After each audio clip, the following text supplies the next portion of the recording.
Good morning and welcome to the 2025 Gordon Rigg Priestley Cup final at the Barry Jackson Ground, Newfoundland.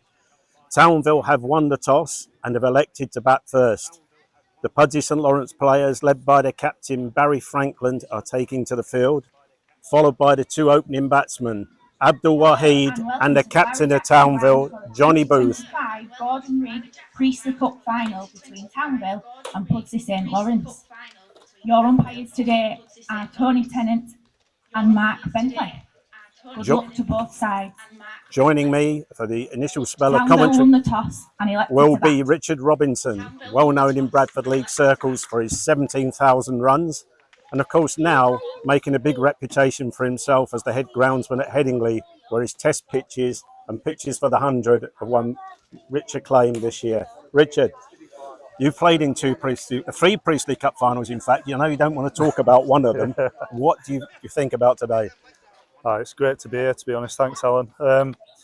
I think it's going to be a good game. It looks a great pitch, to be honest. We've just done some readings on it, and it looks like it's going to be very consistent. It looks a quick outfield. Hopefully it'll be runs galore today. Well, let's hope so. I mean, we were looking at the figures for the ground, and the average score in the first innings of all matches this year is 256. So I think we could be in for a really good afternoon here. And of course, these two teams have had in different seasons, but have been putting it together in recent weeks. Yeah, it's going to be interesting. It's a little bit of cloud cover in the early doors. We'll see if it moves around a little bit. They'll be looking to pick up a couple of early wickets. Opening the bowling will be Junaid Khan, of course, who's made his return from Pakistan, where he's been coaching the women's team. Opening the batting for Townville, we have got Johnny Booth and Abdul Wahid. Opening the bowling for St Lawrence, we have got Junaid Khan. Yeah, let's see how Junaid Khan gets it through on this pitch early doors. Like I say, with a bit of cloud cover, a little bit of grass on the pitch, it might zip through a little bit. And it's interesting as well because his left arm over as well. It's always an interesting aspect. Yeah, it is. Let's see. It looks like it might swing a bit, doesn't it, Alan? It does. It's a little bit muggy, isn't it, at the moment? You know, a bit overcast, but the forecast is good for later in the day. So yeah. So I think Pudsey will want to nip a couple out while it's like this. So maybe it might be a good toss to lose. You never know. Well, that's right. And of course, there's always pressure in a cup final, isn't there? You know, where everybody just feels that there's a little bit more importance on the day. Yeah, it's. I mean, obviously, there's going to be hundreds of people here watching, so it makes a big difference, and lots of people watching it on the live stream. I'm no doubt. Well, let's hope so. And of course, Johnny Booth taking strike, like Barry Franklin, the Pudsey St Lawrence captain. It's their first season in charge, so it's a big day for them. Yeah, big day. Let's see. First ball.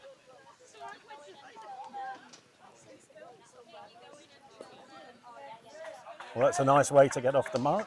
Yeah, it just shows maybe didn't swing as much as Junaid was hoping there. Started it a bit leg side and it's not gone far, so hopefully he'll get his lines right in a minute. Yeah. And of course, the other opening batsman here, Abdul Wahid's had a good competition so far. He scored a century in the victory over Jer Lane earlier in the competition. And his cup form has contrasted to his league, where he's struggled a little bit. Right. I mean, I don't get to see much league cricket now, only from the website really, just with us being at Headingley all the time. But I do keep up with it all. But they've had a good season, Townville, from what I've seen. Well, they had a down from sort of the mid-season point, but in recent weeks they've climbed up to third in the table, and plus having this run in the cup, which has really sort of galvanised them. That looks a much better line from Junaid there. Obviously, St Lawrence be hoping for a good opening burst from him in the first power play, which for people in the rules of the competition, at overs 1 to 10, only 2 fielders are allowed outside the fielding circle. Then from overs 11 to 40, it's 4 fielders outside. Then for the final 10 overs, you're allowed 5 fielders outside the circle. I definitely missed out on that when I played. I think it should have been. It should have been. Yeah, they were allowed to field wherever they wanted. All on the boundary, wasn't it? Yeah. Junaid comes in again. Oh, it's a great area It's again. That looks like a Priestley in the covers, is it? It is, yes. It's a different Priestley than from the one I used to play against, but I've still got the long hair. it's still got the long hair. Yeah, you can tell. That's young Ricky, that one, who just fielded the ball there, and promising young player who burst on the scene in recent weeks. There was some good scores, Yeah, particularly against Newfoundland. He Really? scored a century in the league against them, and then he got a big score in the cup semi-final win. excellent. I used to play against his dad, Ian. Ian's probably around today. I would have thought, testing the local beers out. I think he probably will be, won't he? He was some player though, wasn't he? He was a great player. In fact, there's a few former St Lawrence players here today with big reputations, isn't there? Yeah, lots. There's Jim Smith, I've seen around the place already, and he's going to come and do a stint on commentary. Yeah, it's been such a good club for such a long time, Pudsey St Lawrence. One club that I really kind of regret that I didn't go and play for at one point. I remember Chris Scott asking me to go a long time ago. I kind of wish I'd done it. And that's another fine player you just talked about there, Chris Scott. He was a match winner, wasn't he? Whoa. Oh, that's a great ball there from Junaid Khan. Looks like he nipped it back in. Just went over the top of the stumps.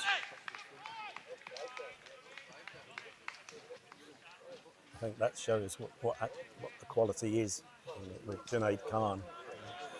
Yeah, I mean, like we said, there's a little bit of grass there. With the new ball, it should do a little bit. But I think if they get through these first 10 overs, I think there'll be plenty of runs on offer.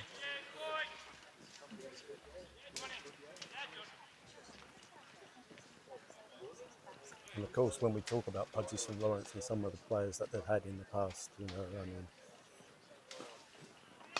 we've talked about Jim Smith, but his father Keith was a tremendous hard-hitting batsman in his day, and then of course, following through from that, they've had some great overseas players like Martin Crowe, Mark Greatbatch, and of course Simon Dull. Yeah, Simon Dull. Yeah, he's always at Headingley these days. Simon Dull commentating, but yeah, they've had some brilliant players over the years. I must admit, I was glad I didn't have to bowl at Mark Greatbatch. Yeah, this is an interesting one here. You know, Adam Frost is opening the bowling. Adam is actually the second team captain, and he came into the side a little while back and bowled well in the semi-final. And it's nice to see them giving him his opportunity here in such a big game. Yeah, is Adam one who used to be at Undercliff?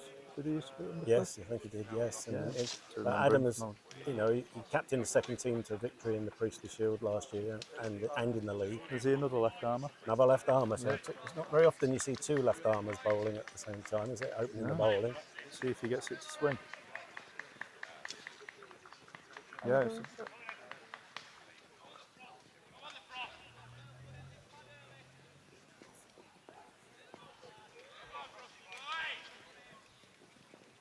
And he comes for his first ball. Let's see how he goes. It's interesting as well. He's bowling round the wicket, isn't he? Yeah. A gentler pace, obviously, than Junaid Khan. Yeah, it's probably half the pace. We'll just Junaid Khan, but you know, he might give it a chance to move around a little bit. Let's see how it goes. It's interesting, really, that they've chosen to open with Frost and Junaid Khan because in the league here earlier in the season, although Pudsey St Lawrence are beaten, Josh Priestley bowled extremely well. Right. Okay. So what does Josh bowl? Is he right arm medium? Right arm medium, like his dad used to do. So I remember his dad playing for Yorkshire as a bowler when he was really a batsman. Well, he got called up from Manningham Mills, wasn't he? At the time he was playing with them, and they called him up, and he played a couple of games with Yorkshire. Yeah, I was there watching that day. It was great seeing him get Derek Randall out and people like that.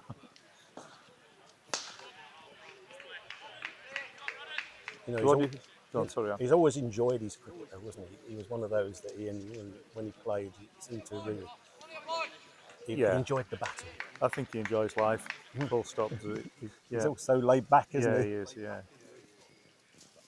Oh, bit uppish there, straight down to third man. That's a little bit of bounce in the pitch there. I think you'll find that Waheed is more likely to be the one that will go after the bowling. Johnny Booth tends to be an accumulator. In fact, we were looking in the build-up to the game at the comparison between himself and Mark Robertshaw, who are two of the biggest run scorers in the competition over the last 8 years. We had a look at a period from 2018 till today.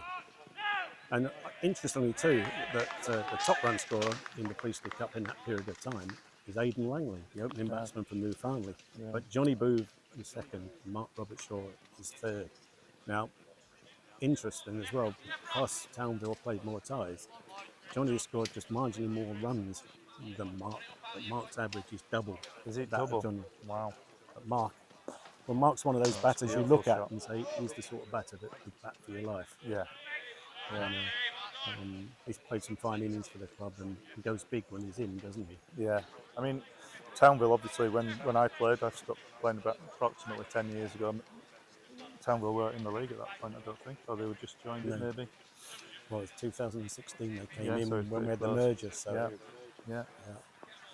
So a lot of these players are fairly new to me, but it's good to see the level of the league has really stayed very high. No, I think this year, obviously Newfoundland have run away with the league, but they are a very good outfit. But the great thing about the league is anybody can beat anybody else, and that's always been its strength. I think is the depth that we have. Yeah, it's such a strong league. It's great to see that it's expanded. Really, I kind of wish it had been like that when I was younger. It looks a very good competition. Well, you've got more challenges now, haven't you, and different teams to play against in different places, which also makes it interesting, doesn't it? As people move through the leagues. Yeah, it's a good pyramid system. I must say, it looks lovely at Newfoundland today. They've done a really good job. There's some very nice cakes around. If you want to get yourself down, grab a cake.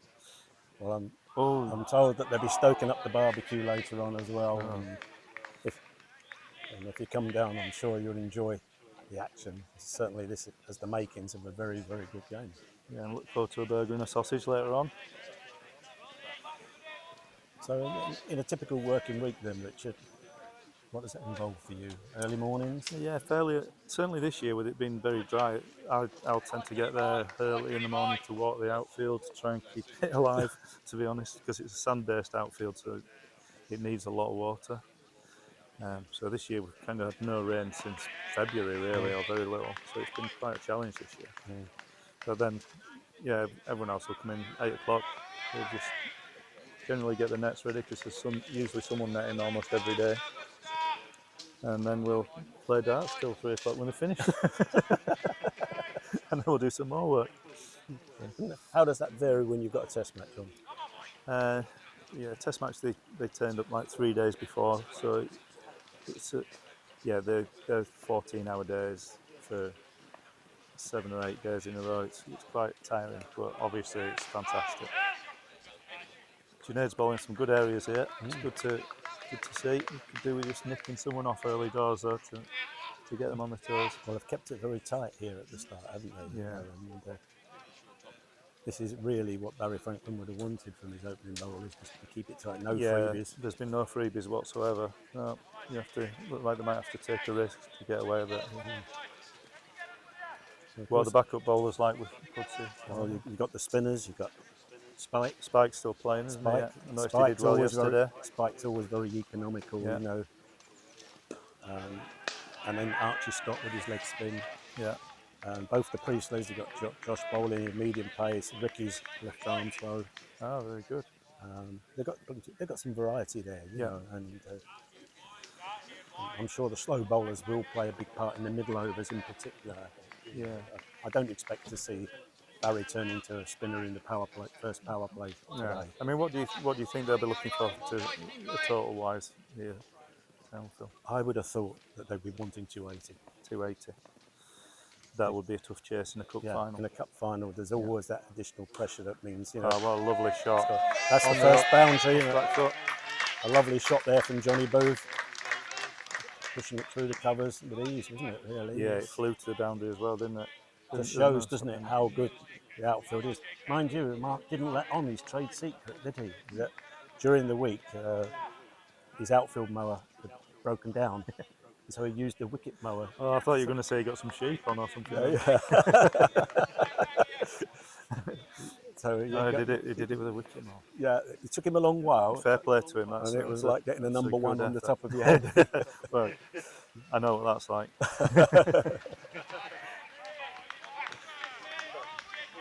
So it's, into double figures now, 10 for no wicket.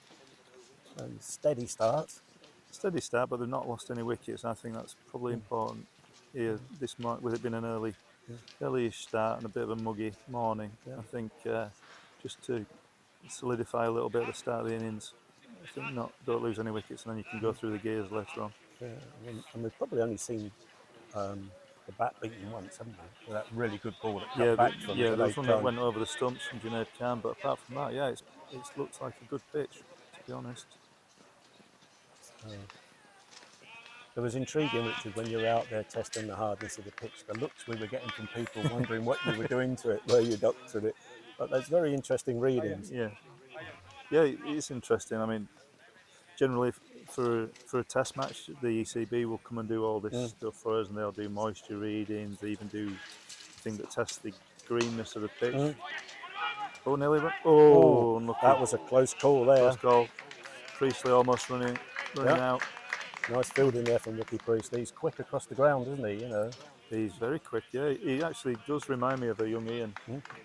Ian was a very good fielder as well. And it's great to see. And Ricky's an interesting character himself, because in the winter, when most people are either putting cricket whites away or going to the indoor nets, he goes off and is a ski coach in Austria. Well, that doesn't surprise me, actually. It doesn't surprise me. I think Ian enjoys going to visit him and test the beers as well. They've always been an excellent, interesting family. Well, Frost's bowling very good areas here, actually. It's been a good start from him. He's not strayed, is he? You know, he's been very accurate. Yeah, right on the spot again. In into the top of off stump. Yeah, he's going to have to take a risk for him to get away. He's got very easy run up and action, isn't he? Really, he's within himself. You mean he's a dibbly dobbler? Is that what you're on about? I remember a dibbly dobbler who used to get a lot of wickets for Keithley. He's bowling good areas. He is. Fair to him, but interesting angles as well. Bowling left arm around the wicket. Yeah, so something a little bit different.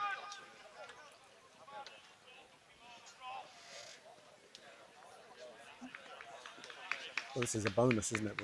Having both your opening bowlers settling in very quickly. That's a wide. Having said that, commentator's curse strikes. Yeah, I mean, there is a slight slope from top to bottom, so maybe it's the angle taking it down the leg side to the left-hander slightly.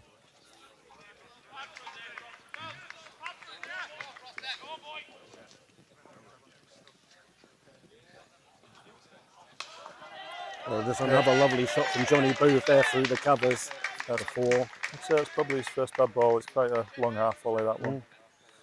Not much risk needed to hit that through the covers. Hopefully he'll get his line back now. It was reminiscent of the old Richard Robinson, wasn't it? Well, he went on the floor, which is probably not.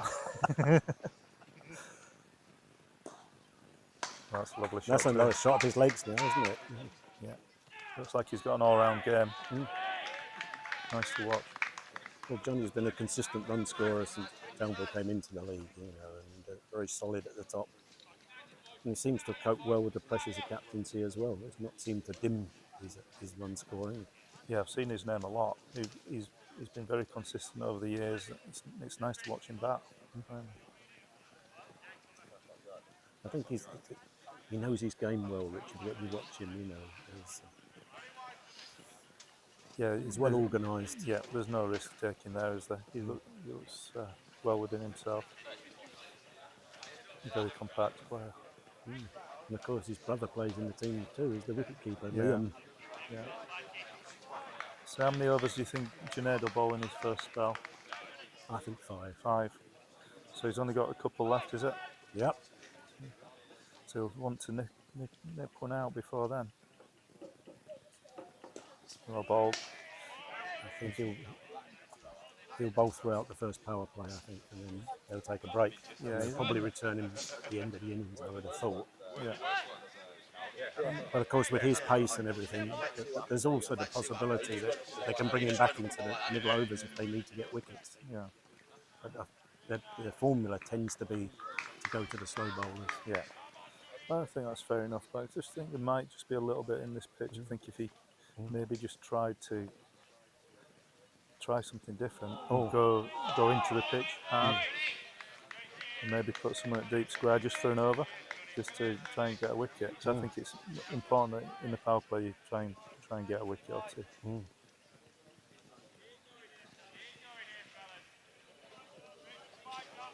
So the readings are quite high for the hardness of the pitch. I think I'd give it a go and test his helmet out a couple of times. Yes, it has all been quite friendly so far, hasn't it? Yeah, there's been nothing vicious there. Lovely areas that. That's twice now it's over, isn't it? You know. Yeah. You can see the carry though. The carry's very good. It's very good. You know, on quite a lot of our grounds, obviously wicket keepers are taking balls below their knees. He's taking that waist high, isn't he? Yeah. Well, like I said, the readings were quite high for a club pitch. I would say it'd be one of the highest. I think it's higher than York, higher than Scarborough were for the one-day pitches recently.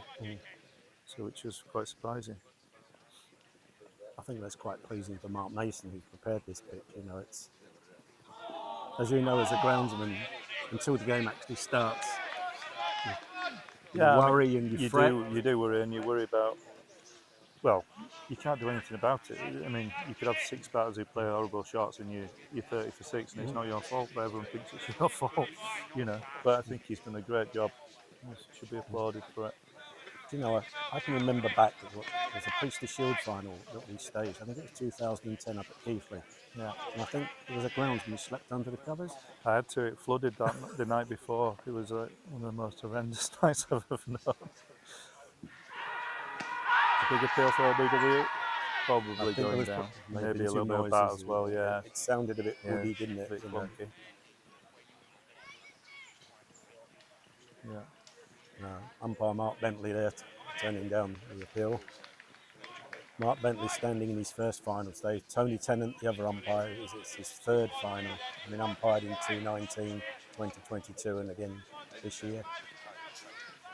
So a nice mix between the umpires, an umpire getting his first final and one who's very experienced. Yeah, how are you doing these days with umpires? Is it still quite difficult to get enough? It is very difficult. Very difficult to get enough, and we're more and more reliant on club umpires, particularly all second team cricket. And this last weekend with holidays and things, we've had some Division 2 and Division 3 games with only one panel umpire. But yeah, so if anyone's listening, we could do with some umpires, please. It is one thing you can do to help. And I understand yesterday that Jim Smith was called into action as an umpire, and you know, it's nice to see former players doing it. I think getting them to join the panel is difficult, but if they're helping out, even as club umpires, with their knowledge of the game. And I think you'll find that most of them that start doing it end up enjoying it.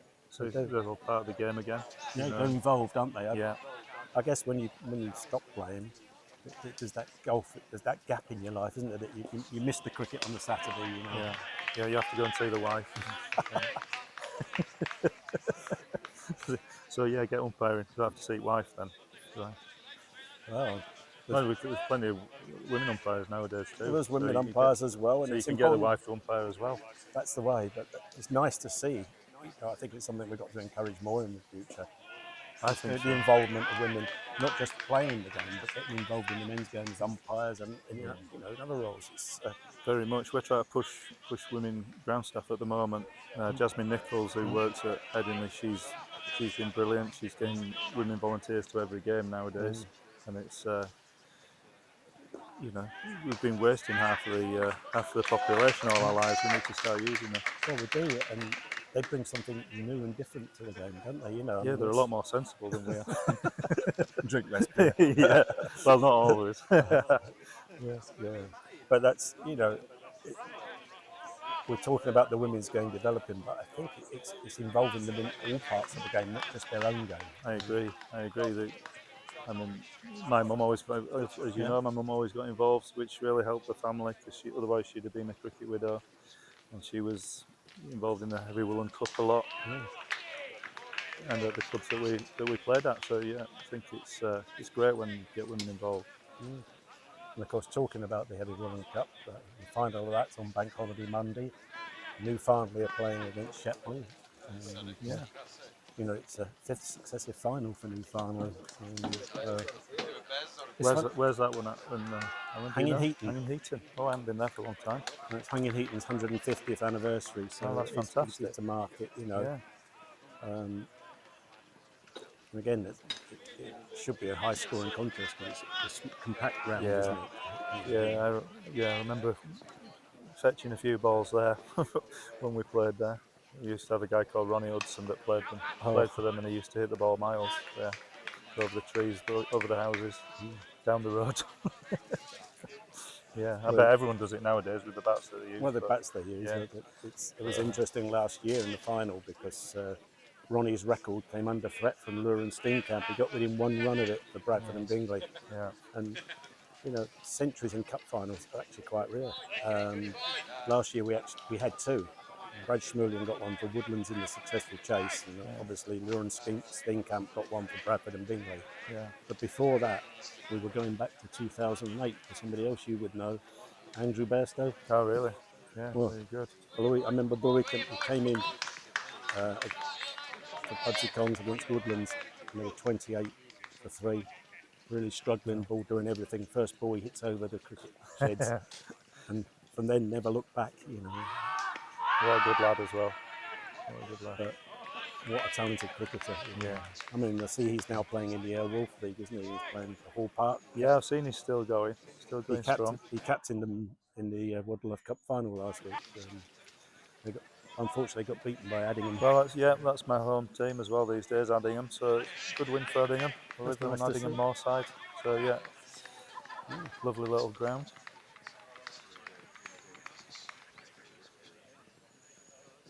Lots of pubs in Addingham for a small place as well. It's a recurring theme here, isn't there? There is. Yeah. So Junaid Khan, we think this might be his last over if Alan's right. Yeah, I think so. He hasn't gone for too many runs. I think I only remember 1 or 2 boundaries. He's beat about 3 or 4 times now. Yeah. I'm sure at the moment both teams will be reasonably happy. Pudsey have kept them fairly tight, but no wickets lost so far, so Townville will be happy. Yeah, the last thing you want to do is lose early wickets, isn't it? You know, Yeah. you need a foundation.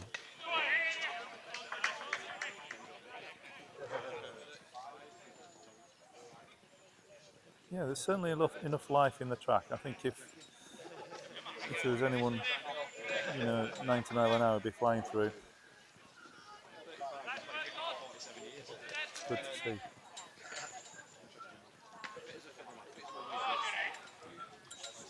Looks like there's a decent crowd building up. There is. It's a good crowd building. The sun's going to shine through later on if you get yourself down to the Barry Jackson ground. And Junaid coming in again. So just outside off stump, left alone.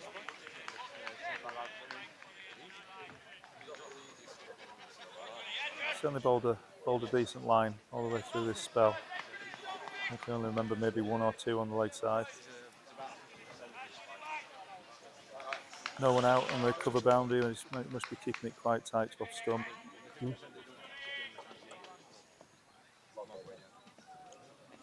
He spiked at slip. No, just one slip. He's ready to bounce. Ready to dive to his left. Oh, there's coming to his curse again on his legs. Only one though. Only one. One down to fine leg in front of the clubhouse. Looking good in the field so far, Pudsey St Lawrence.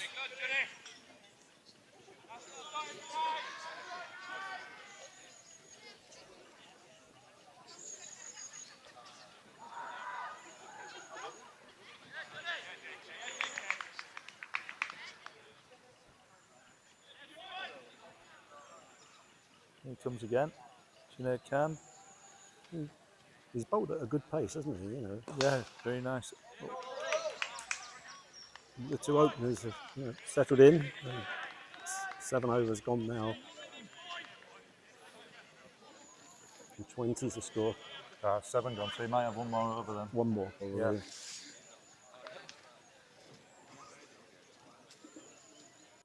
It's always good coming to a Priestley Cup final. You see people that you haven't seen for years. So you know, It's nice. clubs It's one of those. people Here we from every go. club. It's the It looked like there was going to be a change change, then, but no, it's but not. They're sticking with Adam Frost for now. just Mark Robertshaw taking a close look at the ball, I think. Yeah. They usually Is that a reckon pink ball? it's a pink Do ball, they yeah. use them through every round, or is it? We used it throughout the cup, And yeah. how's that gone? It's good. I think Yeah. the players like the pink They're ball. really good to see. I think for a spectator's perspective, the pink ball is excellent because you can see it clearly. You can see it going down the wicket when it's bowled. You can see it across the outfield. Yeah. It's straight onto leg stump there, just a single down to fine leg. A lot depends with them how much lacquer is on the ball. Yeah. You know. Yeah. And what make of ball? What brand are Dukes. they? Dukes. Oh, very good. I mean, there are some people say that the pink balls are of better quality than the red ones because the red ones go soft quite often. Yeah, there's been some problems with the Duke. You had a few red ones go soft at Headingley, didn't you, in the Test match? Yeah. It's interesting, really. I must admit, on a personal front, I prefer the Dukes to the Kookaburra. The Kookaburra seems just makes for a bit boring cricket in England. Probably works on the rock hard pitches in Australia, but in England, some of the games have been a bit lacklustre, really. And when you're using the Kookaburra ball, I mean, the scores seem to be ridiculously high, don't they? And a lot of drawn games. Yeah, if you prepare the pitch the same as you would do for a Duke's ball, then the scores are high. So we tend to try and leave lots of grass on, which kind of defeats the object a little bit. So, yeah, I don't know whether they'll stick with it. They might do. But a lot of people hope not. And what about hybrid pitches? Because you've got a number of those at Headingley, haven't you? Yeah, we only really use ours for the 100. So we've only got 2 in the main square. We did use one last year in the county championship game, but it ended up making it into a really boring game, I must admit. But I think the hybrid pitches are great for practice. They last a long time. Good for club cricket because they obviously you're able to use them maybe 7 or 8 games rather than 2 or 3. So yeah, I think there's a future for hybrids in the right way. We use them a lot for practice at Headingley. I know the clubs that have got them get good usage out of them, and it's particularly good if you've got a small square. Yeah, exactly. There's probably any economies. It's good for clubs. Yeah. Well, you could even then make your square slightly smaller, so it's easier for ground staff to look after. Because that's one of the hardest things these days is getting people to help on grounds. I mean, one of the things that's struck me this year is how difficult it's been, despite the weather, for the groundsmen, because at club level, there's been no cricket called off. All your junior games are being played, everything. And like Townville were telling us, they've been drawn at home in every cup. And the groundsman's running out of wickets. Yeah, and also when you've got junior games and stuff every night, you can't get enough water onto the pitches. So it does make it extremely difficult. I mean, I'm lucky obviously now I'm at Headingley, but I did lots of club grounds for years and years, and it is very difficult. I mean, I would feel, and I don't know how you feel about this, that the groundsman's the most important person at the club. Well, obviously.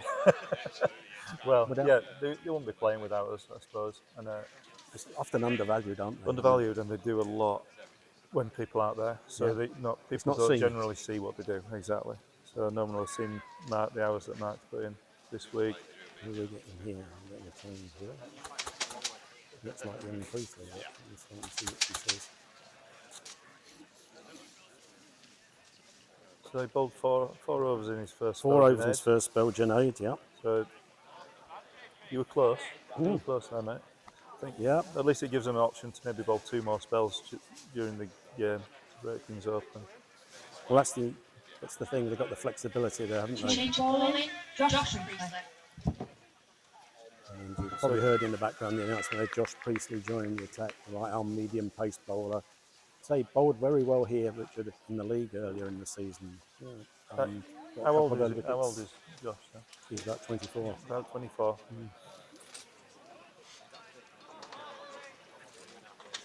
It's good to see the family connections carrying on in the clubs.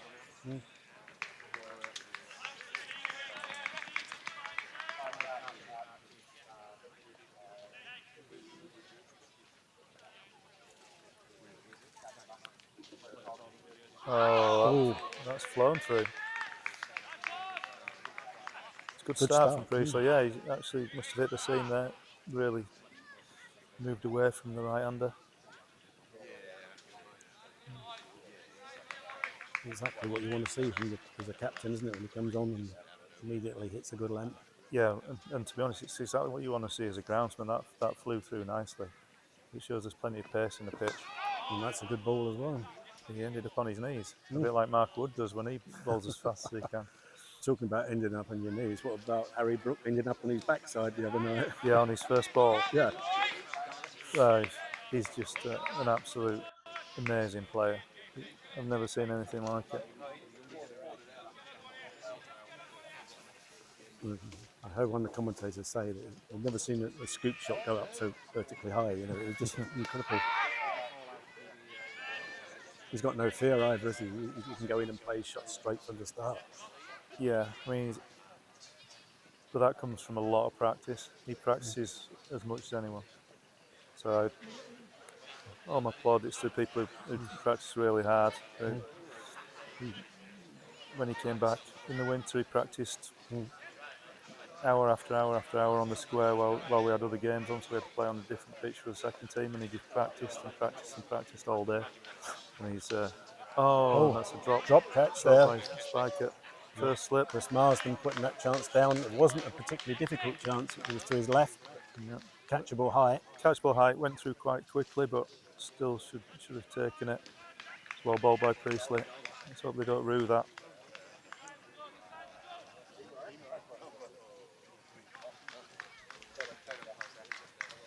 Here's Keith Smith walking past. I'm sure he'll give us a mouthful on the way past. Not till later on, maybe.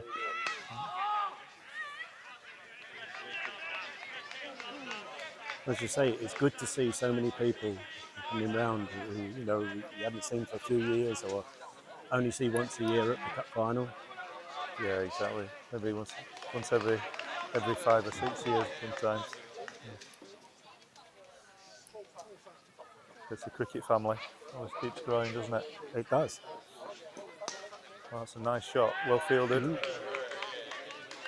They'll be disappointed that catch didn't stick, won't they? They will, yeah. They really need a breakthrough at this point. Because I'm sure Townville will start going through the gears quite soon. Yes, 24 for no wicket at the moment. It's a very steady start in the first power play. Boover's on 15 there when he dropped its slip. Yeah, it's a steady start, but they've not got away. So I think Pudsey, a couple of wickets here and it'll make it. The scoreboard sounds completely different. Frost is carrying on from this end.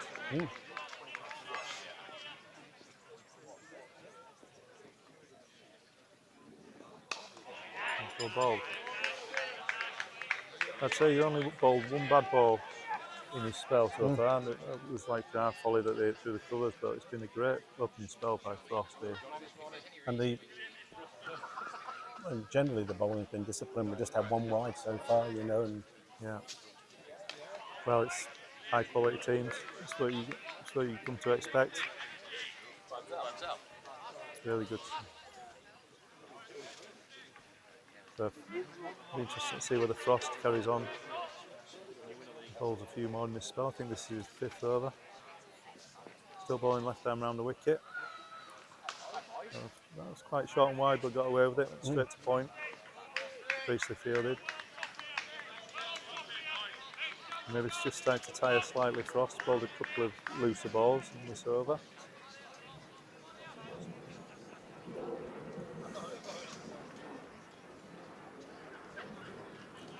Kept a little bit lower, that one. Yeah, I'm told, Richard, I'm afraid the spell's coming to an end very shortly, a bit like Junaid's, but it's been lovely. No, great to talk to you. It's been enjoyable watching this.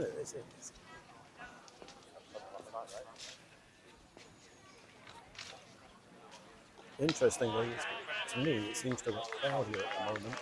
You'd think the ball might have done a little bit more than it has. Yeah, it doesn't seem to have done a great deal, but they've bowled good areas, managed to keep a lid on things, so it's been a good start.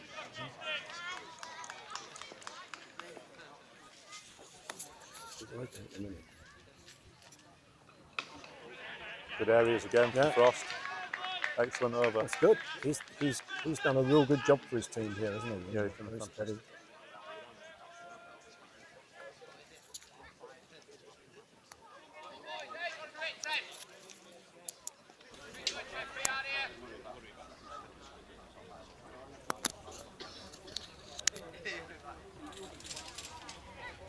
So it's been a very steady start so far from Townville. And St Lawrence will be happy that they've kept the lid on the scoring. Perhaps disappointed that the one chance that's come their way went to ground. It's Josh Priestley about to start his second over. And we've got a change in the commentary bench at the moment with Jim Smith, the Pudsey St Lawrence Director of Cricket, joining me, much to the mirth of Mark Robertshaw, who's been sent out to field on the boundary. I'm sure Jim is expecting some praise at the moment. None whatsoever. But thanks for having me on, Alan. I think the conditions are a bit different to when we were in Abu Dhabi a few years back, don't you think? Just a little bit cooler, yes, let's be honest. Nice, a better day for fielding first. Oh, there's a wicket there. Josh Priestley, clean bowling, Abdul Wahid. Just what you needed. Just come at a perfect time. Just saying to a couple of lads there, if we can get a wicket in the first 10, going at just under 3 and over will be perfect. The bowlers have kept it very tight, haven't they? Abdul Wahid, Yes. bowled by Josh It's Priestley. such a fast scoring ground, you've got to be disciplined with the ball. They've bowled good lines. It's a shame we dropped that catch. Yeah, well, Johnny Booth would have been a good one to get, wouldn't It it? would have been perfect timing again. The incoming batsman. Such a shame we put it down, but ultimately we've got another wicket quite quickly. So the key thing playing at Newfoundland is you've got to keep taking wickets regularly. If the batsman gets in, it is a fast scoring ground. We were talking earlier about bowling combinations that you've had, and Adam Frost's done a good job for you coming in from the second team, isn't he? Yeah, Adam's a real good competitor. He's a little bit different, he bowls a left arm round the wicket away from the right hander, which you don't see very often in cricket. So he's been picked today as a between the 7 bowlers that we've got in the team, to try and get as many overs out of them as we can. If he picked up any wickets, it'd be a bonus. But as I say, you want a competitor like that in your team on days like today. It's about characters in a Priestley Cup final. We were saying earlier as well when I was talking to Richard, Josh Priestley bowled very well here earlier in the season. I know you got beaten here. Yes. Josh bowled really well, took a couple of wickets early on and did a really good job.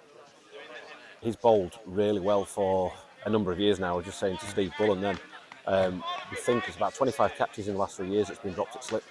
If I'd had a bit more luck and we'd have held on to some catches, he'd have been more of a prolific wicket taker and probably been in the stats a little more often. But he's come on really, he's come on this year. He's had to take the new ball. Obviously circumstances have sort of conspired against us this year a little bit, but he's a Priestley. It's in the blood, isn't it? It's in the family. He kind of knows what it's all about, and he tries. And again, he's a competitor. He tries hard. He'll give everything for us. How old is he now then? I knew you were going to ask me that. I'm going to say his early 20s, about 24, maybe mid-20, 25. Well, Robbo asked me that question just now, and I said 24, so I think we're not between us, not badly. We might get a shock then when we ask him. I do know that Ricky's a couple of years younger, but yeah, Ricky's 21. Again, both of them obviously massive cricketing family, but Ricky has been a revelation this year. He's been fantastic. He's a fearless young lad with all the skills and all the attributes to be a very, very good player.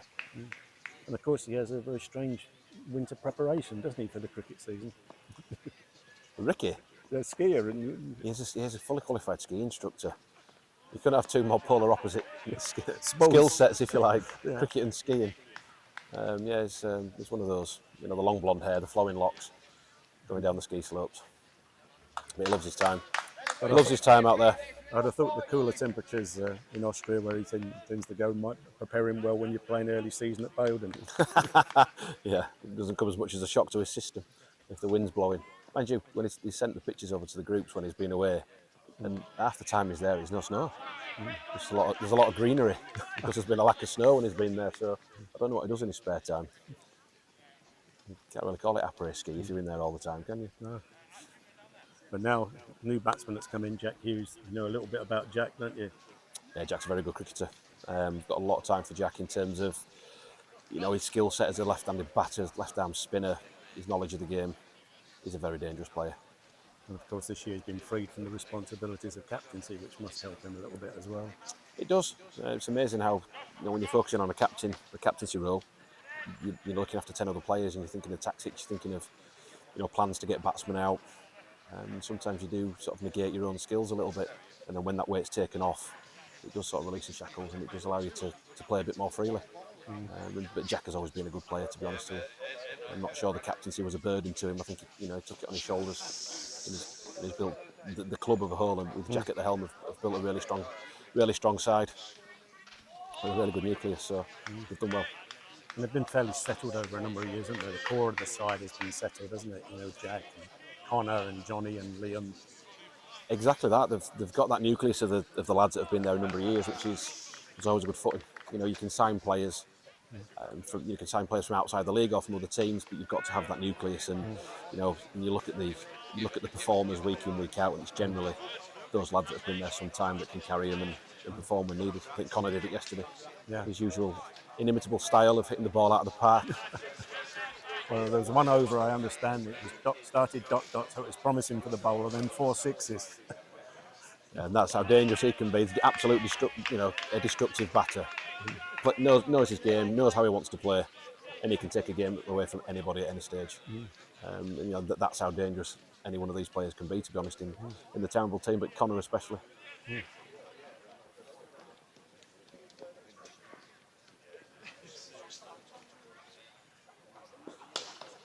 This is nice. Lovely shot there, Johnny Boo. Very strong through that area, isn't he? Yeah, really good shape. Kept a really good shape there. It was just a little bit too full from Adam, but he's trying to swing the ball, which his pink ball doesn't often swing after about 10 overs. He's still trying to get it up there and offer a little bit of shape.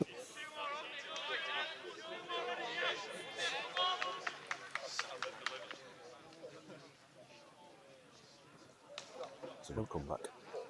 The one good thing with the pink ball, though, is how visible it is, isn't it? When you're in the field or... I was saying this at the semi-final up at Pudsey against Newfoundland. On a really bright, sunny day, I think it's quite hard to pick up. When you have, I think Newfoundland's a ground is obviously the trees and the background. It's easy to pick up on a darker background. But when you have quite a light day and you have white walls and you have those surrounds, I think the pink ball is quite difficult to pick up, especially when, some of the shots that day, how hard they were hitting the ball. It is sometimes quite difficult to pick up, certainly from a spectating level. I think it flies off the bat a little bit harder as well. Yeah.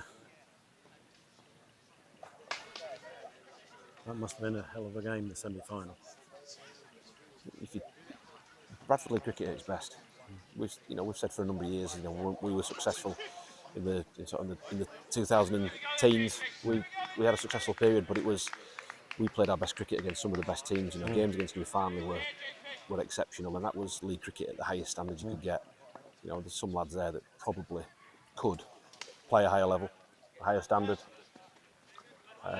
Some players that have played a higher standard, but when it all comes together and you get two teams playing their A game, and again in the semi-final we had to play our A game to beat Newfoundland. They are the best side, 1 to 11, and deserve to have won the league for the second year. We had to bring our A game. We did exactly that. The game plan was perfect, but the overall game was fantastic. The overall game was just a really good showcase of the standard of Bradford League cricket all round.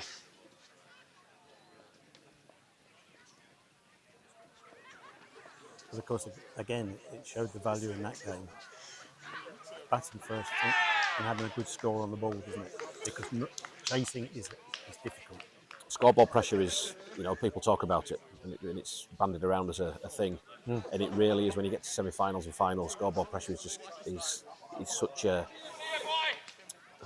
what's the right word? It's such a pressure. It's a pressure feeling for the batters going in. It starts with the 3 as well. If you're talking 300 odd, batsmen know they have to score quickly, regular, in order to keep up with the rate. And in that semi-final, that Newfoundland were 180 for 1. A class well ahead of the game, only needing 7 and over, which is easy to do at Pudsey. But it was the regular wicket taking after that.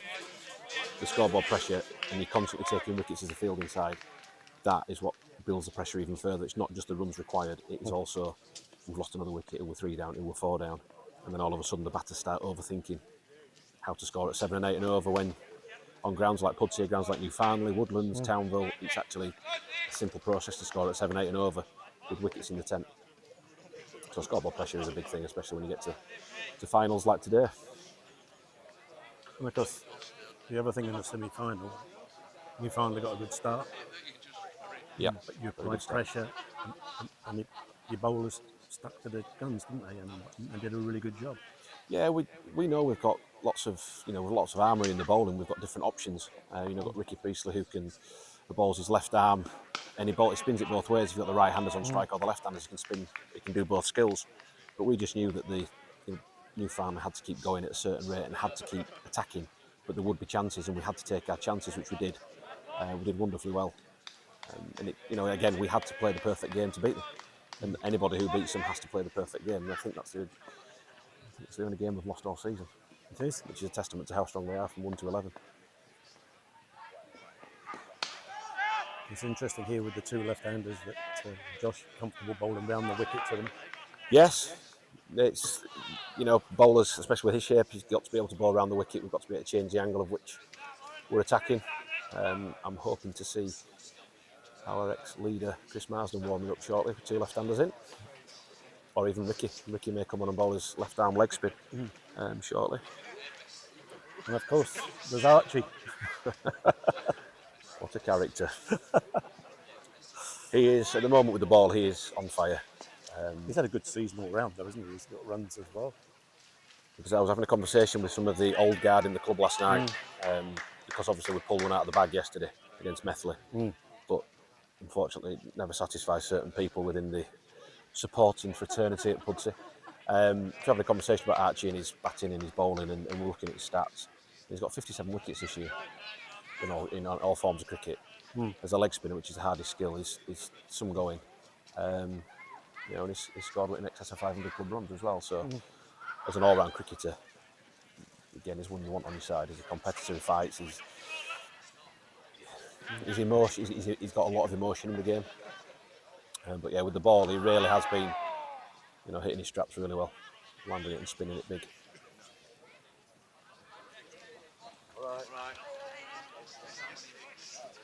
And of course, this year, Barry's first year as captain, Barry Franklin, he's done a good job. Yeah, Barry knows a lot of cricket. He's played a lot. He's captained at Farsley before. He's been part of our league-winning teams, so he gets what it's all about.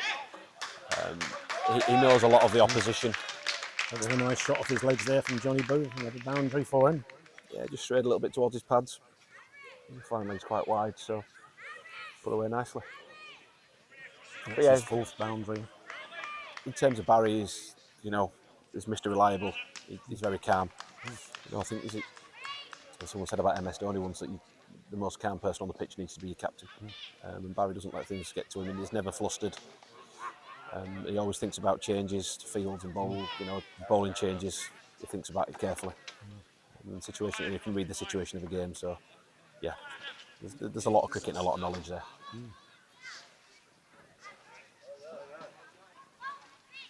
And of course, he's no mean performer with the bat himself, because he's quite capable of scoring runs very quickly when he gets in, isn't he? He's a very dangerous player.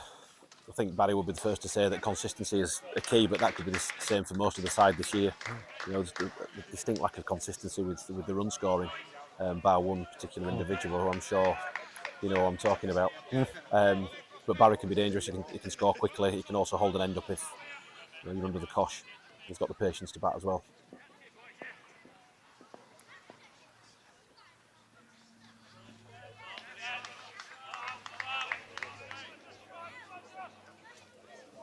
So that's 7 overs from Adam. Yeah, he's done well. He's more than held his own there. He's done the job that we wanted him to do. We know he's not going to be a prolific wicket taker. But to get 7 overs there, what will he gone for there? 20? It's 7 overs, 1 maiden, 0 to 25. He's got so good spell there for him. Good, a good tight spell from him there. Exactly what we asked of him. Adam's been one of those players for a number of years now. I think if you had a 1.5 team, he'd be the ideal player for First teamer can hold his own, second team is exceptional. It's sort of that standard just in between the first and the second team where it'd be ideal. Yes, never lets anyone down since coming in the first team. Obviously, circumstances with injuries. We've had a lot of broken fingers this year. He's coming to the team and he's not letting anybody down. He's tried his hardest. It's been interesting, isn't it, really? Because given the good weather and the hard grounds and everything, there seems to be a lot of injuries across the league. I mean, you talk about a lot of finger injuries, but, the Woodlands have been hit with a lot of injuries. Brad Schmullian injured, and then the two opening batsmen. Townville had their injuries, you've had your injuries. It just seems to have been quite a lot, really. I think it is a bit unprecedented. I mean, certainly the finger breaking from our point of view was just, I mean, Harry broke his wrist. He just went to field the ball, and you get it a lot of the time. The ball bounces up, it hits you on the wrist, and you have a bit of a bruise, but it cracks his bone. The fingers that have been broken have been drop catches, so if you catch them, it doesn't happen. But yeah, it must be an unprecedented season for the number of injuries or the different types of injuries. But again, it's another conversation I've had with a few people. There's a lot of lads that I would class as fit for the gym. So they go to the gym, look strong, but they're not sport fit. They're not cricket fit. And then whether it be muscle injuries or whether it's impact injuries from diving around, there's just different ways that I think people get injured. It can be avoided. I mean, being cricket fit is completely different to being any other type of fit, I would say. And of course, you had a bit of an injury scare yesterday, didn't you, with Charlie Best? Yeah, the fittest unfit man I've ever seen. He went to play a pull shot and pulled up with his hamstring at the bottom of his bum, basically. Felt like he couldn't carry on, so came off for a little bit. And luckily, just rested it a little bit of ice, strapped it up. And he's absolutely good to go today. So it may have just been a twinge rather than a strain, which is good news for us. And the good thing was he went off at the point when he was injured, didn't he? And so he didn't do any more damage. Exactly. We could assess it then, and he came back out and batted again, and it was a valuable innings at the end. Him and Archie Phillips got us to a competitive total to what we eventually did defend it, which was very, very good and much needed as you go into today. And you mentioned a young lad there, come onto the scene this year, Archie Phillipson. I think he's impressed a lot of people with his game. Everything about him is fantastic. The way he carries himself, him as a human being, as a person, he's a really lovely kid, and he has got a lot of talent. It's his first year in Bradford League cricket, and I'll be honest with you, Alan, he came to us, almost landed on our doorstep, because he knows Liam Phillips in the second team. They know each other, and he just said, would you fancy signing Archie Phillips at Pudsey? And at the time, we looked like we'd got the first team sorted, so he was going to come and play in the second team. He was going to come and open the batting in the second team and bowl behind our juniors in the second team. And then circumstances dictated the fact that he played first team, and we immediately went, okay, this guy can play, and he's going to be a very, very good cricketer. He's still such a young lad, and again, his first year in Bradford League cricket, he would have learnt quite a lot. So we've got a change of bowling. Junaid coming from the opposite end, the way we opened up. I would suggest this Winning is to ball is Junaid Khan. this is a tactic to try and get rid of Jack early. He bowled really well to Boothie early on, taking it away from the left-hander. Yeah.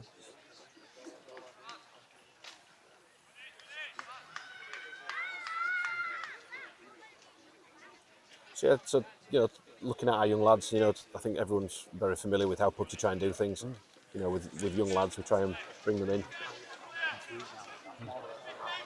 and give them time to develop as cricketers. But we've got Jonty, we've got Archie, we've got JP, we've got Ricky. It's a good set of young lads there that'll be hopefully with us for a long time. We can build a side around them for years to come. Well, you've always been good at promoting youngsters come through your junior ranks and into the second team, then into the first team.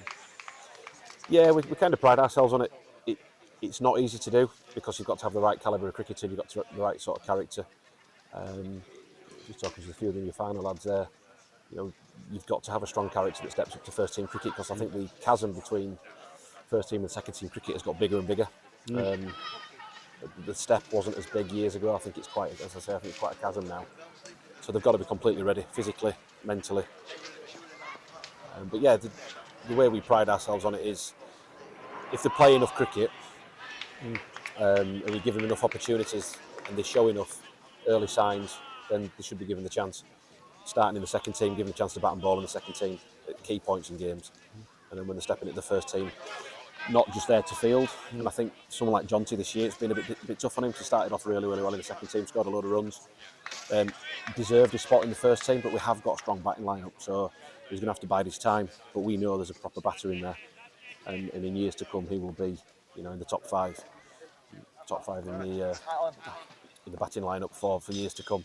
His talent is untapped potential. His ability to strike the ball is kind of a Pudsey cricketer in terms of the way that he bats and how he strikes the ball. So, yeah, Ricky Priest is probably the testament at the moment in terms of coming through. Showed last year he was head and shoulders above the second team standard, but he did it consistently. He scored 1,000 club runs, 30, 40 wickets.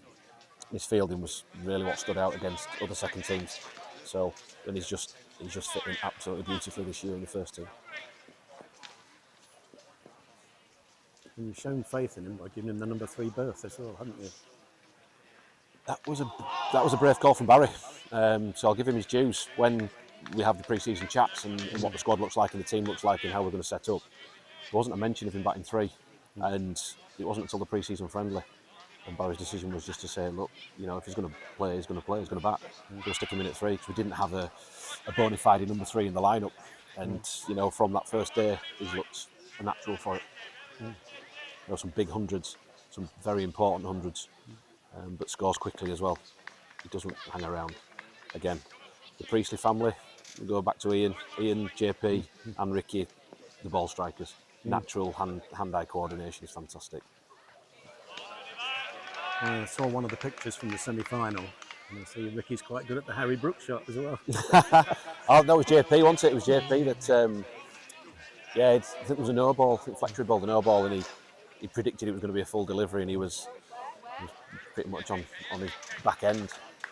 He was pretty much on his back end playing the shot, and played a couple of shots, went for 6. So the execution was fantastic. Brave. Some would say daft. Would you have done it? No chance. You know me, Alan, I try and stand and deliver.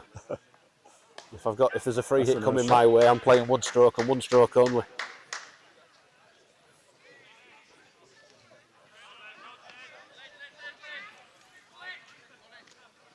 It's been a good start. This is still going under 3 and over. You've kept it nice and tight. The first power play in particular, you must have been really pleased with that. Yeah, it's exactly what you hope for, really. We probably could have done with another wicket on it, but you're looking at Boothie 30 odd net out. He's a danger man. It's 31 from 52 balls, so that shows that contained him well. Really. Yeah, we seem to have bowled to a plan and executed it really well. I think this is the key part of the game now, because obviously Junaid going to use a couple more overs, but Spike coming on now, and then probably Archie on. We'll follow Junaid at this end. Yeah. Coming on to bowl for Pudsey St Lawrence, Chris Marston. I think that caused a chuckle from the announcer there, that Spike was coming on to That's when bowl. he took his jumper off. I don't know what she's laughing at. But obviously, an experienced bowler who's done a tremendous job for you over the years, isn't he? Containing and taking wickets. Yeah, Mr. Consistency with the ball.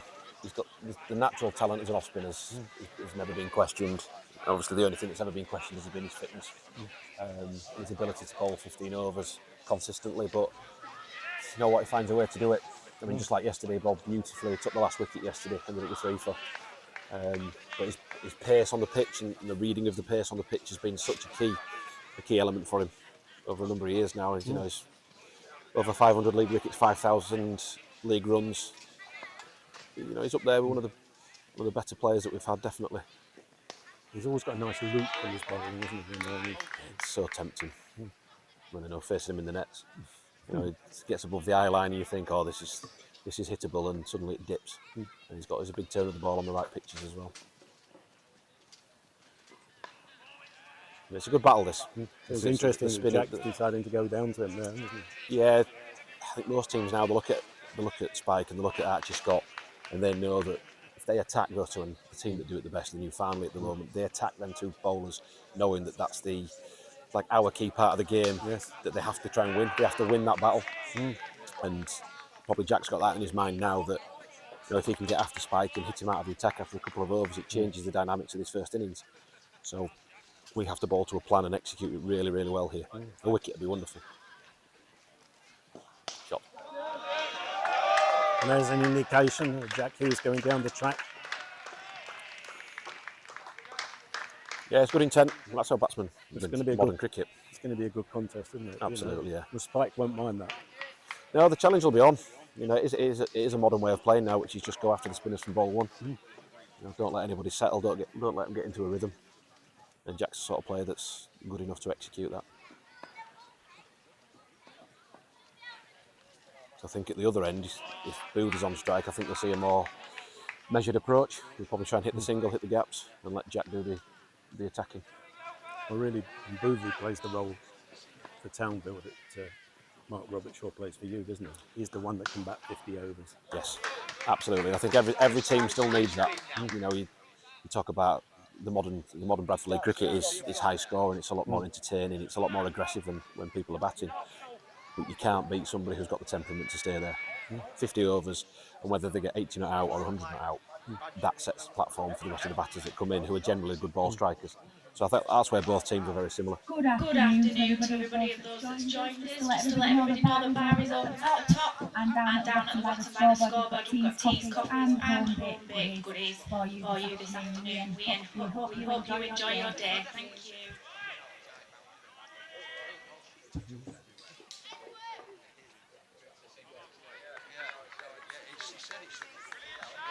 Well, it's interesting. 6 over, isn't it?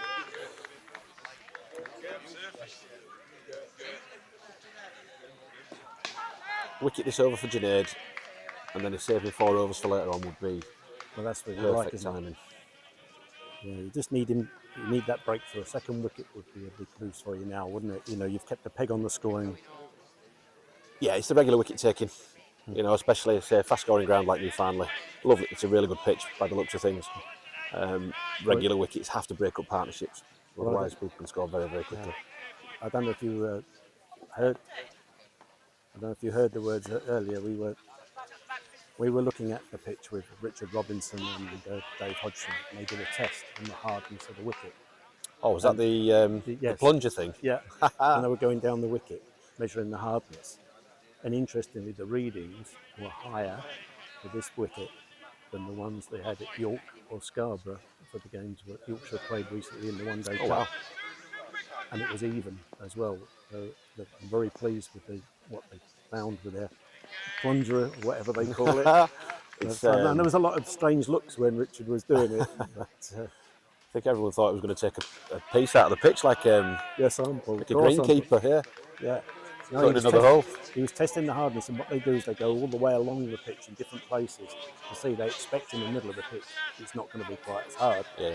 But the range that they expect to find, the differential between them, this pitch fell into it perfectly. So it was really good. And certainly Richard knows his pitches as well. You know, did such a good job with the pitch up at Headingley for the Test match. You know, it got rave reviews. Well, he was saying he thought this would be a good batting pitch. He thought there was a little bit of grass on it, so that it carried through. Pace in it and everything. Newfoundland Square, Newfoundland's pitches are fantastic, to be honest. But we have to prepare those pitches for their strength, the strength of their batting lineup. You know, they play aggressive cricket. They've got to have good batting pitches, and it's consistently a good pitch up here. You know, all credit to the ground staff, all credit to the club in terms of the facilities, everything they've done, the square. You know, they have made a really good job from since when they joined all those years ago now. And it does look nice today with the full crowd coming in, and it's filled up nicely, isn't it? Absolutely has, yeah. It's it looks well. They've got the facilities, they've got the space, you know, and it is a good ground. As I say, it's a good fair cricket wicket as well, so it should hopefully have a good game today.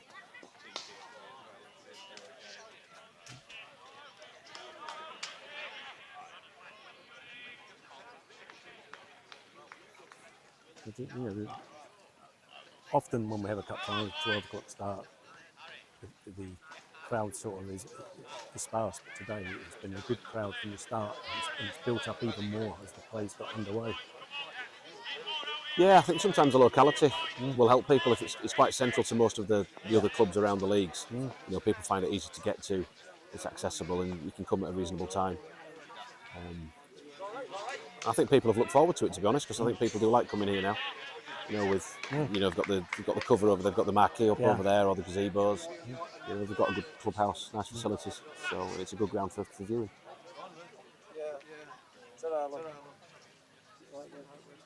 Junaid's 6th over, and you know, one thing I will say about Junaid this season has been absolutely wonderful for the younger bowlers. He's spent time with them at practice and during the game, chatting to them about how they can improve, how they can have different plans and execute those plans.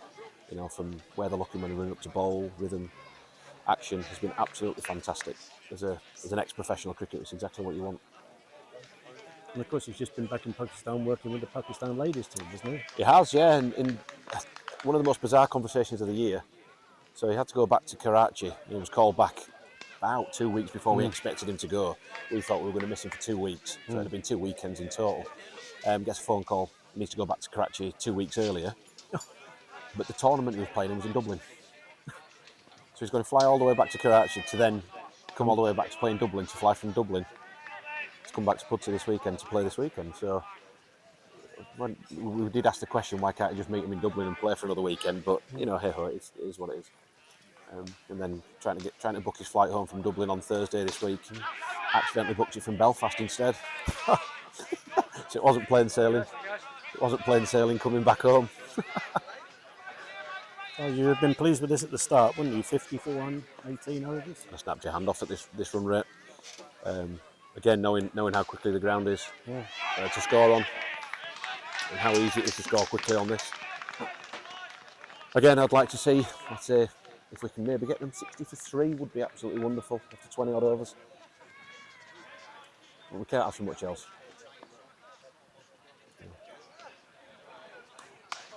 Trying to put them under pressure. Some good fielding as well. Fielding's been good though. Yeah, you have to field well. The more dot balls, the better. It just builds the pressure on. You're not giving any easy runs, are you? That's the big thing. It's a time of the game now where we've got 6 overs until drinks. This is the point of the game where you've got to try and squeeze through these 6 overs, rush around in the field, try and get through 6 overs for 12, 13 runs, and then we'll go, oh dear, we're at halfway and we're only on 60, 62, 63, something like that, and they'll think that's nowhere near where we need to be. So it's got to keep the pressure on, isn't it? Squeezing all the time, isn't it? And, Jack Hughes is still relatively early in his innings, isn't he? I mean, obviously Johnny's now been in from the start. He's done his first 54 balls now, but he's not looking flustered. He's going to look to bat long, which is fine. What the team are trying to do at this stage of the game, they're trying to make the batsman change and trying to make him take a risk. Coming on to bowl for Pudsey St Lawrence, Josh Priestley. So whether it's hitting over the top against Spike or whether it's trying to hit over the top against the seamer at this end, because the field will be up mid on, mid off, will generally be in the circle. This is the point of the game where you're trying to get them to take a risk that gives you a chance. One goes to hand, or you get half a chance and take a good catch. That momentum shift is then back in favouring the bowling side. So Junaid, 6 overs, 9 runs. He's incredibly useful. You know, he's a 30-odd-year-old bloke who's played cricket for most of his life. He's as fit as a flea. Now he knows the game. Now we've got Josh replacing him for his second spell, coming from the opposite end. Yeah, I tied his first 4 overs from Josh.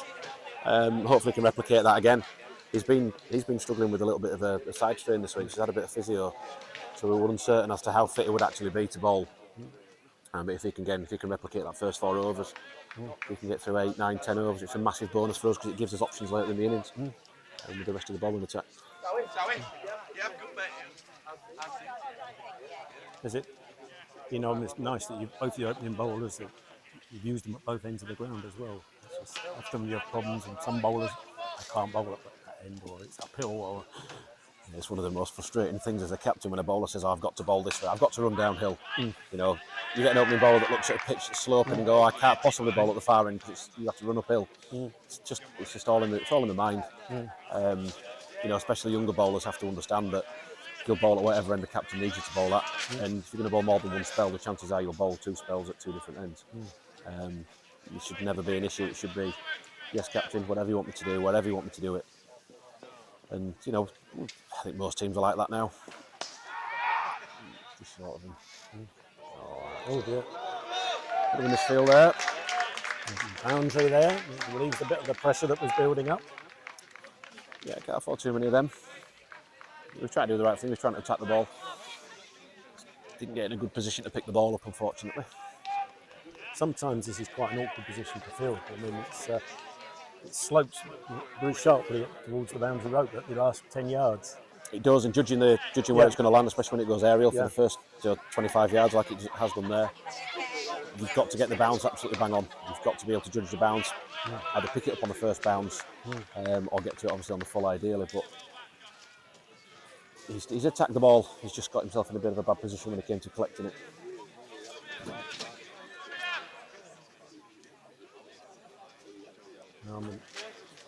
It's interesting that when Newfoundland are fielding, you always see Aidan Langley down patrolling this boundary. And I think it is an art. You do need to have some, regularity fielding down here because it does present certain challenges.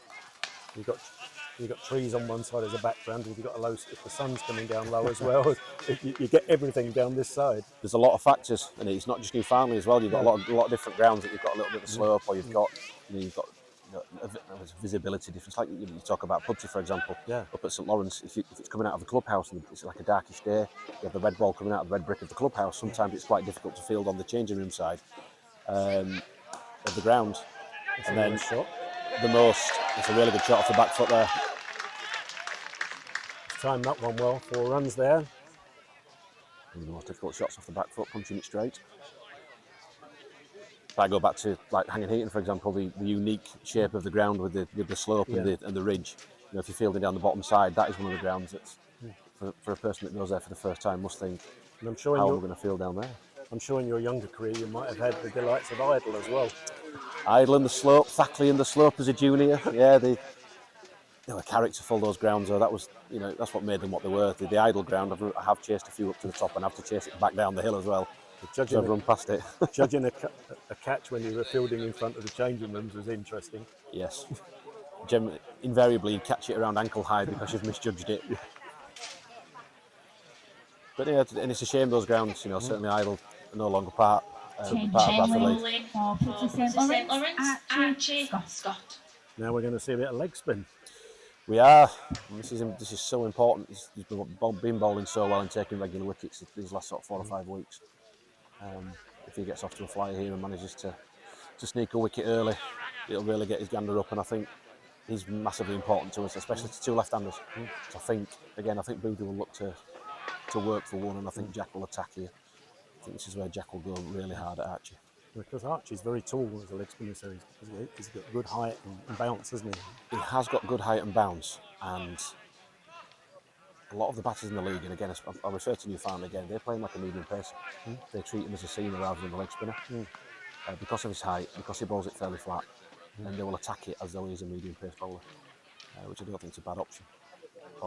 That's well bowled. Yeah, that was a lot slower. They let go of that one a lot slower. And that's a natural variation, just running across the left-hander.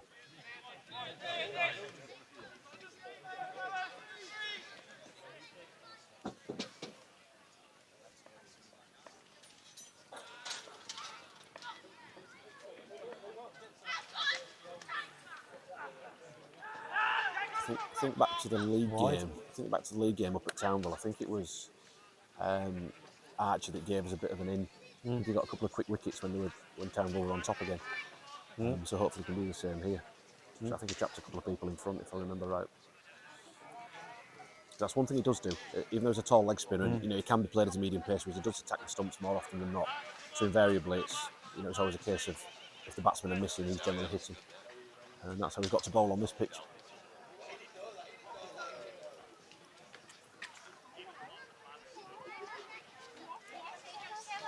Yeah, I think this is the interesting part here, especially with a couple of overs to 4 overs to drinks. If Jack goes on the attack against Archie here.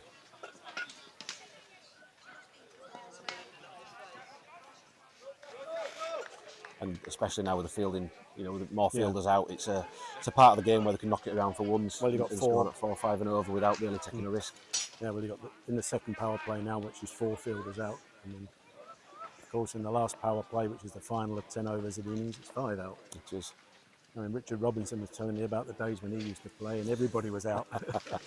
The captain could just say, right, the batsman's on 18 out, everyone on the edge. Yeah. It was And this is no disrespect to the man because he was very successful as a captain, but we used to call it the Matthew Doidge Field. So he used to do it down at the Kongs when they won those league titles year after year. It'd just be a case of, oh, you need to score at 10 and over, good luck, because I'm putting all my fingers on the edge. So, you know, having the fielding circle and the restrictions of the power plays is a massive step forward for the cup competitions and also the league games as well.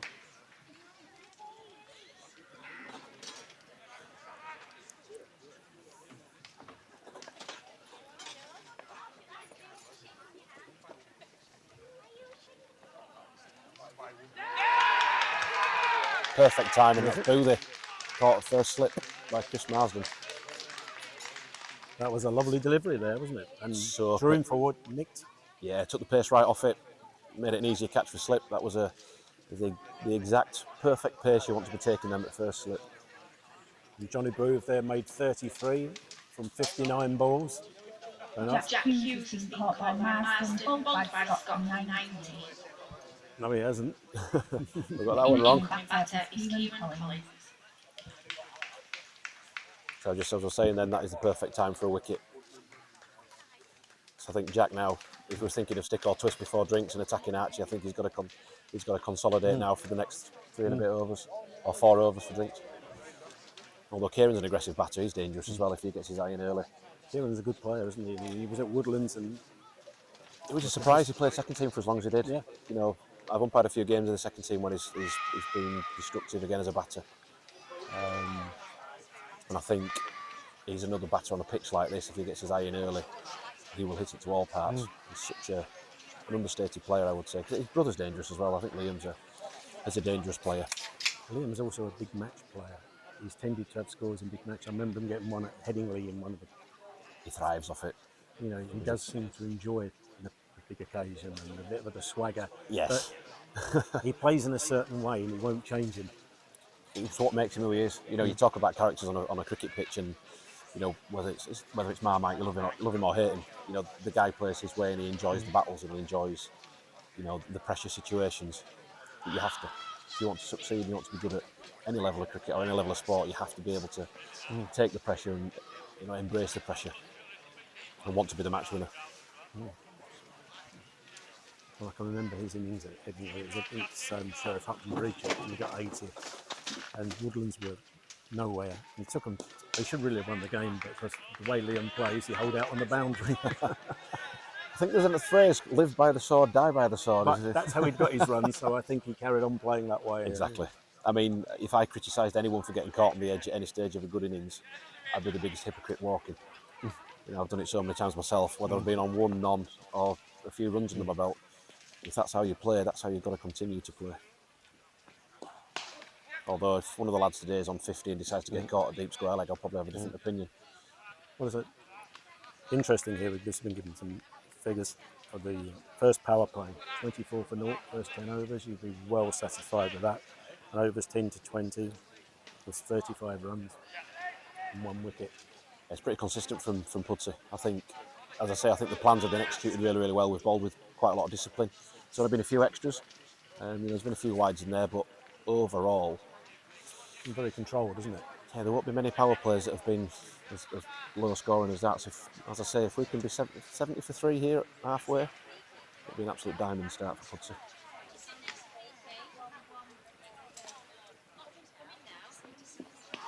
And I think these next batters coming from Kieran onwards, I think it's a case of we have to get them early. As the ball gets older, as the field spreads, it's going to be key to get them early. Otherwise, once they get their eyes in, the ball could be flying to all parts. Oh, yeah.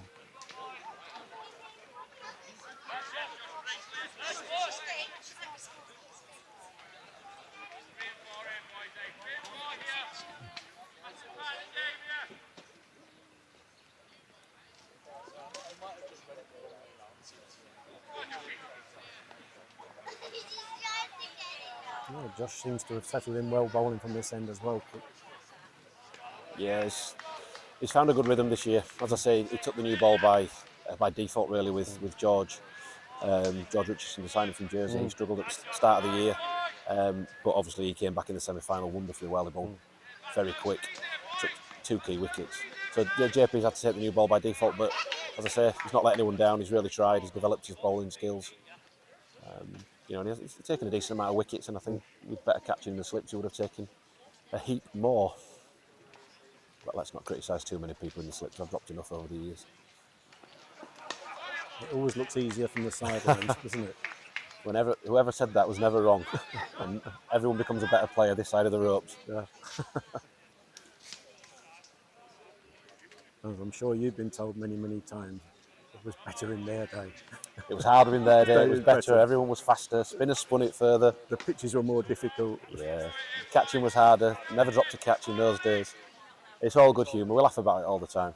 You know, especially with my father and the group that he hangs around with. You know, for all the moans and for all the groans, they've got the best interests at Pudsey at heart. And it is a bit of tongue in cheek when they're always talking about, oh, in my day, we'd have never done this, we'd have never done that. So that's what makes cricket clubs. You've got to have those characters. Yeah.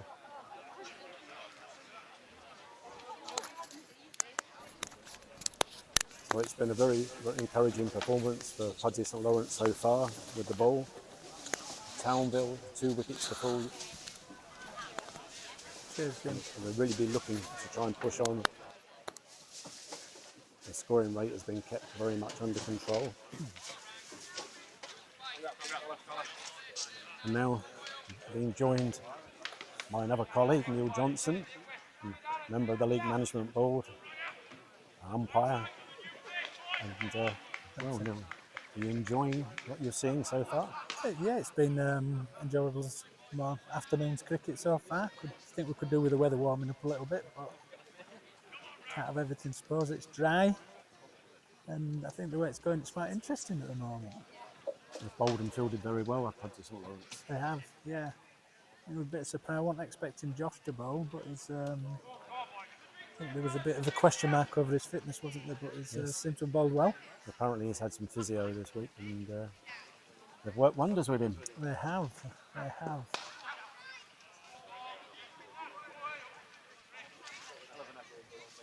It's going to be an interesting phase of the game because we're just coming up towards the drinks interval, and obviously they don't want to lose another wicket now. And a new batter bedding in as well. I mean, Kieran at least has had the experience of playing in the last 2 finals with Woodlands, so he knows a little bit about what it's like playing in a final. Most probably more than most of the Townville lads, definitely for the Priestley Cup final, isn't it? But Archie Scott's come on and settled them really well, hasn't he, with his leg spin. His first over, getting the wicket and bowling very nicely. Yeah. You know, it's a period where we think Jack Hughes will probably try and press the accelerator. Yes. I'm surprised if he doesn't. Might be able to see properly now. I've put my glasses on, I might be able to see properly.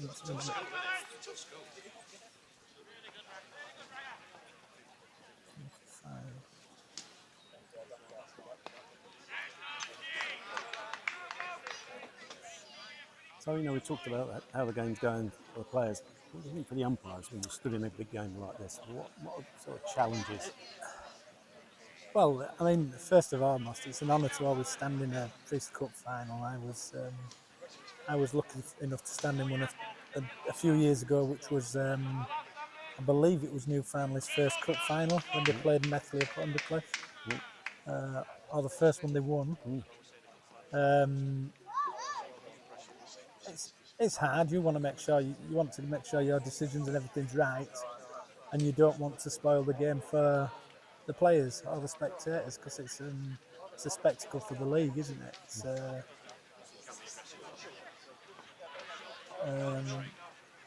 It's one of the big highlight games of the season for the league.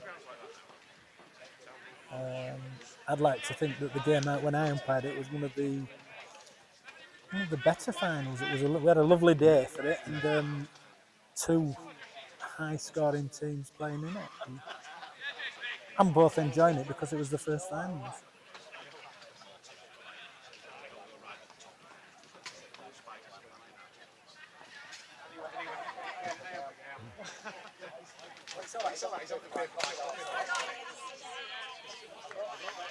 No, this is Tony's second final. Third final. Is it his third final? He did 2019, He's done 2022 and 2025.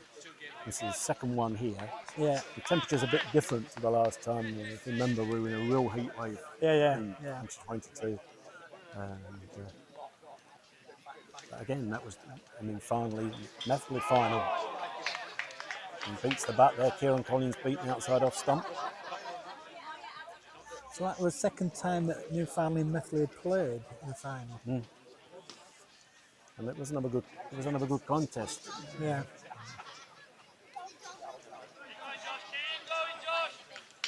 When you're an umpire, there's so much pressure, isn't there? You've got the players wanting you to give decisions. You've got spectators who can be very irritating. I feel that with the standard of the players in our Premier League, that I personally don't feel you get as much pressure from the players in the Premier League. You seem to get more pressure as you go down the divisions. And some of that, I'm sure, is because of the standard they play at, and obviously some of the cricket they played or they have played outside the league.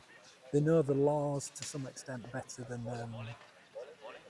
less experienced players that are lower down the league.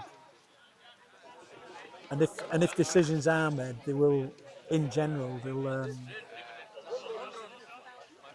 they'll take notice of them, and they won't give you as much back chat, so to say.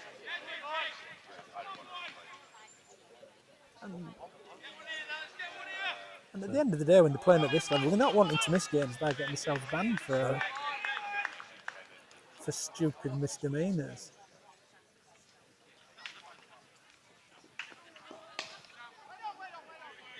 The fielding's been very good, hasn't it? Yes, and it's nice to see the likes of Ricky Priestley doing so well in the first team this year for Pudsey. If you think last year he was playing in the Priestley Shield final, and this year he's gone and got, 800 plus runs in all competitions for St Lawrence this year. There's a big, as Jim Smith was saying a little bit earlier, there's a big call from Harry Franklin as captain, that if he's going to play in the team, he's going to bat number 3. And he had the confidence in him from the start. Yes, yeah. For a young player, it's a big step up when you come in from second team cricket to be number 3. It is. In a Premier Division side, and he's done extremely well. A bit of experience from his dad, though, to let him know what's what there, I think.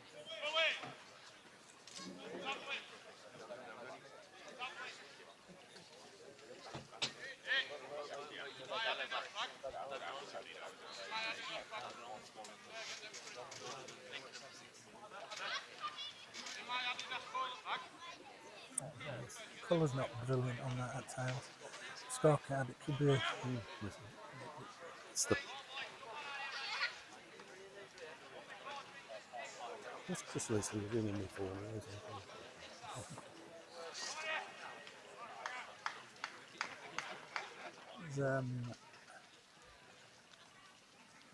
Most probably wanting to know when you want an umpire's view on.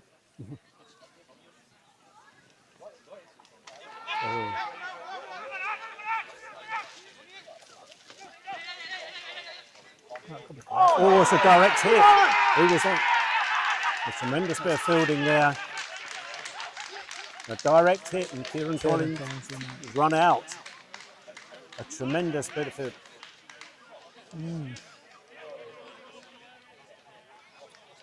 That's a big blow for Townville there. Kieran Collins getting run out for a direct hit. I think it's him that's called it on for the second run, isn't it? He called the second run. And thought he was going to make it. Now here comes the birthday boy, Doolage Ashen, the overseas player. Collins run out there by Archie Phillips for 4. The incoming batter is Doolage Ashen. Yes, and apparently it's Doolage Ashen's 25th birthday today, so he'll be hoping for a good score. He will. No doubt. So it's 71 for 3, and I certainly think that having lost the toss, St Lawrence are going to be more than happy with this. I think they'll be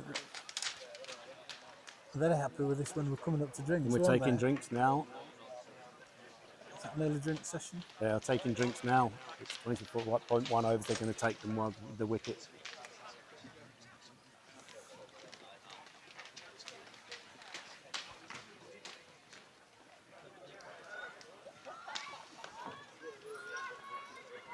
So we're going to see the highlights of the wickets to fall so far. At the halfway stage, Townville are currently 71 at 33. Our current batters are Hughes on 22 and Ashton on 0. I think there's a big pressure on Jack Hughes here, don't you, to go big.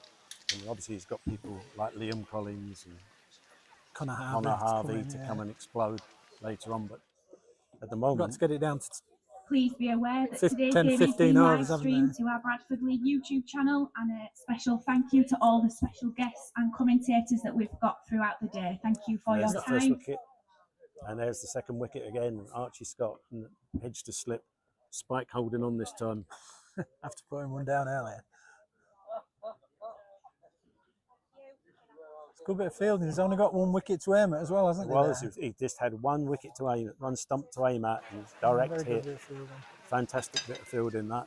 Yeah. Archie Phillipson is one of these young lads that's come into the team this year. And he's doing extremely well for them. Yeah, they do have a good setup for bringing the youngsters through the St Lawrence, and then they do, as I say, they do give them the chance when they play.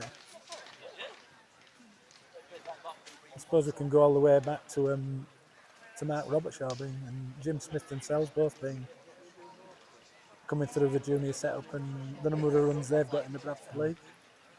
There's some very tidy bowling figures at the moment. There's Junaid Khan with 6 overs, 1 maiden, 0 for 9. Adam Frost, another one, captained the second team last year. 7 overs, 1 maiden, 0 for 25. Josh Priestley, 6 overs, 1 maiden, 1 for 20. Again, very tidy. Chris Marsden, 2 overs, 1 maiden, 0 for 5. And Archie Scott, 2 overs, no maidens, 1 for 6. Yeah, you'll be pleased with those when you've lost the toss.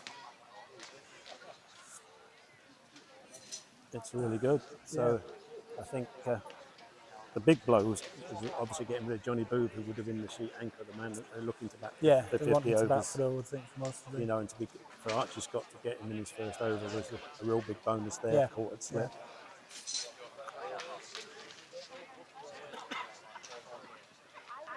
I think it's been good as well, the way they've been able to shuffle the bowlers.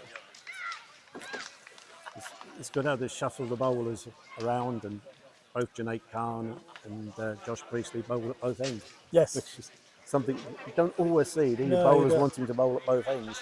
No. So here we go again. That was the first ball of the over when the run out occurred. So 5 more balls to come from Archie Scott in this third over. Who can bowl then? They've got a 6th bowler. They've got Ricky Priestley, who can be an additional bowler. Archie Phillipson can bowl. So plenty of depth there if required. In days gone by, we have seen Mark Robertshaw bowl a bit of off spin, but I don't think we will now. I think those days might have gone past in the 2020 trophy. I think it's now where he bowls, isn't it? There's a lot of pressure here rested on his shoulders of Jack Hughes, isn't there? You know, he's a really good player, Jack. He's got a lot to think about here. He's not captaining anymore, has he? He's got rid of the weight of captainship this year. It's Johnny captaining. Sensible head on his shoulders there.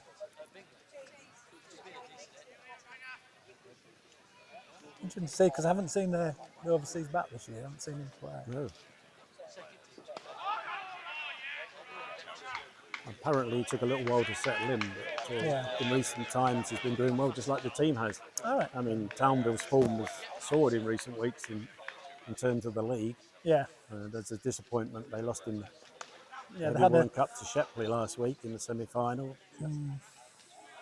Yeah, they won the first couple, didn't they? And then they fell away after 3 or 4 games. So they're up to 3rd in the league now, and from where they were, that's a good effort. Yes. What nationalities are there? Sri Lankan. Sri Lankan.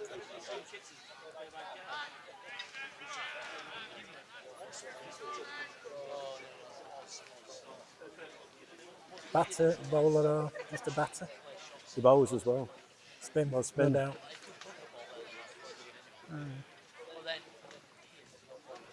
Seem to be the more that we get, and we seem to get more of the spinners from Sri Lanka, don't we, They do. than out and out pace bowlers. It looks like we're going to get another bowling change here. It looks like Archie Phillipson. Lawrence Archie Phillipson. He was a young player in his first season at St Lawrence. Played for the league's under-21 side.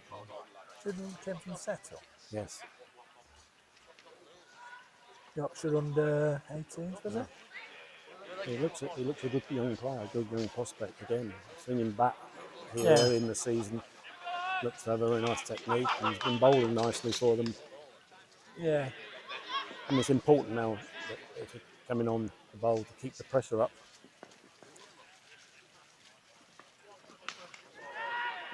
Get straight into your line and length of it, and Well, that one sort of flew off the outside edge of the bat, outside half of the bat, and flew safely short of Ricky Priestley. Not a bad start, that. he'll start getting to his easing himself in.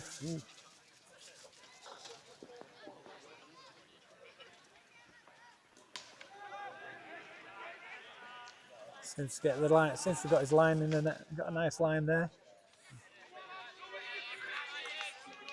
He's settled down nicely the first couple of deliveries, hasn't he? You Yeah, know, it just seems to be just that aim at fourth stump.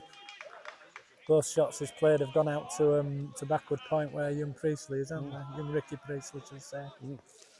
With the brothers being in the team.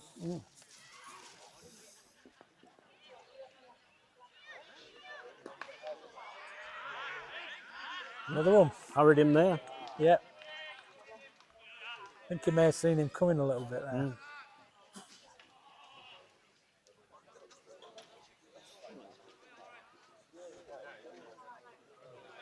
So when you get a new bowler on and you're the umpire, what are you looking for first of all? Where his feet are landing? What are you watching for? Yeah, wanting to see where you fit. Because I mean, if they're bowling well back, it gives you, it makes it that little bit easier looking for the no balls.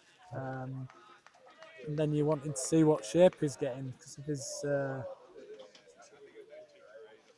if he's going to be, if he's going to be bringing him into the battle all the time, and his line and length where he's going to be looking for the pads, I'm not saying it's making it harder for you because you've got to be concentrating every ball with it, but it's you've got to be spot on with it. Whereas if they're taking it away, or if you've got a spinner that's turning it away, it's hopefully not going to be. I mean, if he's bowling fourth or fifth stump, unless he gets one that's big cut back or whatever, you're not going to get as many LBWs. They're bowling for the slips, aren't they? And that, so. I suppose one of the other challenges for you when you're umpiring as well, especially with power plays, how do you make sure that the required number of fielders are in the circle? It must be difficult to see at times. It can be. I mean, I know myself. I once called a no ball because I thought the bowler's mark was one of the discs. I did get told fairly quickly by the fielding side. But I mean, between yourself and your colleague, you roughly work out what's what, where they are. Then obviously that in the league game I did yesterday with the time, we actually had to bring another fielder in, so they had to have 5 fielders in the circle. So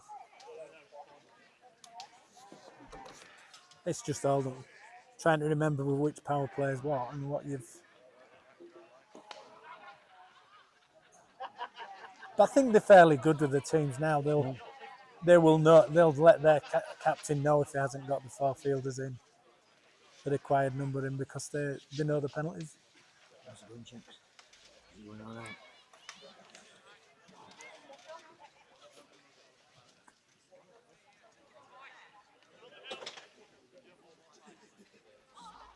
Maybe glass pass around it.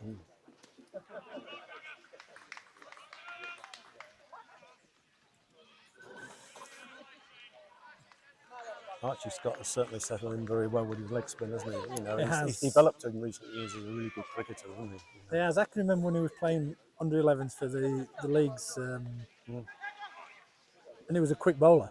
If you imagine, with he's always been tall for his age, and he was an out and out fast bowler when he was 11, 12, 13, 14, and I honestly feel he's a better bowler now with the slow bowling that he bowls than he was when he was tried to bowl quick. I can remember him when he was knee high, and he used to come along to score. He used to want to come and help me with the live scoring and announcing at the cup finals. And I remember because he used to live next door to Keith Moss, and Keith Moss even bought a laptop for him so he could do scoring. Oh yeah.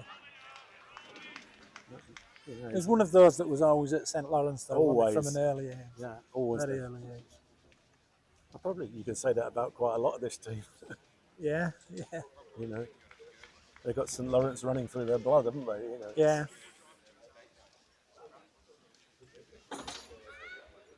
Yeah, you don't see many of them go on and play at other clubs once they've started as juniors. As I think it shows there, you've got Chris playing there, who was a junior there. You've got Mark, who was a junior. 2 of the most senior players in the team there. You've got both of the Priestleys that have come through.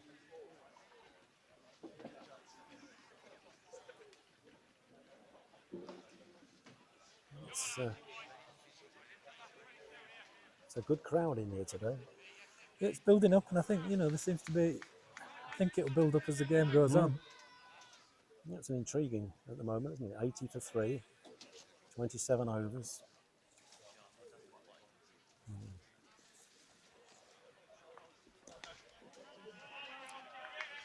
And I think the coverage we've got that we're doing, I think this will help as well, because people will be looking on and seeing it, and they'll be, let's go down. It looks as if it's going to be an interesting game, and let's go and see it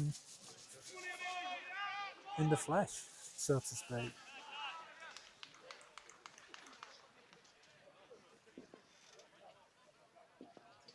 We just with the sun breaking through, couldn't we? It's just a little bit overcast still. I think putting the sun cream on this morning may have dampened that. The bad call, that one. Yeah. So it might guarantee that if there is any rain, it'll run off you. That's true. After making the mistake at the Priestley Shield final of not putting any sun cream on and getting burnt. I think last Sunday was the glorious day, wasn't it? Yeah, it was another good day up there. The Jack Hampshire Cup final. Yes, I think it was a happy day for Hunslet Nelson, wasn't it? It may well have been. I think in general, we've been blessed. The last 5 weeks, we've had good weather for all the for 4 of the finals, should we say? But then, as a result of that, we ended up playing the T20 in the evenings, and I think the new finally Cleckheaton game was an absolute cracker. Yeah. In a way, it was a pity that wasn't the final, because it was such a tremendous game of cricket.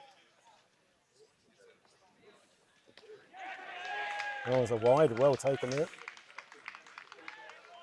That will test Charlie Best's hamstring out after his injury yesterday. I don't think he wants too many of them. Well, at the minute. Have they got another wicket keeper if he hurts himself? Well, yesterday it was Barry Franklin. Oh, they better go behind the stumps. Yeah.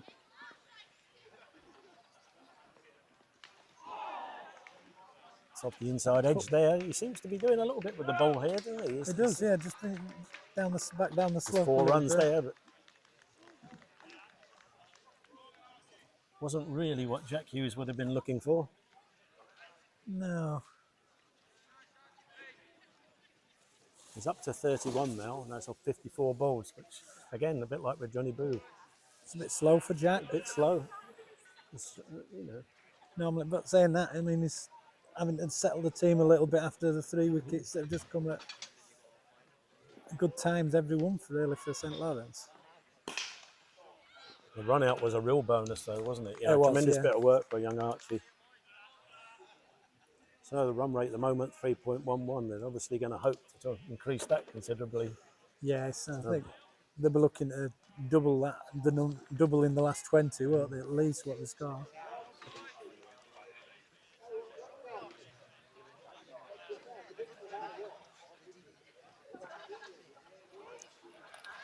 Right. You're the ball. See you later.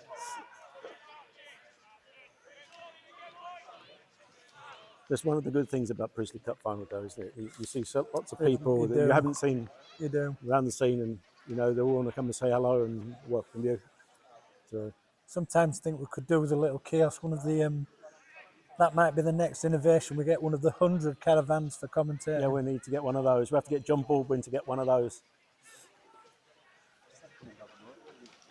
Change of bowling for Pudsey St Lawrence, Chris Marsden. So another change. He's shuffling his bowlers once again. He's changed them around quite considerably, hasn't he? He has. Spike coming back on.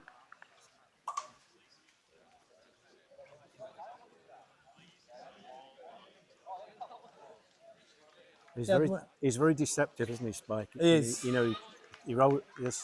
trundles up and you think, oh, that's going to be easy to hit. And it dips. Yeah, he can still in turns, he's got good control, hasn't he? He's still one of the better slower bowlers in the league. He is. Testing, I would say, I think. He still loves his cricket so much, doesn't he, Spike? Yeah, he does. I mean, we thought with a stage a couple of years ago. I thought it was on about coming into umpiring, and he's done his level too, so he can, as and when he does retire. But I think it seems to be when, not a case of an immediate thing. Well, no, he did have some injury problems, didn't he? At the hip. Yeah. But he's done very well. He's come back and. Yeah, he's come back, and I think when you were looking at the operation he's had, you wondered if he was going to bowl as much as he has bowled this year, but he's seems to have been 100%. He's been well used, and I think you can see with here, Harry Franklin's shuffled his pack really well, hasn't he? Yeah, he's not allowed the batsman to get too familiar with his bowlers. No.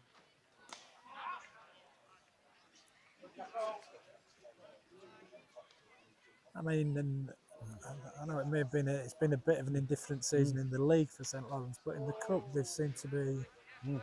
He seems to have got nearly everything he's done right as Barry when he's been captaining in the league, in the cup, should I say?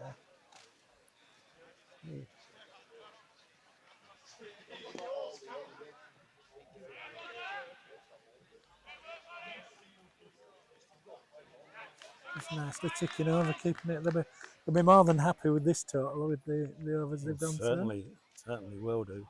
Yeah. This is that's 29 overs gone now, 88 for 3. It's 3.3. About 3 and over. Just over 3 and over. Yeah. Smidgen over 3 and over. And so there's a lot resting on Jack Hughes here. 32 not out of 57 balls.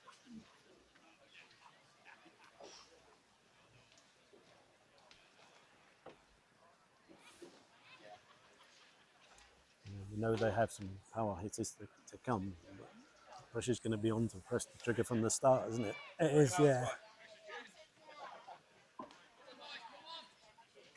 You're not going to have the comfort of having 150 behind them at the moment. No, so, and there's a danger that not very many runs on the board, that if you Could hold lose. out, you quickly lose wickets.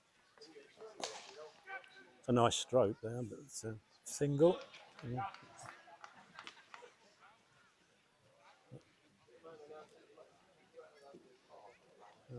I think generally the fielding's been very, very good. There was one drop catch in the slips and, Yeah. and a little misfield down here on the boundary by Archie Phillipson, but I think he's redeemed himself with a direct hit run Yeah, I out. think the run out did. I think all will be forgotten as regards that.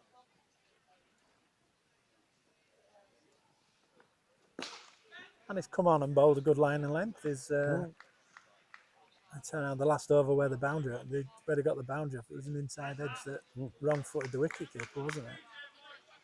That kind of inside edge could quite have easily gone onto the wickets, and they could have been far down.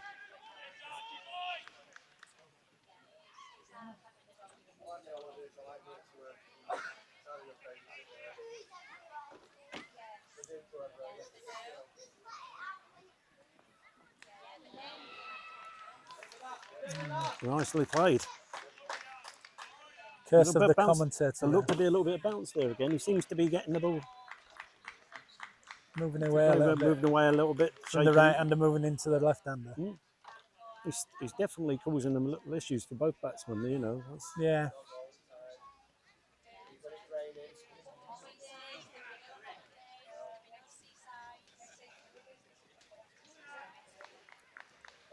I like his approach, and his action is good. It's smooth, isn't it? Yeah.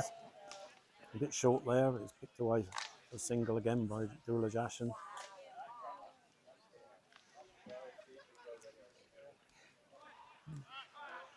Yeah. And then also we've got Mark doing his first Priestley Cup final, haven't we, Mark Bentley this year? Yeah, as an umpire. Well deserved, and he's how he's progressed up the ladder with the. No, it's nice to see umpires rewarded when they're doing really well. And James Watson here as third umpire, you know, he's made good progress. Yeah. It's fun to watch as we go out in the coming seasons. Yeah. Getting some younger ones coming through. That's what we do need, some more younger ones. We need some more people who are giving up the game to come and umpire. We do. It's something that needs to be worked on. Yeah. You know, in the first class game, they're very good at getting people who finish their career and come in and becoming umpires. Yeah. I mean, I know there's financial rewards there are far greater than what you're going to get in club cricket, but it's the invaluable knowledge that people who've played the game have got that you need, because I think it helps you as an umpire if you've played the game at a similar level to the players. Without a doubt. But we definitely do need more ex-players coming in, because, I mean, it's the lifeblood of the game. You need them. You know, you can't really play the game without the umpires, and it is hard for clubs to get umpires for the second teams and that. But, you know, if people could put a little bit back into the game, it'd be... And they'd enjoy it as well. I'd always turn around and I was always told it's one of the best places to watch a game of cricket. It's best seat in the house, they all said, didn't they? 20 the other end. I think that used to be the opening gambit from Glyn Pearson and it was all and Bill Holdstock when they were doing their training courses. It always was the best view. And I know it's Glyn's here with us today. He's watching. He's walking around watching the game. Well, it's just interesting to see. It's an indication again of just how well Pudsey St Lawrence have. The last 10 overs, 35 runs and 2 wickets. So a real good effort from the bowlers again. Yeah. You know.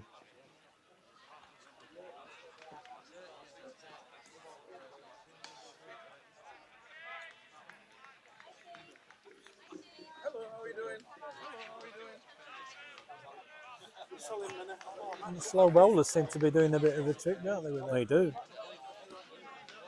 That's the first time really that Jack Hughes has tried to use his feet. They did hit a 6 early on in Chris Marsden's first over, but by and large, they played him from the crease, haven't they? Yes, they have. Yeah. I think maybe Chris, after seeing him going like that, Chris must probably varied it a little bit of how he was bowling to him. See the Sri Lankan now going down the field as well.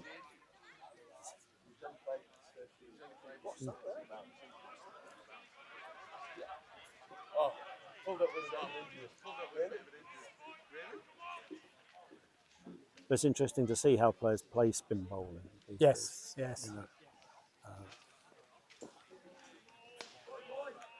It is. I think here at Newfoundland they've got probably one of the best players of spin bowling, Ryan McKendry. Thought he was going to say Mr. Bullen then, but He's never in long enough for the spinners to come on.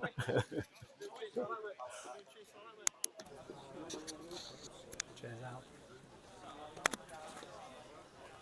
So Neil Johnson moving out there. Now we're joined by Anthony Ryder, a member of the management board, and of course chairman of Hunslet Nelson, who last week won the Gordon Rigg Jack Hampshire Cup. Have you been celebrating, Anthony? Afternoon, Alan. Yeah, it's been a bit of a whirlwind week for myself. We went to Jack Hampshire on Sunday, and then flew to Ibiza with the family. Back in yesterday afternoon, managed to catch the last 15 overs of the first team away at East Ardsley. And then I've just been up at Morley watching women and girls softball cricket tournament up there, and then straight to join you. Well, that's very kind of you, you know. Wouldn't miss it for you, would I? No, you wouldn't, would you? And it's really interesting, isn't it, at the moment? Yeah, it's been great. It's been good. It's good. Yeah, I think it's been a difficult year this year because people managing the lack of rain, where last year we were all heavily affected by the rain, but this year it's the heat that's taking the difference with the conditions. So yeah,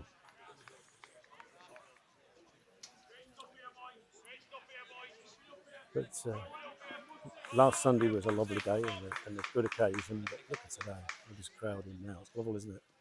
Lightcliff did a great job last Sunday. I think it was great to see families there, and especially today. You look around the ground now, there's kids playing in the nets, there's kids having a knock up, and that's what we want to carry on really, that these kids are our future. So it's good that we finally are putting this on, and juniors are here watching two great teams go at it.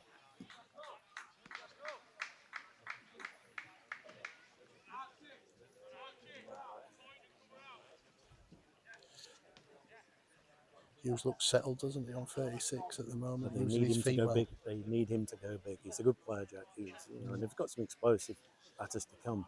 But St Lawrence will be the happier, I feel, at the moment. Definitely, agree. And the run out was a real bonus. He was cracking. Yeah, Tremendous bit of fielding for Archie Phillipson. And Archie Scott has bowled very well, his leg spin. You know. Yeah. In fact, there isn't a bowler really that's not performed well. They've all kept the pressure up. They've all done what their captains asked for them. I'm just going to misfield now. I was just going to jinx it and say when was the last time we've seen a boundary, but no, that one hasn't gone either. So that's the 100 up. What's that coming? 100 up. That's come off 31.5 overs. So you know it's only 3 and over the scoring rate still. It needs to increase considerably. The average first innings score at Newfoundland this year is 256. That's taking in all the matches here. So that's a lovely shot. Used his feet well. Comes up a Through boundary. the covers.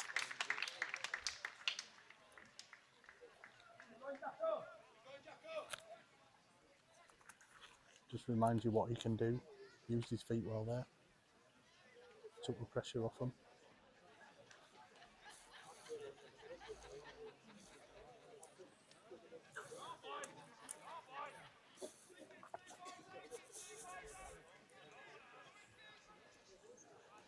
We've got Spike still staying on at this far end.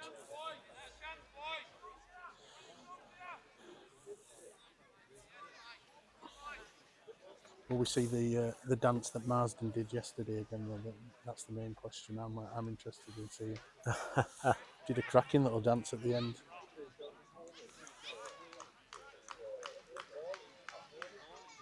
It's funny, though, as you say, when Spike sort of trundles in, you think this is very inviting.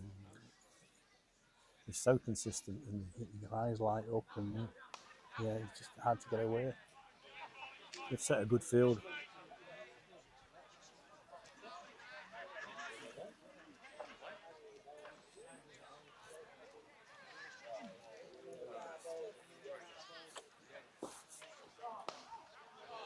There you go. Another boundary up there. That's a useful shot, that.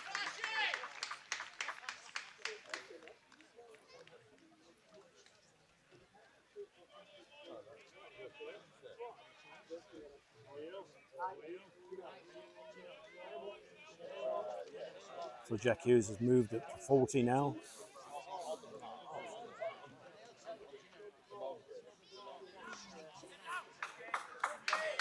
Just rotating the strike here now.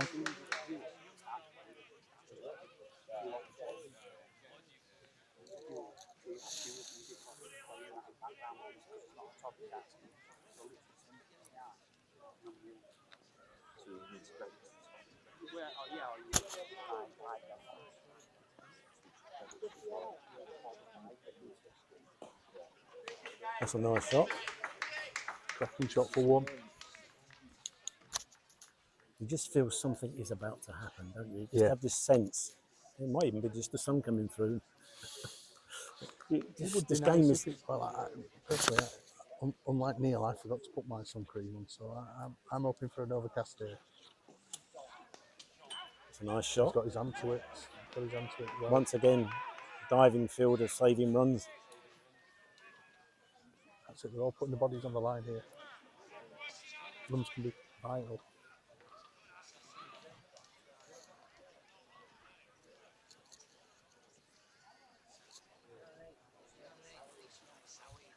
At what point does Jack put his foot down? It's one of those situations, isn't it? You know, they don't want to lose wickets. He wants to be there at the end. He wants to be. They really need him to bat long and let other people bat around him. Yep, agree.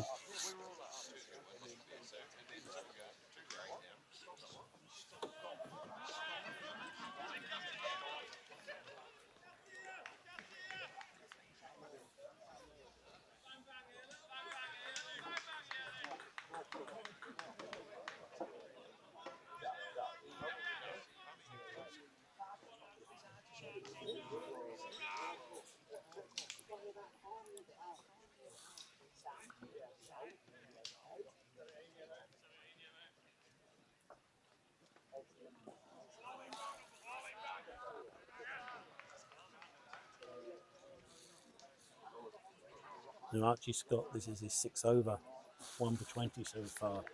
Bowled very well. How old is he? He's come through. He came through the junior ranks. He'll be in his mid-20s. Pudsey St Lawrence through. Played all his junior cricket. Like so many of this team. It's good to see. You keep hold of the juniors. But he's bowled with really good control here, you know, and it's enabling Barry Franklin to keep the pressure on.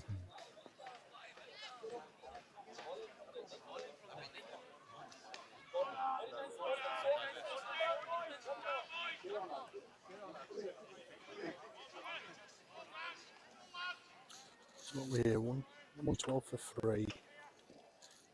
3 and over. Yeah, this is where you feel that the acceleration has to come. You know, they've not really picked up a lot of boundaries, and I think that's the thing that's got to happen. The singles alone are not going to be enough. No. You feel that they need a score top-sided, top 50, 250, 256 is the average score, first innings score here at New Farnley this year. I would have thought when they won the toss that they were looking at 280. I want to put a marker down on it, give themselves something to defend.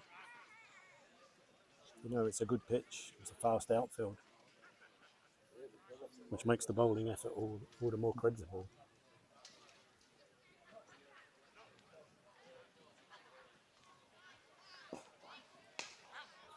Just the one there.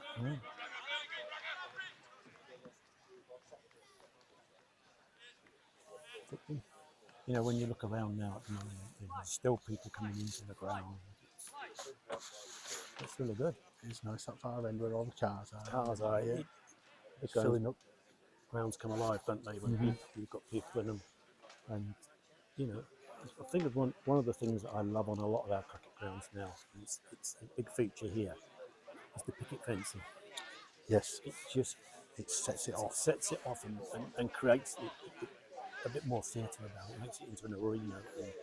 And like here, this was like a long field at one point. Now, where they've got the picket fencing at the car park, and it's an oval. It looks a cricket ground. It says cricket. It's funny you say it.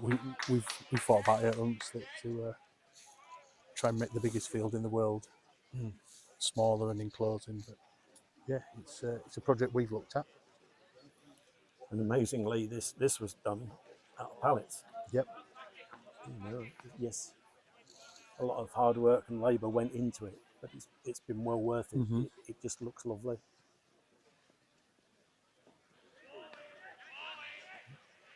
Sometimes it's the simplest little thing. Just the littlest touches makes the biggest difference. Yeah. I think we said this last week. Sometimes you don't have to go over the top with a big wow and a big razzmatazz. Just the little attention to detail can make such a big effect. What's that? Yes. So who have you had in the box with you so far? Well, I started with Richard Robinson, and that was very enlightening. Richard, you may have been here earlier, and everyone was asking, what was that contraption that he was using on the pitch? Yep. It was to check the hardness of the wicket.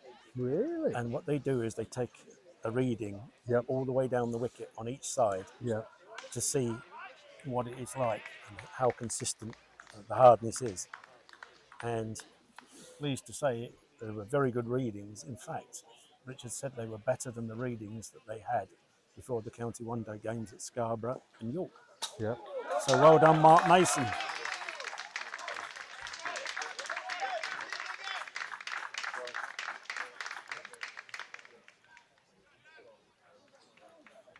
So 5 from that over.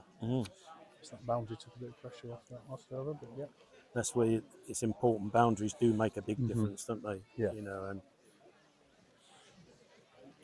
St Lawrence have been able to stem the tide of them so far. You know, there's been no real burst of boundaries. Indeed, I'm just having a look here. There's only been 12 fours so far in the innings, which you'd have possibly thought at this stage would have been a greater number than that. Yeah.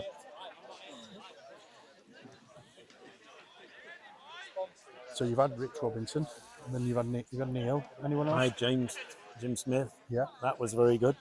Interesting. Pudsey St Lawrence Doctor, very interesting, giving an insight what it's like to captain a team, about the young players in the side, and what it means to play in a cup final. It's really quite interesting. You know, I mean, both Richard Robinson and some of the most prolific batsmen we've had in recent times, and both know what it's like to play in Priestley Cup finals. This is a big thing that a lot of players will go through their career, and unfortunately they never get the opportunity to play in a cup final or a finals days. And when you get the opportunity, you've got to take it with both hands.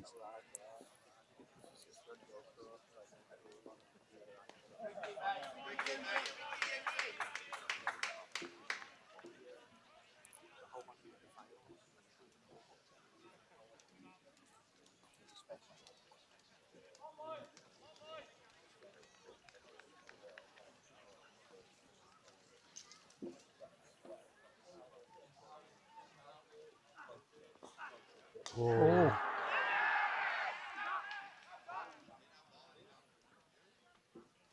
Not out, that.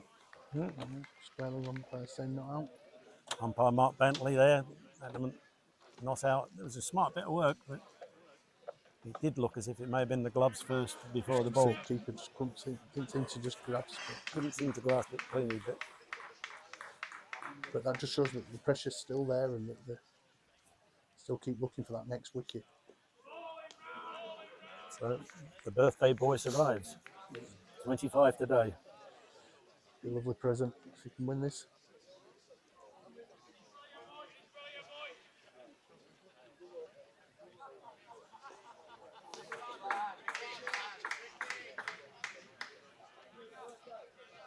So they're beginning to rotate the strike a little bit more now. The run rate now 3.38. It's increased slightly over the last few overs. So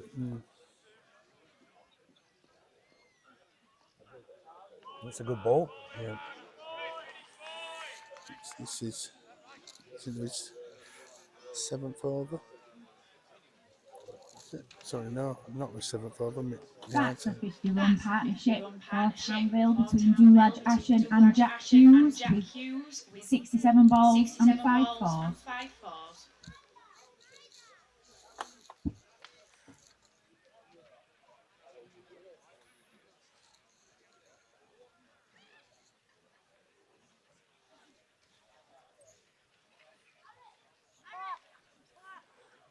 Got to change the ball in at this end, the far end. We have another change.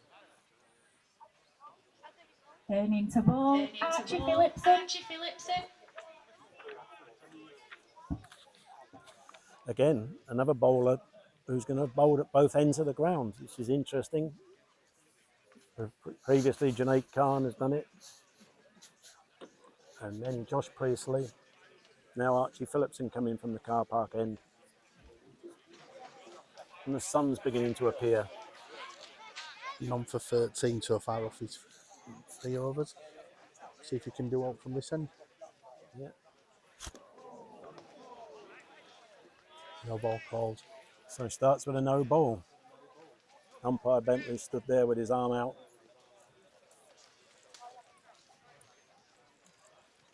Now we get the free hit. First one today. There you go. Signalled by the umpire there. Free hit.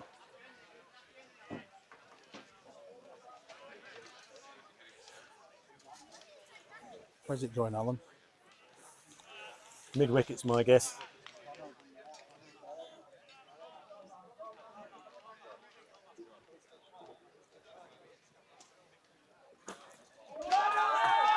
Straight down the ground. Straight. And six. Yep. The first of the day. Punished that no ball there. I think that's a lesson for if you overstep. Yeah. That's just really helped him. It's taken him 31 from 32, so he's starting to find his range now. That was a good shot. There you go. Another nice stroke as well into the offside for a single. He's beginning to warm to the task.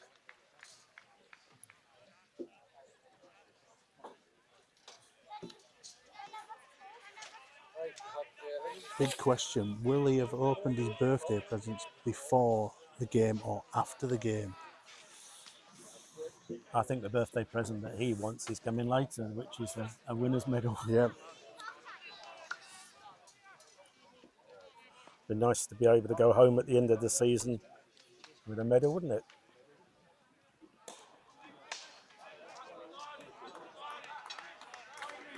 That's well fielded, I feel.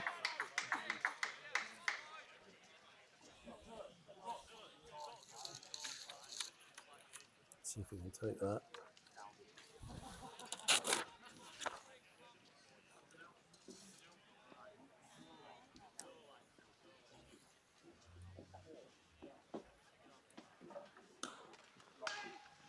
So good fielding again.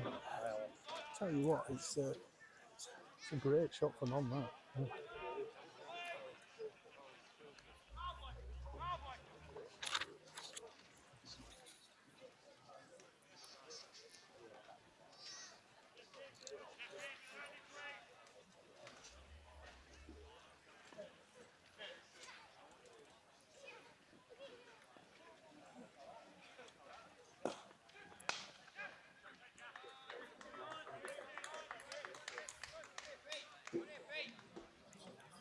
Jack Hughes getting nearer to his 50. He's certainly played a very important role for his team, but we feel he's got to go on further.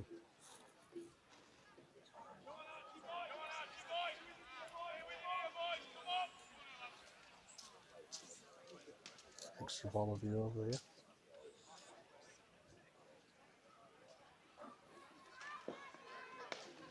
Just for one. So what's that? 6, 7, 8. 9 from the over. Takes him up to 3.5 and over.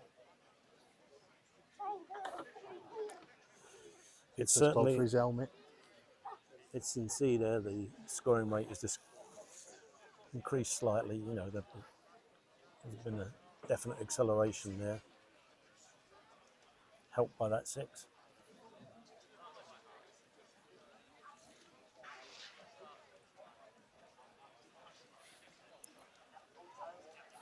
Did you get any cricket in yesterday, Alan? Were you out and about, or did you I was stay out up? and I was out and about. It was here at Newfoundland, seeing them win the league title, and then obviously being involved in the presentation of the trophy. Oh, yeah. And Did you stay for a drink after? we did. Not as many as the team. I had to go and do my writing, but it was. I was going to say there's a few sore heads around the ground, is there? I probably will. It was nice to see that the captain Alex Lilly get a century yesterday. Yep. It was also nice too that his colleague who was batting with him, Ryan McKendry, Yep. clearly reined himself in a little bit, shall we say, to make sure that his captain had the best opportunity to get the century he deserved. And it was good work. Nice to see, good bit of team play. Yeah, there's a few sore heads, a few pairs of sunglasses on a few I think family so. players. I think there's a few emerged this morning. They're still creeping out of the pits. I think some of them are. Still seeing a few. Fletcher's still on water. He's not taking a beer on yet. It's very, very interesting now, isn't it? You know, Jack Hughes 49, Yula Jashin is 34. In fact, you know, you look at the comparative scoring rates. He's made his 34 from 40 balls. You don't really seem to have noticed him scoring at that sort of rate. Two groundsmen just past the box there. I had a little bit of laughing a joke with one of the technical crew there. It's lovely to see Richard here, Richard Robinson and Dave Hodgson, who's with him. 2 people that have done so much for groundsmanship and helped so many groundsmen around the area. I was going to say they're both always there if you ever need them. You pick up the phone. There's Winner Flea there.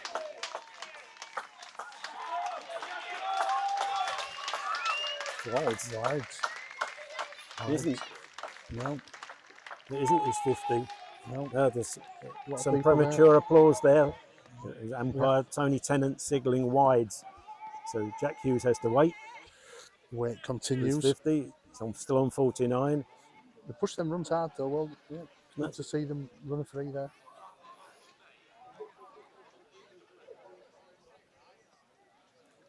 Very important to run well.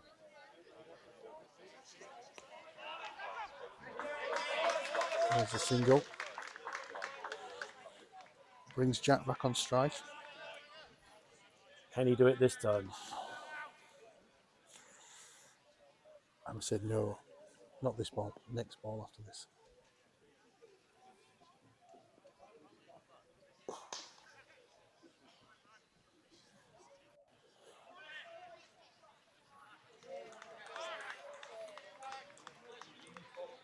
Quick tap, sorts his pads out.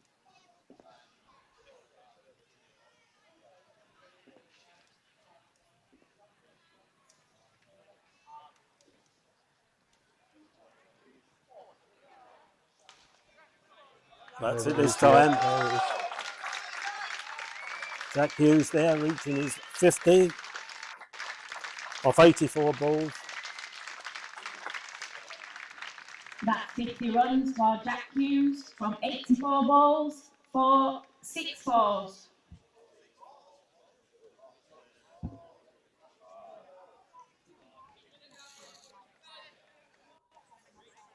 There's the wagon wheel of Jack Hughes scoring. He had to graft early on for his runs, but he's gradually beginning to increase the tempo of his innings.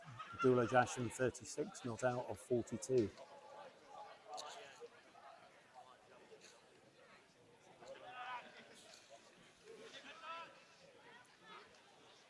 Power play 2.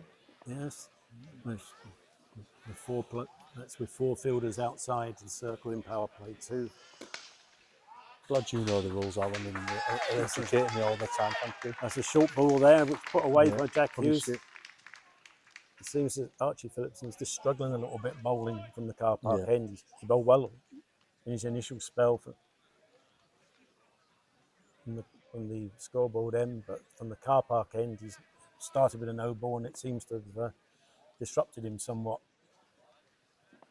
We'll see. Now he beats the bat. Yeah. I think Jack's intentions were quite clear there. I think Jack's decided he's going to take him on.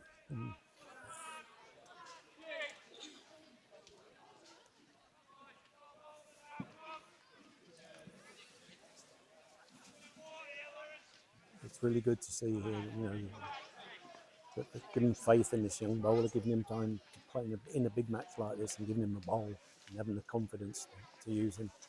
It's a good ball there. Done him again. Quick. He certainly works a lively pace up, doesn't he? I was just going to say to you after the first ball, if he goes like this, do you give him another chance? But with these at the moment, you can't say not to. Well, they've got plenty of other options, and because the way the bowling's gone, you've got overs in the bank from Junaid Khan if they need to come in and take wickets. Josh Priestley bowler's got overs left. They've got other bowlers they haven't used, like Ricky Priestley. So there's options, plenty of options for Barry Franklin. Yep. There he is, touching ball. Done well.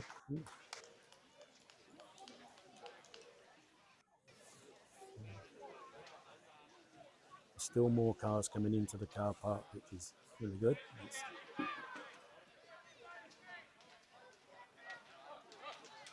Have you seen that Victoria sponge cake to my right?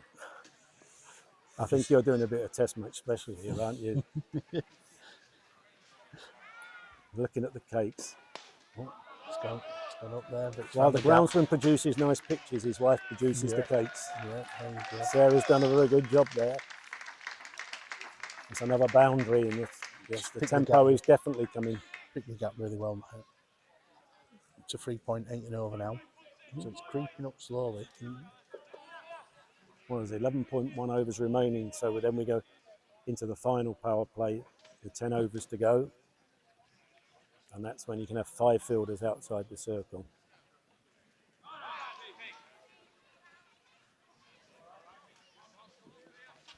So it's a tough time for Phillipson this over. It looks as if Jack Hughes is prepared to take him on. Just a single there. Yeah.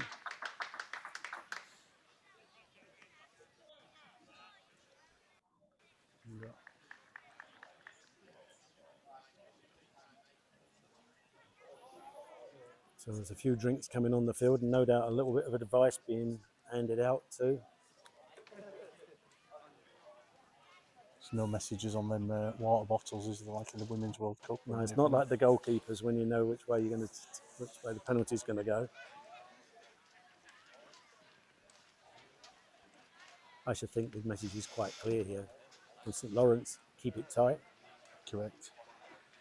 For Townville, we must press the accelerator. We've got to go now. The partnership's up to 79 now, so they are starting to click together. It's very important, if they can continue together. We know we've still got Connor Harvey to come, who's an explosive player. But the big thing is getting yourself in any game, isn't it?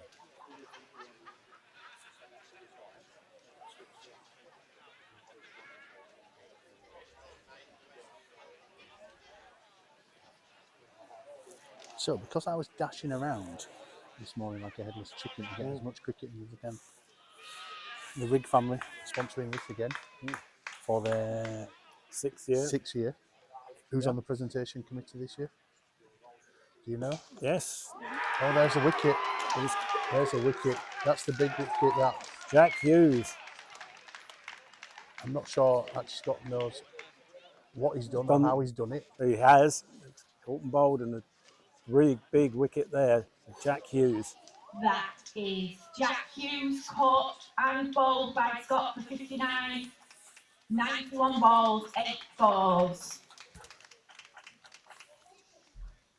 New batter, Connor Harvey.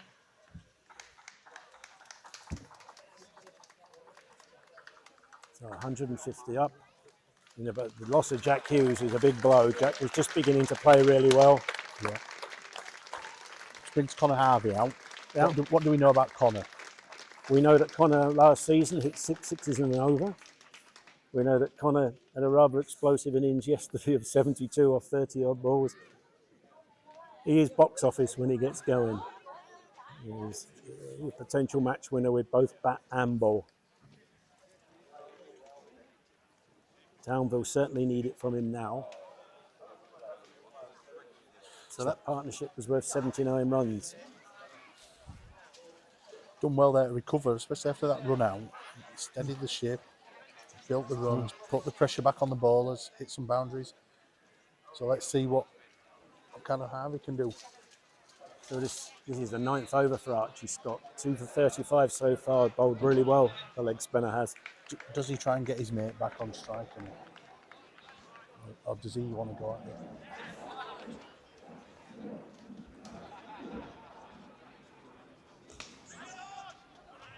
There's a bit of intent in that first shot there.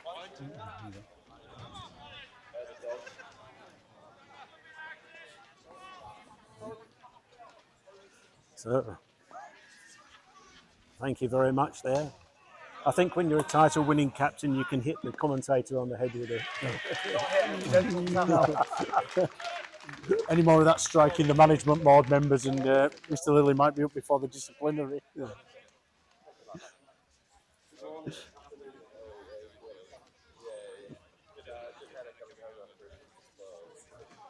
So here we go again.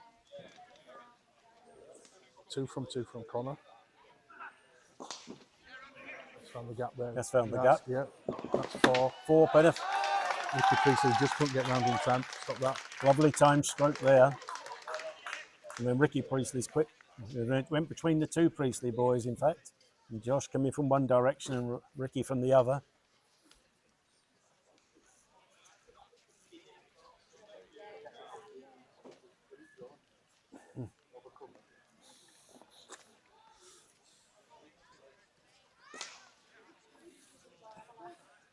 So there's just the 1.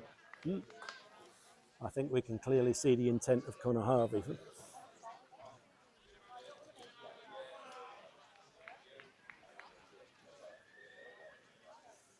So this is the last ball of Scott's 9th over, and then we'll be into the final power play of the innings. So 157 for 4. And now as we go into the 3rd power play, we have 5 fielders allowed to be outside the circle. Right. I'm going to love you and leave you. It's been lovely to spend a bit of time with you. Thank you very I'll much be back. for your...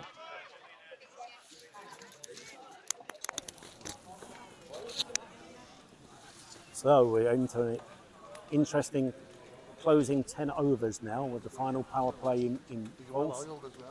Dula Jashan, the birthday boy, is 43 not out, 36. Sorry, he's 36 not out, 43 balls. St Lawrence in the last 10 is Junaid Khan. Now this is interesting with Junaid Khan coming back on. Junaid had a very, very good opening spell.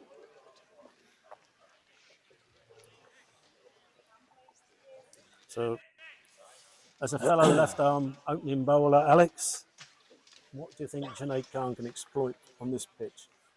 I think they brought him back to obviously get Connor out here. Big part of the game. If they can get a couple of wickets here, what's the score? 57 for 4. 160 for 6. They're asking a lot from the lower order. If they can get a couple of wickets here, Pudsey. That's the ball here, can't he?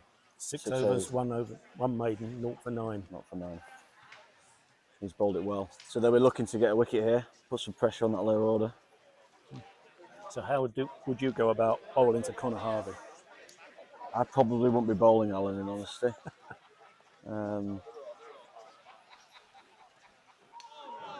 That's a snick. Oh, it's gone under spike. That's 4 penneth. That's a bonus. To Connor, I would definitely be changing pace. If you let him set early, you can get on top of you. You got to keep mixing to Connor. Is he over the wicket? Yeah, He's over the wicket. over the wicket as well. It was interesting because obviously they had 2 left-arm opening bowlers today. One was bowling, Junaid Khan bowling over the wicket, and Adam Frost bowling round the wicket. Well, Frosty does swing the ball early. He's a tricky customer from round the wicket. There's not many in the league that do it. I can't think of any actually that come round the wicket and swing it from that angle. He bowled 7 overs, 1 maiden, 0 for 25, so Yeah, he bowled well. exactly did the job for his team. Timed that well. Connor's come here. He looks like he's brought a bit of impetus, which is what the innings needs.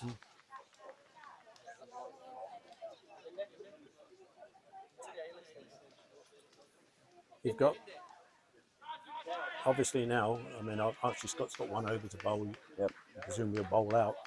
Who would you be bringing on? I would try and keep. They'll probably try and get some overs out of Spike, I'd imagine.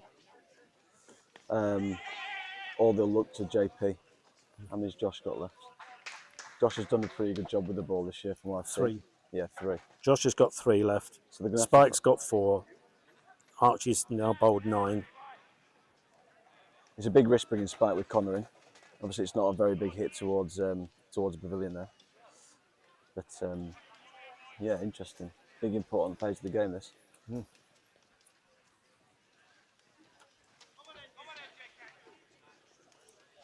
And looking back at yesterday, your colleague Mr. McKendry didn't go into 6th gear yesterday. He didn't. No, he didn't. We were taking the mick out of. We were taking the mick out of him actually. Because it's.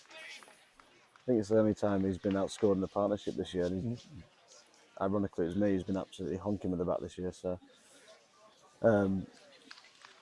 what he does so well, he just manages games. So he's got such a grit and determination. Macca, I mean, there's no way he was getting out yesterday. He's such a good player, isn't he? He's such a good player. It's more of his mindset and how he just manages games. He knows when to take the risks. He does it well. I think the captain played pretty well yesterday, though. A nice shot from Connor Harvey there down the ground. It's a great shot. Interesting to see if Junaid changes angle here. Tries to maybe cramp him for room from around the wicket. I think that's what I'd be looking to do here. Mix of pace as well.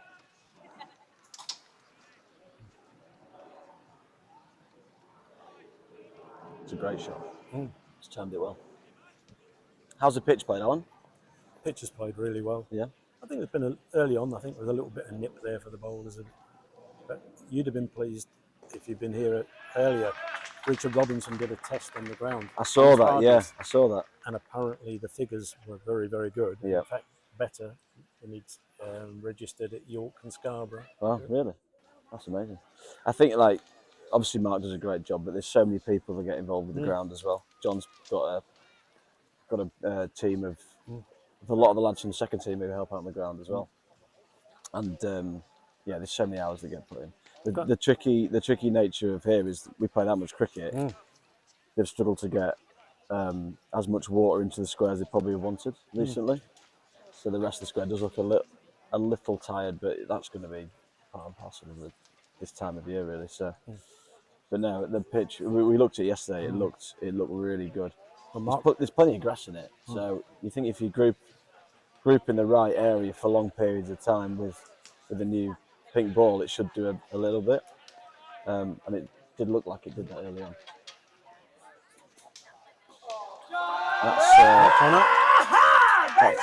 That's a few. Ooh. You can't park there, mate. You can't park there, mate. Is that Adam Ahmed's car? That's a shame, isn't it?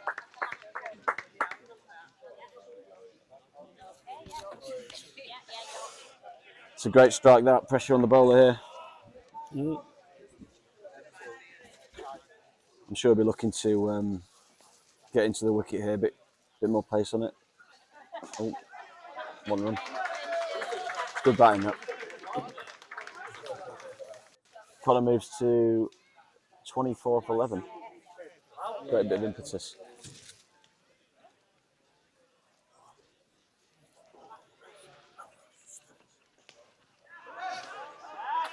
Ashen's played well too. Yes, played well, hasn't he? Timed it well.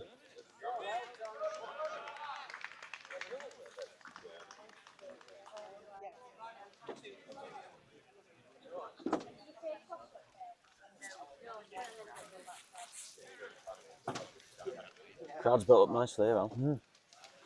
It is a good crowd. It is a good It's crowd. nice. Well bowled.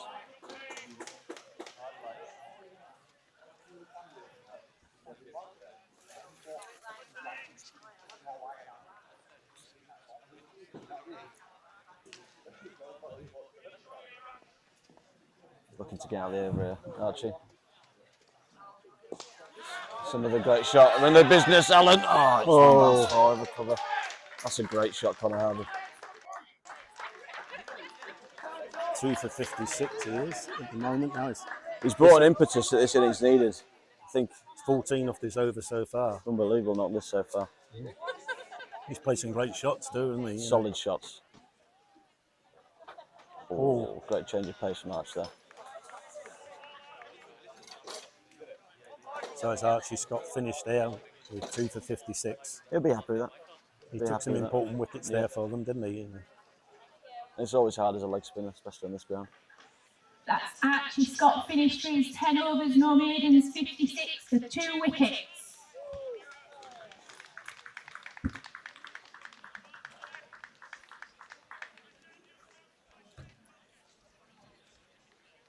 Chan's still going here.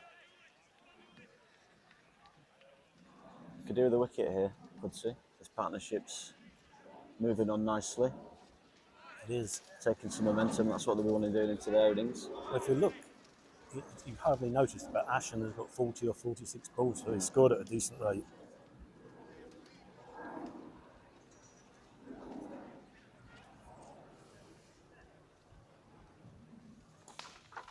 Sure. Easy one down to long on. Yeah.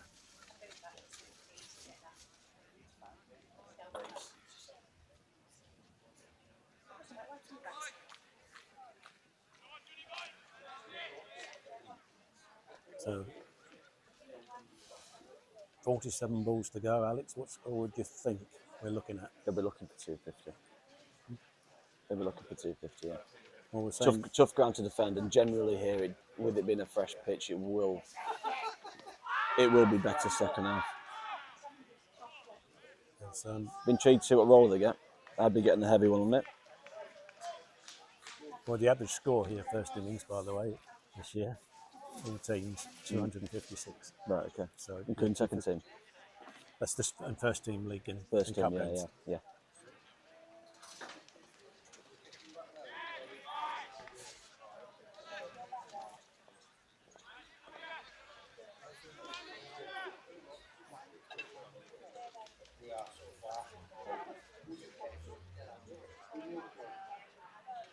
Shot, Connor. Shot.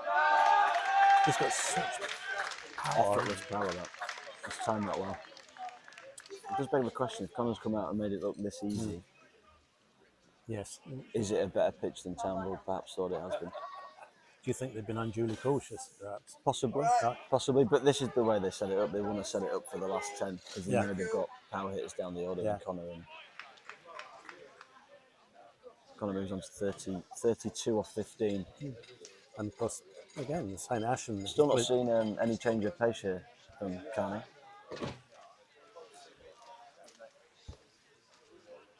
It's interesting, the whole of his experience. You thought he would have done, wouldn't he? Might have thrown a Potentially. slower ball in. Or, Potentially, yeah. Or at least try and mix it. Short ball. That looks like a. Oh, that looked like a wide to me.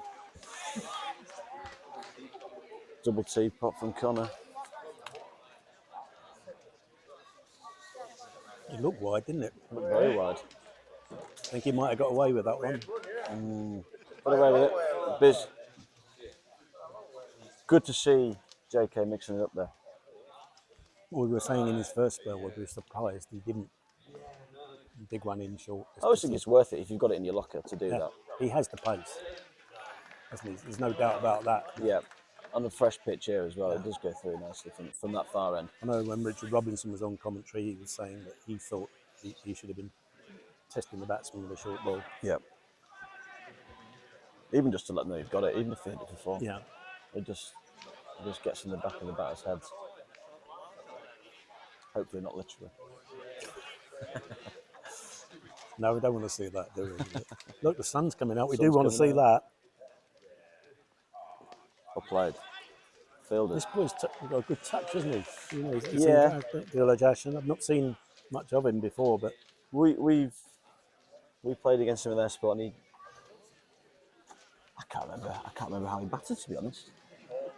But he seems as though he's kicked on a little bit, hasn't he? He's had a slow start to the year, but it's his first time to England. Young guy from Sri Lanka. The conditions will be so different to what he's used to. as well, he had a tough act to follow, didn't he? Dusham Dimukti. Yep. This is a big move here.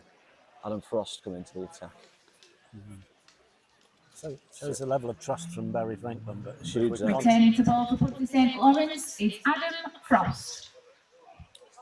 And the wicket keeper up. I imagine Frost here will be looking to take the pace off it with cutters, off cutters, leg cutters. It's a good move with the keeper up, though, isn't it? You know, just try and stop the batsman going down the track to him. Townville just getting into a good position here. 7 overs left, 188 for 4. Connor's going nicely. A couple of good batters to come.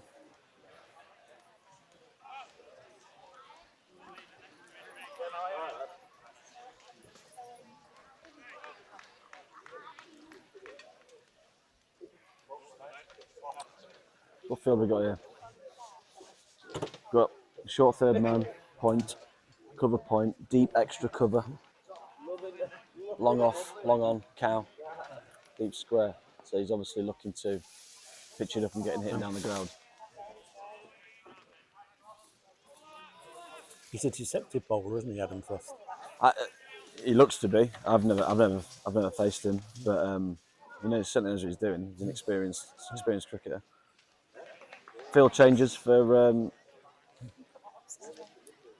Ashen. Cover goes out, extra cover comes in.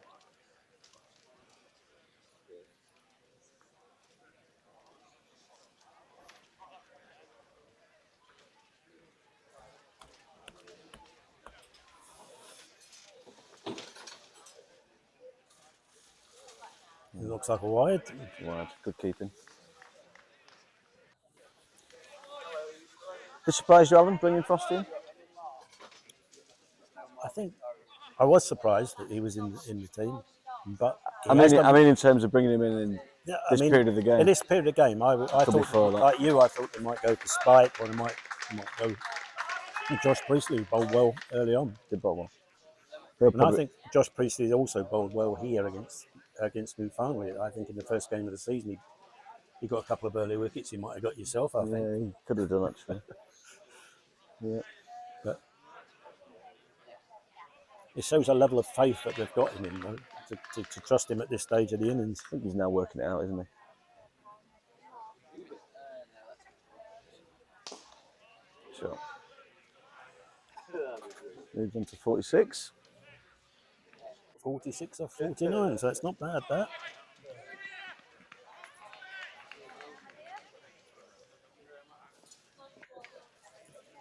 See, the run rate now is 4.48. Let's pick it up. Picking They've up. needed to, but they've picked up nicely. Well, it was down at 3 for a long time.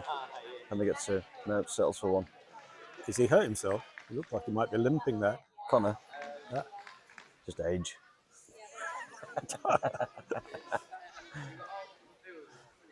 How old is Connor now? 30? I think he'd be late 20s still. I think. Nice to still be in his prime then. Perhaps he doesn't like this running like anyway. It's overrated. He likes the boundaries. They'll take this, Pudsey. Apart from that boundary, it's been a good set.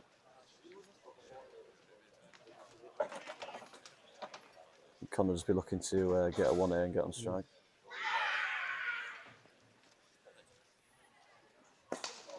One run, deep extra cover.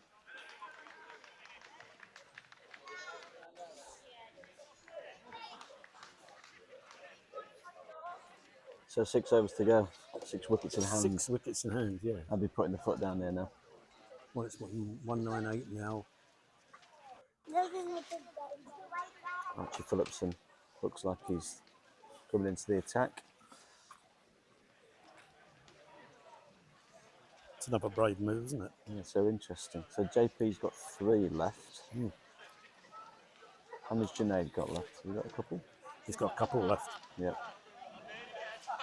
He bowled 6 in his initial spell. Returning to bowl for Pudsey St Lawrence is Archie Phillipson. He's 5 overs for 32 so far, Archie Phillipson. He's got some talent, Archie. He looks a good cricketer. He does. I think, was he 17, 18?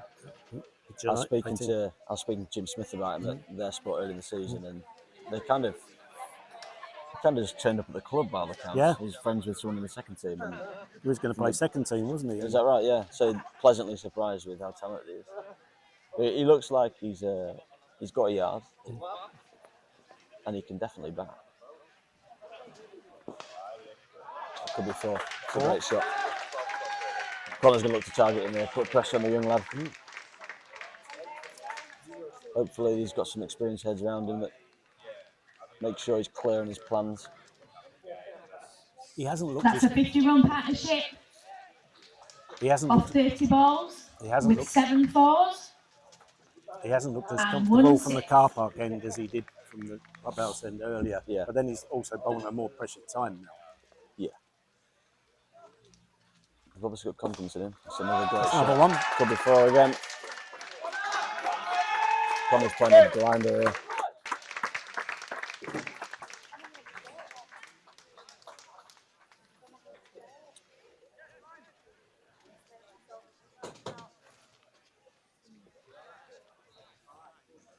This just shows how Connor Harvey can change the complexion of a game, doesn't it? You know, Yeah, definitely. He's one of the few cricketers in the league that can do it. and he can do it with both bat and ball. I Yeah, think that's the definitely. great thing about him. Change of field. Deep covers move to deep extra. Extra covers move round to cover point. Could be 4 more. Maybe 4 more. 4 to third man. Someone's got to have a chat with him here. Takes him on to 48. He seems to have got there in no time at all. 23 balls. A great innings this.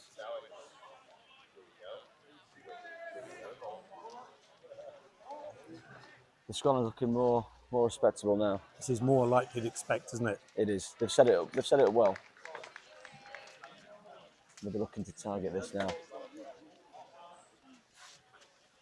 Lovely change of pace. Dot ball. Well bowled, mate. Well bowled.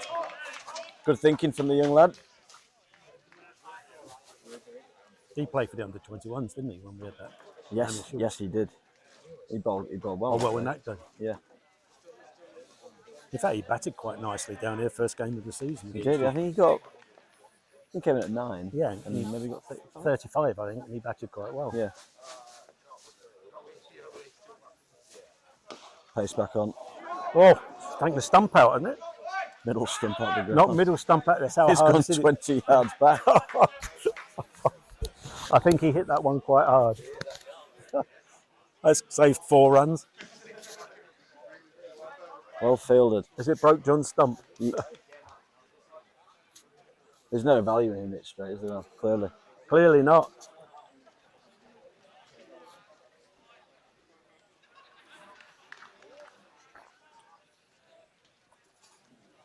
That would have been his 50. He's in the mood here, Connor. Unfortunately, we've been on the receiving end of it a few times. Oh, that's 6. 50. That's Could be a big lost ball. 6 from Connor Harvey. That's great 54 innings, Connor. of 26 balls. A wonderful innings from him.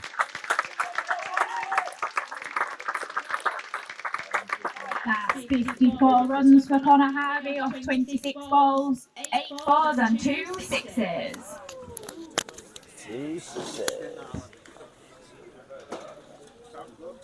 We say goodbye to Alan Birkinshaw and we bring in Mr. Page. Looking very smart is Alexander. Thank you very much. You How you too, doing, Alex. pal? Good, mate. How are you? Yeah, good, thanks, mate. All done on winning the league, mate. Thank you, mate. Thank you. Back to back. Back to Very back. good. Yeah. Very good, Who'd have mate. thought? Had a good night. I feel a bit dusty, mate, to be honest, but Can't imagine, mate. you've got to enjoy yourself, haven't you? What do you think here, Al? In a good position? Yeah, seems to be doing pretty well, don't they, at back end here now. Connor's just getting going. Dulles, I think, has played pretty well as well, coming in at a tricky time. If he lost a couple of quick wickets then, I think St Lawrence had fancied himself to roll him for under 200. But now Dulles is batting well, so Interesting to keep him Frosty again. Now, I think because Connor's in and going, they'd have ideally wanted to bowl spin, but Connor at the crease, off spinner on, they're Yeah. probably not backing Spike. No, but I would have thought that Connor's probably more suspect to getting out to spin than anything else. Interesting. Pace on ball, mate. I think it's probably more suiting Connor if he's in. Not having to move his feet, is he? So helps him out. But no, hopefully another 5 overs of Connor Harvey here, mate. I can definitely see him getting a ton. And Townville probably getting near 300, which I think will be a big score. Big ask in the cup final to chase 300. He's batting sensibly, yeah. Yep, rotating it well, rotating it well. Have you been happy with your season now? Well, we've lost 1 game. Yeah. I don't even know how many games we've played. 36, 37 maybe. Obviously going for another heavy one as well. Yeah, we're obviously disappointed to lose in the semi-final, but Pudsey were outstanding on the day, to be fair to him. Rodder's played unbelievably. Ricky Priestley, who's been a bit of a surprise, I think, to the whole league, but maybe not to Pudsey, but he batted out of his skin. And then I'd say we were controlling the game to a point. We got it where we wanted it, and then scoreboard pressure, a few daft shots. Yep. You know it is, mate. Where's that then? That's another 6. Connor! Shot boy! Careful, how you're on comms, you can't be screaming. That's 6. Landed. On the VIP area? On the VIP, I think it's a thing, yeah. Is it a VIP area still at Newfoundland? Not that we go in there, but yeah. Good strike that from Connor. Good comeback. Nice, good. Timed it out to deep cover. Has this Frost played all year for these? I think with team originally? Yes, so he's played a lot of T's cricket. Yeah. I think with Clee leaving, they've then brought Frosty in. Yeah. Bit of a like for like sort of thing with bowling, maybe. Yeah, he's very similar in some ways, also very different, isn't he? That's 50 for Ashton. He's played well. He's been a great fall for Connor.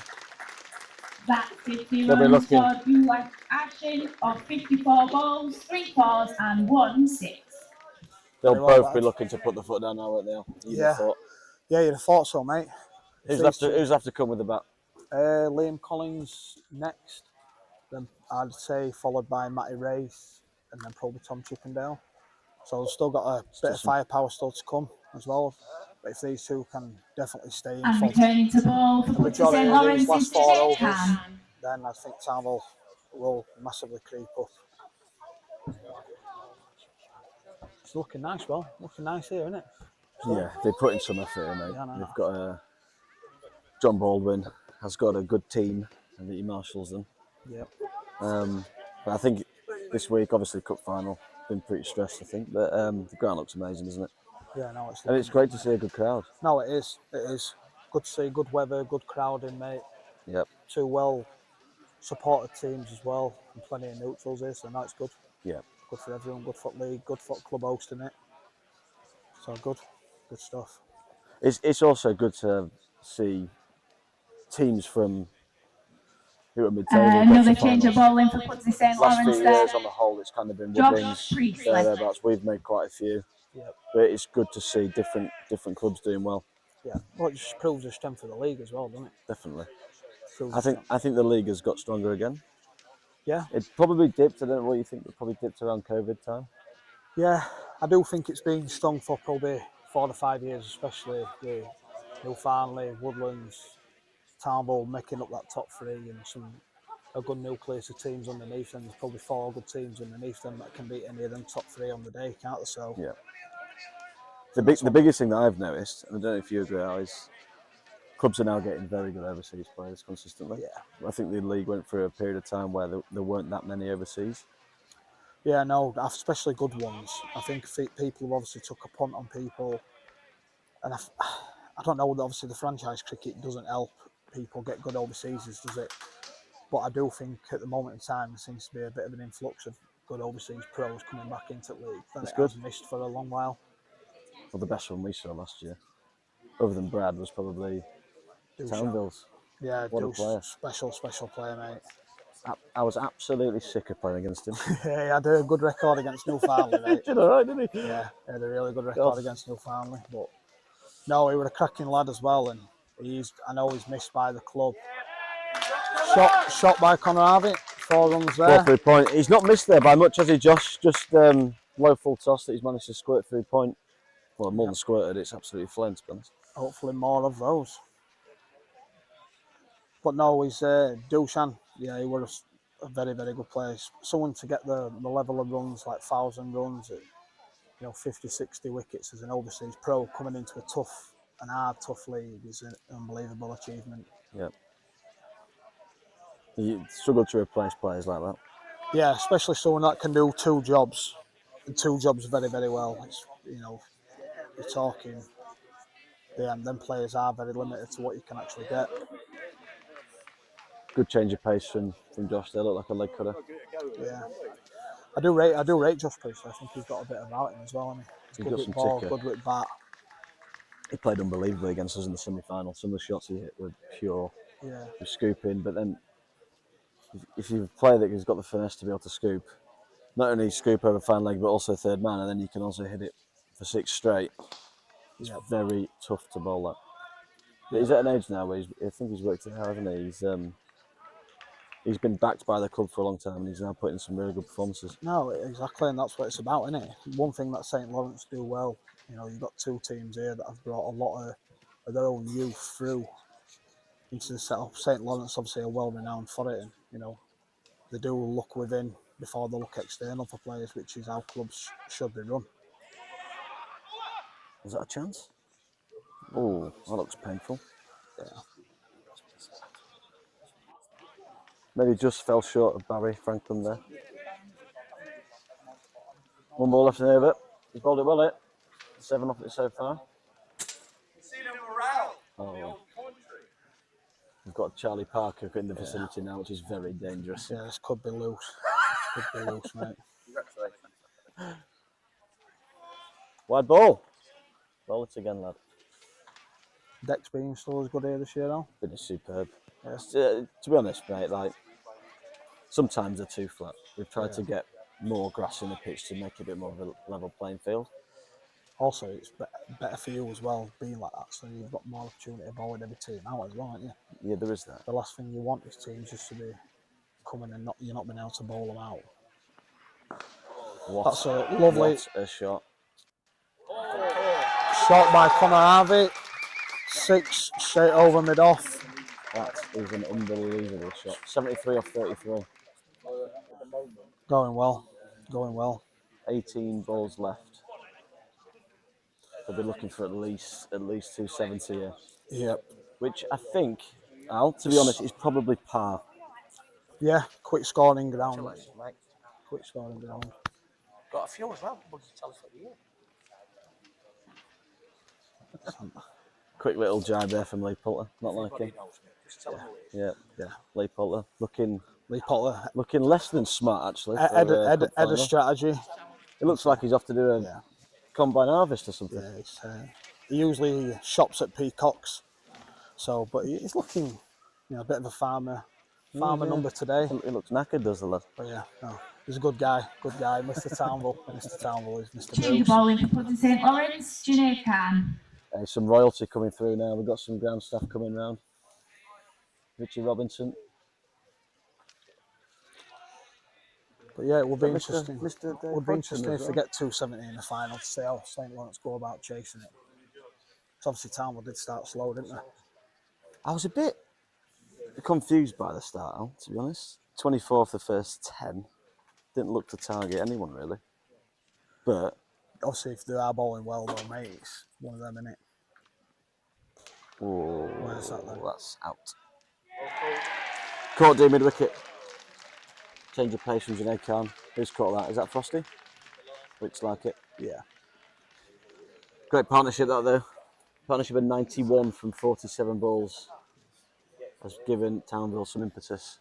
Liam Collins coming in now. That's Dulaj Ashen, caught by Frost, bowled by Khan for 52 off 57 balls. The incoming batter is Liam Collins. Well played, He's sir. grown into the season, to be fair, as well as. I was saying to Alan before he came on cons, he looks like he's grown into a role. Yeah. Obviously, his first year playing as an Especially overseas in he's a England. young lad as well. You know, he's only early 20s. Is that all he is? Yeah. He's only played a few first-class games back home, so. But I think overall, I think Townville will be really happy with the way he's performed, especially in these last probably 8 to 10 weeks. Liam Collins. Yeah. Surprised to see him as low as this.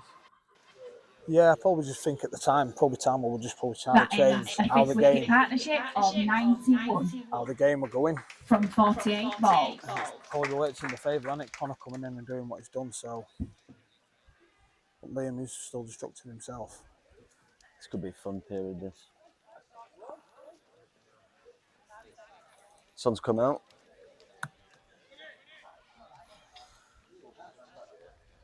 Are you looking to keep the same overseas for next year, Alex?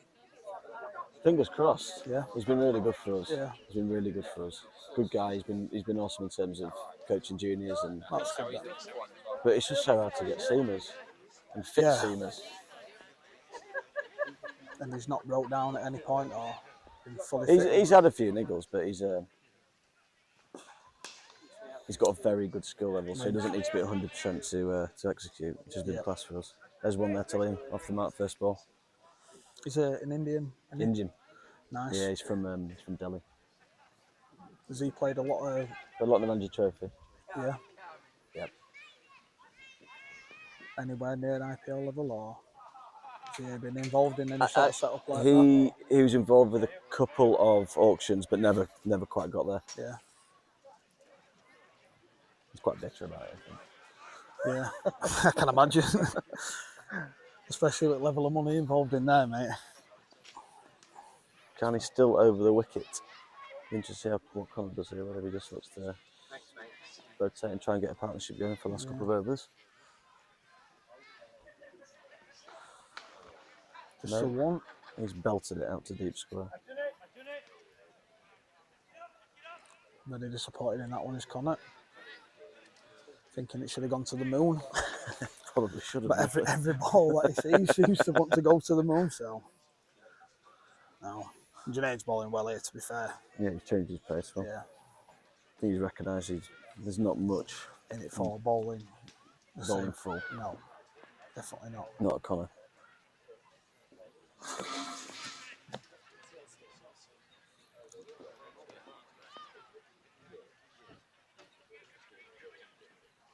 Oh, that's quick. Quick ball, wide ball though.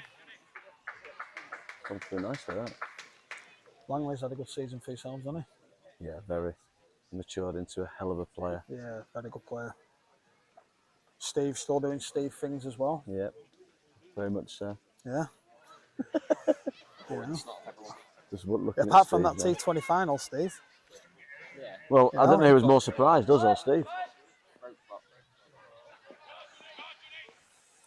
Can imagine you got questioned by the Methley players why you were actually opening the batting, but then. Oh, that is out. I'm not sure that was the option, you know. Yeah. Not sure on that one. They were right to question it as well. Yeah. Well, ball cards, great skills. Great skills there from Junaid. Bouncy Yorker. Comes Matty Race, another left-hander. That's Liam Collins bowled by Khan for 1 off 2. One thing Townville just don't want to be doing here is stemming the flow. What they've actually had, they want to keep coming on strike. The incoming batter is Matthew Race. So Pudsey taking a little bit of momentum here. It's over, they've gone well. 3 from it, 2 wickets. It's a big period of the game. It's getting quite hot now. Yeah, sun's coming through. I've been intrigued to see which, I said this to Alan, but I've been intrigued to see which roller Pudsey go for. I'll be getting the heavy one on there. Is it an hybrid? It's not a hybrid, no. It's just a grass one. Nice. What will we be on for your tea today, Alex? Haven't seen anything off that barbecue over there, mate. Nice hot dog, nice burger. There's pizzas, there's hot dogs, there's kebabs. Physique's gone out. I don't know, you're keeping yourself in not bad shape, are you? Looks a little bit better than your Tom. Black looks well on you when you've got a bit of timber. Yeah, maybe so.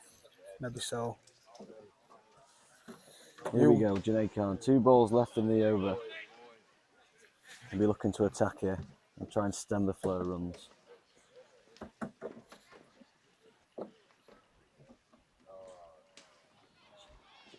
Oh, that looks out. I'm not sure what that's missing. Close on that. Yeah. Very close. I think that's crashing into leg stump.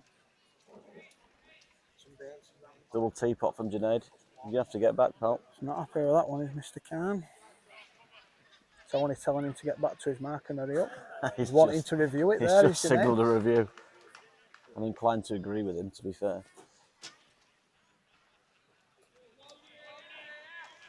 What will Connor look to do here, mate? You know him better than most. Yeah, I think this one probably could end up on Mars. Don't quote me. Oh, it's a no ball. 3 hit. Oh no. And he's clothed it. Single. Oh, Konski. Missed out again. Makes me laugh this when bowlers look at the footmarks. Have you never done that one? Well, yeah. He's not going to change his mind, is he? He's definitely not, mate. But why does every seamer always look at it? It's just to prove a point. Is that what it is? So to make sure there's no corruption in it now.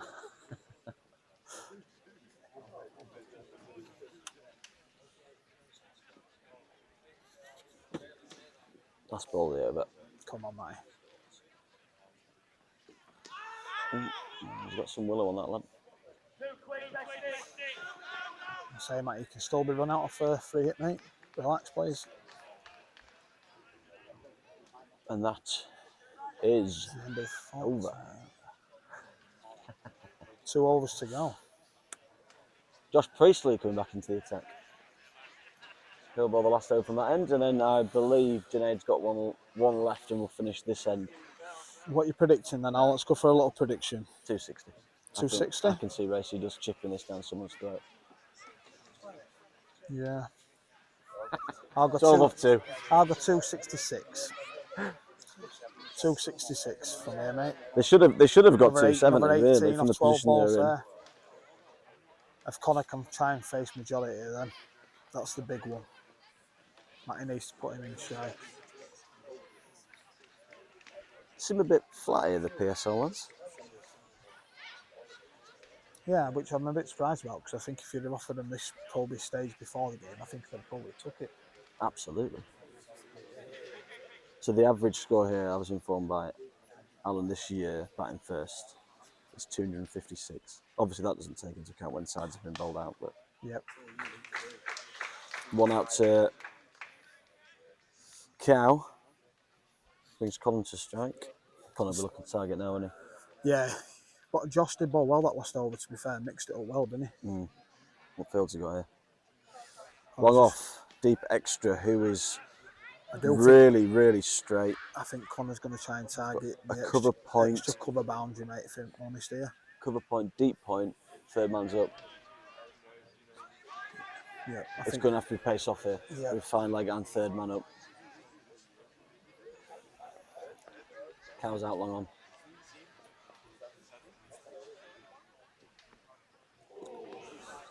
He's got away with that there. Yep, staying still, Connor. Stay still. He's got away with that. Length ball, stage the innings. Still at Nationals as well, aren't you, Al? We're in the T20 National, yeah. And where's the next round of that? It's at Denby. Nice. Denby Cricket Club in Derbyshire. So that is, I think, is that next Sunday? I think it's next Sunday. I don't know. Lang is a skipper of that. He's been awesome. Very good. And who else is involved in that? Which team that you faced in the semi-final? It was Whiting umpire. We're playing Kendal Cricket Club. I don't know much about them, to be honest. I'm sure they'll be good doing the last day. Good days out, though. Good days out. Well, you had one last year. Yeah. You were at Denby, weren't you, last year? Yeah. Nice ground. Good ground. And where is it after that? Because obviously we didn't get past that stage last year. Then it's there's 2 finals there. So there's the last 8. There's obviously 4 and 4. Whoever wins that then goes to the final at. Oh, that is to the moon. That has just landed somewhere. I think it's actually going past the moon. That one just landed near Mars. Looks like he might have killed someone. Just making up for the couple that he's missed there, Connor. Well, I'll be shocked if they don't get 260 now.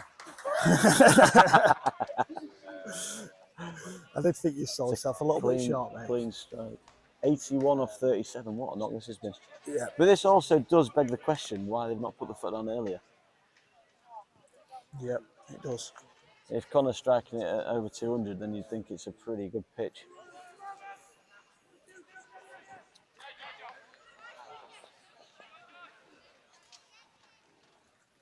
Where'd you go now, bowler? Short. Slower. Slow ball. And that's four four more. as well. That's four. Yeah, it feels quicker. Another good shot by Connor Harvey Connor, there. 85 off 38 in a Priestley Cup final. Should be looking for 100 here. Could it be the quickest ever 100 in a Priestley Cup final? We look at Alan Birkinshaw. Yep. Quickest 100 in the Priestley Cup final? I would say it's certainly the quickest one that I've ever seen. Is it the quickest 50 in a Priestley Cup final as well? Well, we need to go looking into the books for that one. There's only one man I'm trusting with that, and that's you, Alan. Oh, there's a noise there. Is that Oh, wide? isn't That's it? a wide ball. I think that's a fair decision. Yeah. But I couldn't see the line actually. I was looking at it live.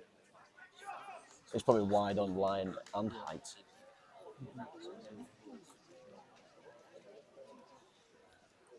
The groundsman here getting prepped. Mark Mason. What a guy. What a guy. Which roller do you think, Mark? What would you go for? I'd put everyone on it. Oh, An absolute my God. exquisite shot by Connor Harvey. Straight over point. 6 over point off the front foot. Great shot by Connor Harvey. And this is past 266 or 267. This has been an unbelievable I race. did say if Connor could face the majority of this strike going in here, I do think his 100's on, and it would be a special knock from the Barrow man. How's his body? How's his body? Is he still? Has he got a slight Connor, niggle? he's still sad, still pale. But no, he's holding up well, mate. He's holding up well. He's obviously had a bit of an ankle injury at the beginning of the season, mate, but on his day, he's What a shot that was. Unbelievable shot. Right, it's Josh come round the wicket, change of field, points come up, deep square's gone out. Pace off into the pitch, I reckon. Oh no. 1 run. It's a good one as well, because that means Connor is going to be on strike to face the last over of Townville's innings. 16 centuries in Priestley Cup finals. 2 last year.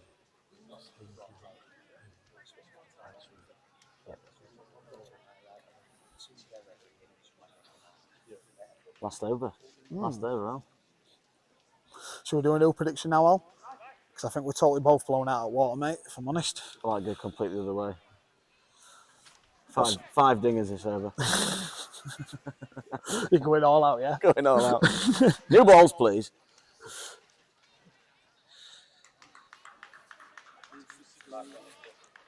.268 for 6. So he needs 6 8. He balls needs left. 8 for the century, which I think will probably happen off the first 2 balls this over. No biased opinion there. That Horned it out so long on. 1. He'd be disappointed with that. He had the length there. Did. If he does get there, Al, he'd be 1 off the first ball of the over there. If he does get there, he'd be the 17th man to get a century in a Priestley Cup final. And I imagine by far the quickest. Yeah, I can't imagine that anyone's got one probably within about 45 balls. I really can't. That's frightening.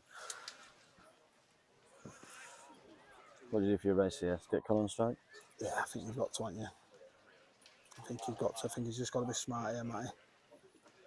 It's crucial not to waste balls and set the momentum with you. Oh, he's hit him in the head. He's hit him in the head. Hopefully he's okay. Hopefully that fly was all right there that he tried squatting. We've got to go back as well. It's a dead ball. Oh no, nightmare. Where is the responsible adult? Go check on him.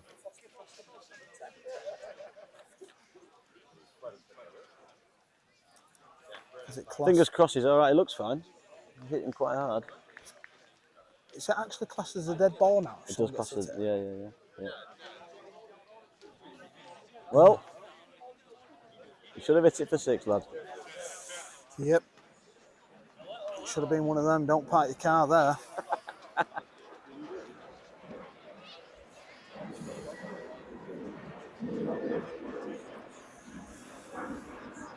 Well, I've thoroughly enjoyed these last 5 hours with you, Alex. It's been joyful, mate. It's an old great friend, mate. How long we known each other? 22 years? It was round Yorkshire about that, under mate. 11s? Yeah. Yeah. I think we were both better then, to be honest. Well, I certainly was. I certainly was, mate. I was probably taller then. Yeah, I think you have shrunk, mate. Yeah. You Right, weren't. what is it? 4 balls left. Townville, 269 for 6.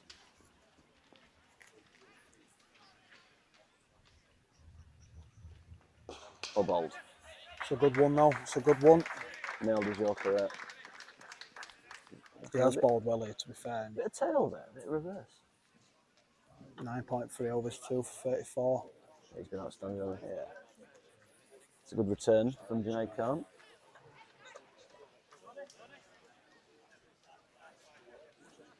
He has actually performed well for them, hasn't he, this year? He's been very good. You'd hope so. He's he's got an 70. international. He's got 70 Test wickets. You think he'd go right in the Bradford League? Oh, what balls? Slow ball. That's very good bowling. So Connor Harvey, 2 balls left. 7 required to get to that century. And also hopefully get Townville to 280. Yeah, which would be a big score. Which would be a good score in a cup final. Would they have taken that at the start after winning the toss? Yeah, I'd have thought so. I think if you win the toss and in a cup final, I think if you're aiming for round about 240. That's great bowling.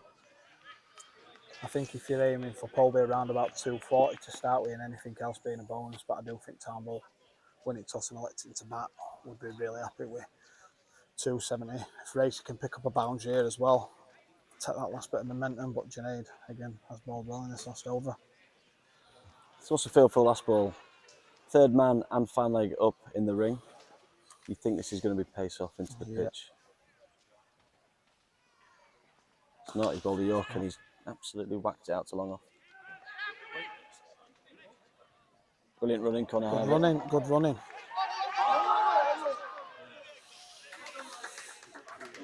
And that is it. So, Townville, 273 for 6 after their 50 overs.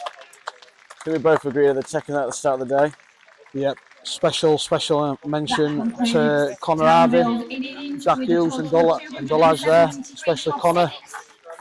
Great partnerships at the back end of that innings, a special innings from Connor Harvey. That is a special innings from Connor Harvey. Special mention to Jack Hughes, got 50, and Dulage Ashen, also 50. I'm trying to get the figures up for the seamers. Sorry for the bowlers from PSL, but my phone is not loading. Round of applause for Konski. Well played, young man. Unbelievable innings. I also think Pudsey will be pretty pleased with that. It has maybe got away from them a little bit in the last 10 overs, but at the start of the day, I don't think they'll be too disappointed. Big rollers going on. Right, I've enjoyed that. Yeah, thanks, cheers, Al. Thank you Good very to see you, much for buddy. your time, mate. Great, thank you. Over to Alan Birkinshaw.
We're just getting an expert view of the cup final pitch, and with me is Richard Robinson, the head groundsman at Headingley, and Dave Hodgson, who's so well known around the circuit for his work with groundsmen. They're having a test at the moment to see the hardness of the pitch and the evenness of that. Richard, can you just explain a little bit about how we do that? Yeah, this is called a clegg hammer, which we use for readings for every pitch we use. It basically tests the density of the pitch, so we go around all the outgrounds like York and Scarborough as well, checking their readings before games. So let's see how we do for the cup final today. And taking a look at this pitch, what's your first observations of it? Yeah, it looks good, plenty of grass, feels quite hard, so I think it's going to be a good one. And of course, here at Newfoundland this year, average first innings score is 256, I'm told reliably. Well, that's not so bad. we should be in for a few runs. Yeah, I hope so. Hopefully get all the crowd excited. Let's see a few sixes. And of course, this year yourself, you've had a few accolades in terms of your test pitch. And of course, now people are talking about the quality of the pitches at the 100. Yeah, it's gone well. It's gone well, to be honest. It's easy when you're doing it every day, all day, so it's no problem. And is this easier than playing when you scored those 17,000 Bradford League runs? It'd have been easier on this pitch than at Baildon, I think. To get those, yeah, it looks pretty good to me. And of course, you played in 2 Priestley Cup finals, didn't you? Yeah, I did, yeah. Both at Undercliff, actually, so Yeah. which was, yeah, very good. Both for Baildon, wasn't it? 96 and it was in 2001, wasn't it? 96. Obviously, I'm not that old, Alan. No. It can't have been 96, can it? It was, I'm afraid. But Oh. and of course, I'm told that you came back in the evening in one of those cup finals and you took a stumping. Yeah, I actually kept wicket. Yeah, I did, and took a stumping to win the game, I think, on the last night. Yeah, excellent. So a two from 2 record in cup finals then. Yeah, and we lost. I actually played another one that we lost against Yorkshire Bank. So I won't talk about that one. Well, so let's get back to the pitch. And Dave, you know, you're here with us today, and Richard, inspecting this. What's your observations? I mean, Mark's one of your students, I understand. Mark Mason, the groundsman here. Well, yeah, I worked with Mark quite a lot. Certainly helped me in the autumn time. I think it's a great pitch. It's got a good even cover of grass, which I like to see. There's a little tinge of green in there, so I think it'll zip off the surface. I think it's a good pitch. That's what we want for a cup final, isn't it? A good Exactly. pitch. It looks very good. It looks like a quick outfield as well, so I expect the scores to be quite big. That's great. Okay, let's do the first reading. Let's see how we are. That's 266. That's good. We're kind of looking for like a regular score, so we want it to be within 30 of each other all the way down. 254, which is good. It's within 12. Sometimes it's slightly less in the middle of the pitch. 245, and it goes back up again. So it should probably go into the 250s again now, hopefully. 263, it's quite high. That's good. And if we go in the end here, I would have thought it'll be very high, because it's always a bit harder in the ends. I didn't land right, did it? That was exactly the same. 335 there. So what we do is then we go down the other side of the pitch just to make sure it's the same at both sides, because obviously it's a slight slope at Newfoundland, so it might be slightly different, but looks quite consistent to me. 250. It's all been very consistent so far. 259. It's another couple. 264. One more. Looks like he's done an excellent job. It's very consistent. Yeah, 255. Brilliant. Very consistent. I think he's done a great job. I think it's down to the players now. I think they'll score loads of runs on it, hopefully. And those readings, Richard, would you give us a comparison? What would we expect to see at a county ground? It's different everywhere. I mean, when we do them at Headingley, we look actually for similar readings to that, between 250 and 260. The outgrounds at York and Scarborough are slightly less, probably between 180 and 200. So, yeah, it's very hard. It's excellent. Great stuff. Thank you very much, Richard and Dave. Thank you.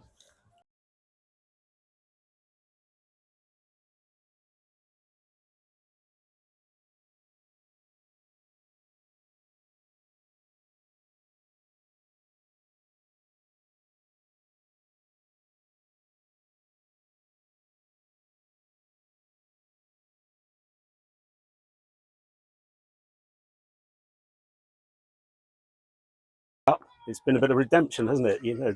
Yeah, been a bit up and down in the league, so it's nice to get to a final. You called tails. It came down tails. What are you going to do? We have a bat. You looked at the wicket. What do you think?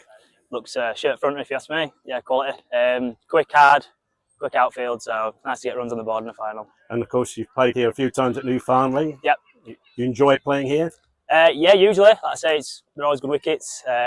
Sometimes on the wrong end, but hopefully not today. And of course, for you this season, the cup, it's been a bit of redemption, hasn't it? You know. Yeah, been a bit up and down in the league, so it's nice to get to a final. Like I say, let's just hope it's our day. I'm sure it'll be a good game. And your team today? Unchanged from usual. Yeah. No injuries? Well, not that you're listening on to. Not officially, but we'll see how we go. Good luck. All right, cheers, Alan. Cheers, Thank Joey. you. Okay, Barry, you've lost the toss. You're going to be fielding first. What do you feel about that? Yeah, I mean, we would have batted. Looks a good pitch. It's nice to put runs on the board in a final. But the one thing that's guaranteed now is it's going to be black or white. What we need to win. So setting the totals not always the easiest on a ground that you're not used to playing on. So hopefully we can restrain, join the field in, and then get those knocked off. And of course, Junaid Khan coming back this weekend, a nice bonus for you. Yeah, definitely. Obviously, his experience in big games and his skills with the ball will be useful. But we played really well in the semi-final, beating Newfoundland without him, which is really bodes well. Hopefully that we can, yeah. And how's Charlie Best after yesterday? Don't worry about Charlie Best, it's more me. I had to keep for him because his hamstring was gone. So my body's a little bit stiff this morning and he's absolutely fine, he says. So as long as he's all right, that's all that matters. And at the start of the season, somebody had told you your first year as captain, you'd be in the Priestley Cup final? Yeah, you'd a bit in the hand off. Obviously, we're not being massively happy with our league position, but actually when you look at the wins, we're only a couple behind the team in second. So yeah, big days like this are good for the club, and if we can take the trophy home, then yeah, I think I'd be happy with the season. Great stuff. Thanks, Baz.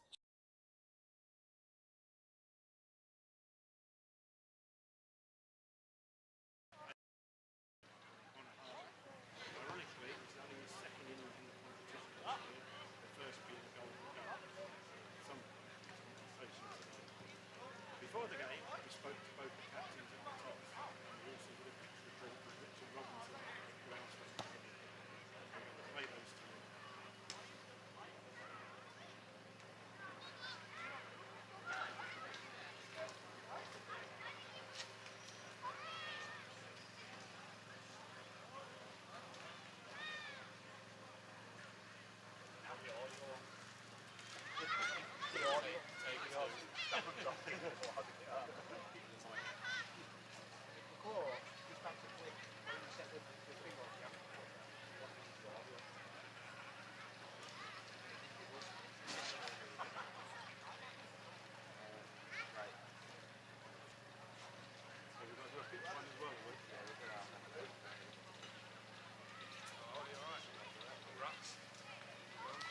Alright, congrats. Should we use these things? Should I use these?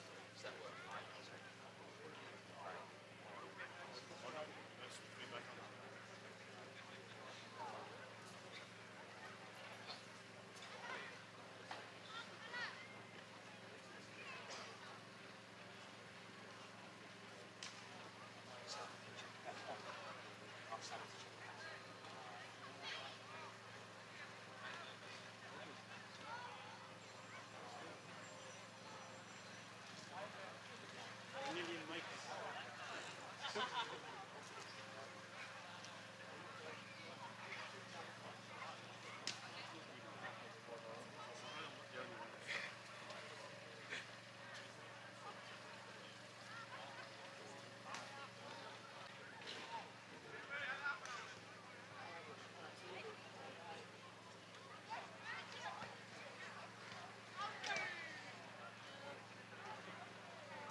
mics. Don't go each with the two connected. No, Sal. I'm just going to film it, Sal. What that? Just going to film it. The mics are wrong though. Yeah, but I've got yeah, but see, they just go into this one. Yeah, but that two mics. Yeah, that's fine. They're set. Yeah, I think both mics are on the mic. Any more from over there for one? I don't think so. What's leading the power? Yeah. Well, I can film it. I'll do a quick check. Put all four mics on it. Yeah. Don't worry. I think the mics have been stopped. Well, listen, I was going to do a quick check. And then now, I'll just record a check. And then.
Okay, so what we saw later on in the innings when Connor started going for it is that he was hitting through the line from pitches from around this length, and the ball was coming onto the bat really well. I think early on in the innings, people were just patting them back. I think it's a very good pitch, and I think if they'd maybe put the foot down slightly earlier, they might have scored 320, 350. But even so, this is still a very, very good score in a cup final. Chasing in the cup final is always difficult with scoreboard pressure. They've got some good batters of Pudsey St Lawrence, but I think they'll bat round Robert Shaw again at this end on a length. It's very, very firm. It'll skid onto the bat. They'll need a couple of early wickets, I think, Townville.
Yes. What the chase?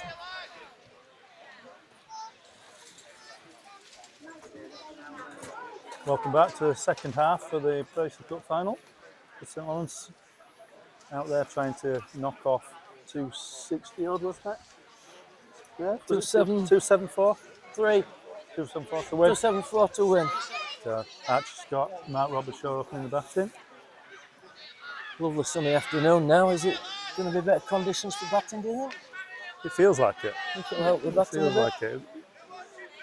It just went sideways slightly early doors in the first innings, apparently. Opening the batting. For PSL, we've got Mark, Robert Shaw and Archie Scott. Robert Shaw's on good Opening form the today. bowling for Townville, we've got Chippendale. You've been to see the Chippendales before, haven't you, Dave? No, I've not. Yeah, well, you were in the Chippendales, were you? No. I didn't have the right physique. Well, you're part of the furniture, so I thought you'd be Chippendales with you. Here we go. Leg So side. wide first ball. Yeah. What did you think at tea time, mate, about heavy roller? Would you have chosen that? Yeah, I would. I mean, I don't know if you gave the pitch a feel there, but it still felt like you could roll something out of it. So it was just, yeah, I'd have given it a heavy roll.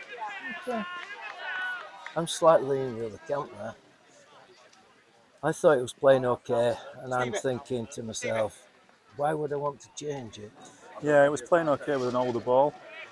So I use a heavy roller mainly to get rid of the new ball. So if it, I think if it's a bit rougher, the new ball tends to do a little bit more. So the heavy roller just gives it that little bit of smoothness. Okay. It's been a good pitch though, hasn't it? It's been a very good pitch. Just did enough for the bowlers early on, and then it flattened out for the batters to play the shots later on. Yeah.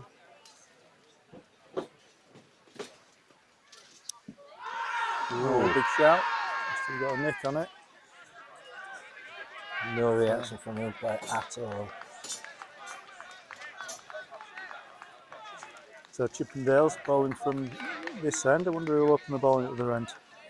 Don't know. I don't know enough about the Townville side, sadly. But you've got a programme there. Does that give you any clues? No, not really. Most people here will know exactly who's going to open the ball at the other end. Yeah. Because we spend most of our time somewhere else, we don't know. Absolutely. So in comes Chippendale. On to Robert Shaw, who's nipped it off his legs beautifully. So Can you get two there? It's going to be a tough stop. Yeah, It's just a four. Just sneaks over the rope for four. Great shot. Nice timing from Robert Shaw there. Off his pads. Very dangerous player. Likes batting long. You need to get him early. It's interesting. This is the first Priestley Cup final I've been to. Interesting to see that they're playing coloured clothes and they use a pink ball. Now that's also, yeah, pink balls to me from a distance look orange. I've heard you say this before, Dave. Yeah, it's very, very pink. To be honest, if you're watching on live stream, honestly, this is definitely a pink ball. It's not an orange ball. Yeah, okay. In comes Chippendale again. Deep mid wicket's gone back now. Seems an interesting decision. Ooh, outside off stump. Yeah. Played and missed. Bit of a negative decision to put deep mid wicket back when you're not allowed to bowl leg side wides. Oh, yeah. So it means he'll have to bowl off stump anyway. Yeah. So he should be pulling that fielder back into the circle, do you think? Yeah, it's just a bad ball. He's just set a field for a bad ball, really. Yeah. Maybe not got the confidence in his bowler. Maybe just a bit of cup final nerves, you reckon? Yeah, and also the slope goes down this way, so maybe it's hard to keep away from the leg stump of the left-hander. Yeah. Waiting on pads again. With the field. Unless it's swinging back quite a way, he's not going to get any LBWs from bowling over the wicket there. No, shouldn't be. Umpire certainly wasn't impressed. So, Dave, what do you think of the pitch? Happy with the pitch? I think it's a very good pitch. It's very firm. It's got a good cover of grass on it, which is, yeah, it's consistent. It's even all the way across. I think Mark's done a really good job here. I'd be happy with it. Yeah, it's very good final pitch, I think. Yeah. Not too much movement, just enough for the batter to hit through the line. But if you bowl really well, you can get a tiny bit out of it, which is what you need. Yeah. What do you think of it compared to the lemon drizzle cake? The lemon drizzle cake. Yet, Dave? I have, yeah. It's very nice. It is lovely. Very nice. It's lovely. I'm frightened you're going to catch me out with a mouthful of drizzle cake. When I'm supposed to be saying something. To be honest, we probably just don't have time for the drizzle cake. Probably not. There's 4 runs there. On the leg stump again, easy pickings for Robert Shaw. Flicks it down to fine leg for 4. Nice shot. Nice easy runs, as you say. And quality player, Robert Shaw. I'd say like one of the best players never to play for Yorkshire, as far as I'm concerned. You know, thousands of runs in Bradford League, good standard. And he'd be really happy with that ball, giving him some free runs there. It just gives him a start, doesn't it? Yeah. Yeah, that over really just. There's an aeroplane going on. Oh, there we go. There we go. I wonder where that's going. Yeah. No pigeons here for blowers, is there? There is no pigeons at the moment. Opening the bowling for Townville and the football ground end is Dulag action. No, it's interesting. Looks like they're opening with Is a it spin. opening with some spin? Yeah. Yeah.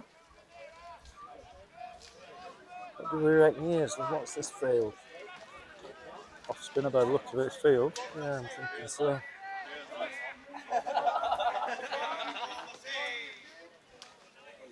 So he's going to be turning it with the slope. The slope's going to help him. Yeah. Full toss to start with, just clipped off his legs for a single by Scott. I talked to Archie Scott at half time, so there's a tiny little bit of turn, but not a lot. Okay. There's a leg spinner, but it seemed to bounce nicely. Yeah, I thought there was good. I thought there was good bounce for the spinners. Again, So as long as there's something there for the bowlers, whether it be bounce or turn or pace, you just need to have something there.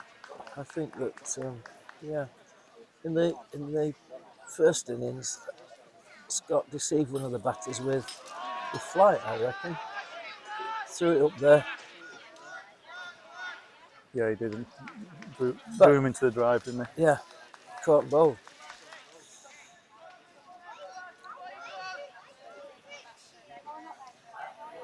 I thought the bowlers bowled generally very well in the first innings. There were not many bad balls. Yeah, the batters didn't really put pressure on them until the last 10 overs. No, I thought the batters would have attacked the bowling a bit more, a little bit earlier, but it's cup final, isn't it? Things are different. There's nerves are jangling, and it's like. And Connor Harvey didn't seem to have many nerves. Well, no. 90 odd in 40 balls. Wow. Yeah, so different players react differently in big games. Horses for courses and all that. Yeah. Some big game players. Ooh. Good stop at point there. Yeah. Just seemed a bit of a push that rather than it didn't hit through. It didn't really. No, it's actually short, wide ball. He'd be disappointed not to have scored 4 from that. Yeah. Looks like he might be getting a tiny bit of turn. A Good bounce as well. Good bounce. Yeah. Nice first over. Yeah, get through these overs quickly. These spinners, don't they? Won't be much rest for Chippendale. About 30 seconds that over too. Yeah. Come on, No lads. rest. Come and have you another over. Tell you what, there's a good crowd in, Rich. It's a lovely crowd. Yeah, it is. But it's a really good setup, isn't it? You know, the burgers, there's fresh pizzas, there's cakes, it's a fantastic day out. The pizza sun's was shining. really, really nice. The ice cream van's just coming past. Yeah. Mr. Whippy. Could have had a nice sausage if you wanted one, Dave. Yeah. Lovely sausages. Oh, look what we've got here. We've got some more refreshment. So Dave's now just getting his first pint of the day. It is a shandy, but he's allowed to have a shandy while he's commentating, that's for sure. Thank you. Shandy, lemon drizzle cake, and a cup of coffee. What more? And a cricket game. What more could a man want? There's Chippendale. About to bowl his orange ball, as Dave calls it, from the scoreboard end. Quite a long run up. That's a beautiful shot from Scott. Oh. Yeah. Oh. That's 4. That's 4. Misfield, slight misfield. Slight misfield. Pushed it over. Effort. He tripped over his own legs there, didn't he? He did. Yeah, I think the Invisible Man just nipped over there and just tripped him up. There's a new Pudsey St Lawrence supporter. Yeah. Where's your money? Brought one of the. It's in my pocket there, was yours. Yeah. You never get yours out. Cheeky monkey. God, it's a really tough one. Townville are a tough team to beat, but I think St Lawrence do have the ammunition to do it. I think if Robert Shaw bats a length of time, they've got a good chance. Yeah. So everyone else bats round them. Yeah, I think it's a well-balanced game. It's nice to see a decent score on the board, but I thought that there might have got a few more. But I think it's a chaseable total too. Yeah. I think at the start of the game, you'd probably, as a batting team, you'd be happy with 270. I think it's about par maybe. But I think the way they played within themselves for 40 overs shows that they maybe could have scored more if they'd taken a few risks. I mean, conditions are right for scoring runs, aren't they? We've got sunshine. We've got a pitch that's the ball's coming onto the bat. We've got a quick outfield. We've got a slightly sloping ground. So down to this bottom end here. Oh, that's a good stop. Great Shot. Point. Absolutely slapped by Scott there. I'd say straight to the field. The odd bad ball at the moment. Just need to ease into his spell a little bit. I think there's still a bit of cup nerves. Yeah. I don't know how these pink balls deteriorate. I don't know how long the shine lasts on them or anything like that. I don't. Do they get softer quicker? Will it be harder to scuff? To hit the ball harder later on when the ball becomes a bit softer? Thought about going for a quick single there. Thought against it. It's the end of the over. So Robert Shaw will be on strike for the next over to the off spinner. He'll be taking it away from him. It's interesting. See if it's turning. Yeah. I always found them the hardest to face. Bowlers who take the ball away from the bat. Yeah, in some ways, but they can be the ones who give you more room to hit the ball. So if they get it slightly wrong, you can free your arms when it's moving away. Yeah. So it's a little bit of both. Yeah. Get that. Runs up, bowls, straight ball. It's really Patted difficult straight to tell if it's turning from here, isn't it? Yeah. It does. You can see the bounce. The bounce is good. Looks like everyone can trust the bounce. Yeah, the bounce is very good. Whoa, he's beating the bat. Right, that one's done. Yeah, it looks a bit wide of. I think he's just thrown his hands at it a little bit. It's hard to tell. If he's going to turn it all, it'll be from out there where it's a bit rougher. Did you notice much rough out there when you went out at tea time? It's not really rough, but it's rougher than the safety zone. I think. So that heavy roller will let us smooth the rough out at all? Yeah, definitely. I think later on in the innings that Robert Shaw would be reverse sweeping this now. You think so? Yeah, it's made perfectly for reverse sweeping now. It's obviously bowling quite well, bowling outside off stump. Bowling to his field very well. Yeah, bowling tidily, I would have said. Bowling very well.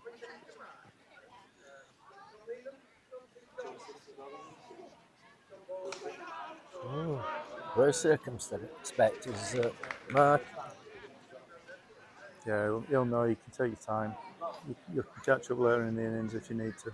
It's really important that he sticks around. Absolutely.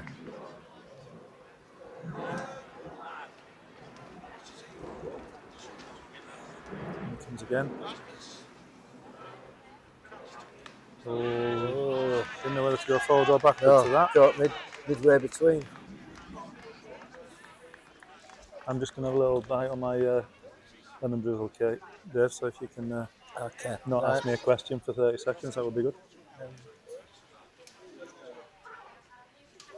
A little bite.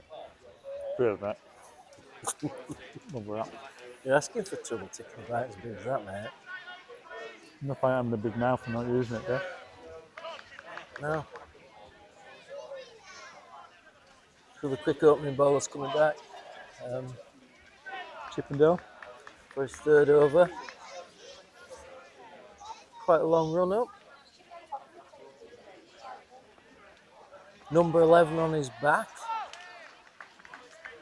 Batter plays and misses outside his off stick. No, I'm just about swallowed that lemon drizzle now, Dave. Okay, that's good. Right. Exquisite, actually. Really nice. Exquisite. Ready for getting on Test Match Special, eating loads of cakes. Remember John? Be no good for you with your svelte figure. John hasn't had cakes. Yeah. Remember John was trying to get his leg over. Okay. It was both of them that was trying to get his leg over. Well, both of them was trying to get his leg over. Didn't quite make it, did he? Didn't quite make it. How funny was Test Match Special? I wonder if they had to say sausage every time they went on there. I don't know. Is that what Steve Bourne's got, a sausage? No, he's just pleased to see you there. Okay.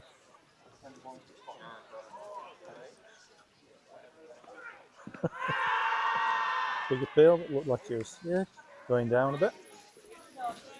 No interest at all from the umpire. Umpire seems to have done a good job so far today, nothing too controversial on what I said. It's usually a good sign if you don't notice them too much. That's exactly it. I've not noticed the umpires today, so that's good.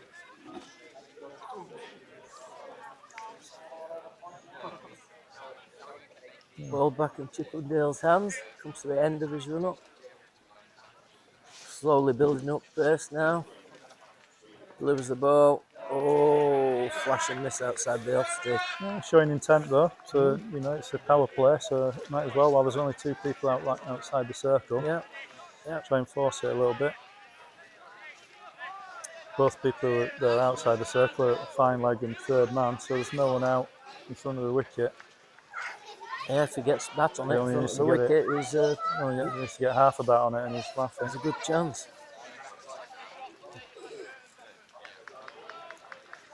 And he comes again.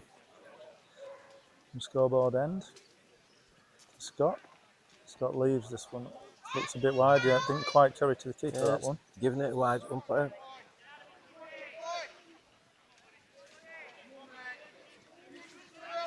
Again, I think any variable bounce that there is usually from a ball that's quite wide.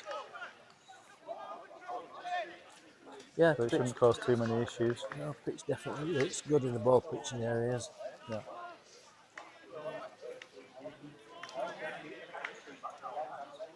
Young guy just walking by, collecting the glasses. Yeah, they're doing Shows what goes in to doing a game like this. Doing a remarkable job in Newfoundland. I said it before, and I really do think you've done a superb job here today. It's a pleasure to be here. One or two players with hangovers this morning, right? Yeah, I think they might have had a few drinks last night, the Newfoundland boys. Celebrating their league victory yesterday. Yeah. They've still got 4 league games to go, and they've wrapped up the league already. That's pretty impressive, isn't it? Very impressive. Oh, another flash outside the off stick. Missed it. Again, didn't quite carry through to the keeper, that one, from wide of off stump. That's maybe an area to bowl at. Yeah. A bit up and down at there. Yeah, if he keeps it out there, will they? It's a big risk to bowl wide of the stumps all the time. To a short boundary, downhill. Yeah, Honey needs to get his eye in. Hit a few of those, and they'll change that policy, won't they? Yeah.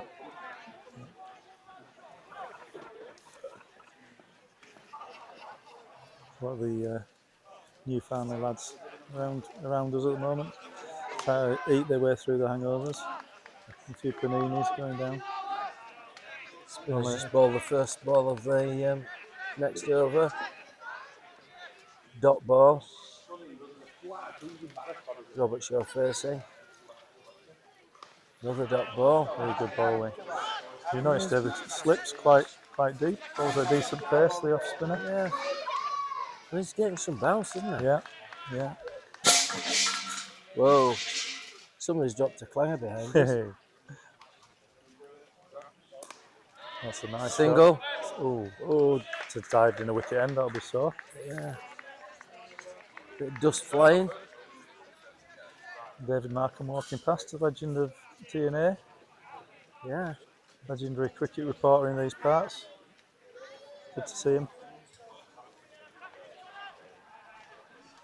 Scoop, as we used to call him. Did you? Did this lad used to look after a ground somewhere? Yeah, he looked after Bingley. Yeah. Yeah. Dot ball. Used to work with Martin South, who's now at Sedbergh School, looking after Lancashire when they play their outground there. Yeah. It's not even in Lancashire. But you wouldn't want to stay in Lancashire, would you, and play? You might as well go into Cumbria, I guess, and play your games there. Well, absolutely. Yeah. Get along. A lot of Lancastrians over here. Yeah. Good place to come from. It is a good place to come from. We don't really, Lancashire, it's just the wrong side of the hill, isn't it? It's from the dark side. Rains a lot. Rains a lot. They can keep the rain, can't they? Imagine we could do with a bit at the moment. Yeah, we could. How have you found it this year, mate? Look, making pictures. All this dry weather. What's it been like up the road at Headingley for you? Making pitches not too dissimilar to normal, because you usually flood them out and use sheets to keep them moist anyway. The outfield's been a different matter. Spent so many more hours watering the outfield this year. Because you've got a sand-based outfield. It's sand-based, and it's just very difficult to keep it alive. But yeah, it's been tough, to be honest, but it's better than it raining, I must admit. Yeah. Yeah. How about you, Dave? You've no irrigation on your outfield at Kirkstall? No, absolutely none. In fact, I'm really surprised up here at Newfoundland today. The outfield's very green. Mine's burnt off in quite large areas. One or two hollers where I've still got a bit of green stuff.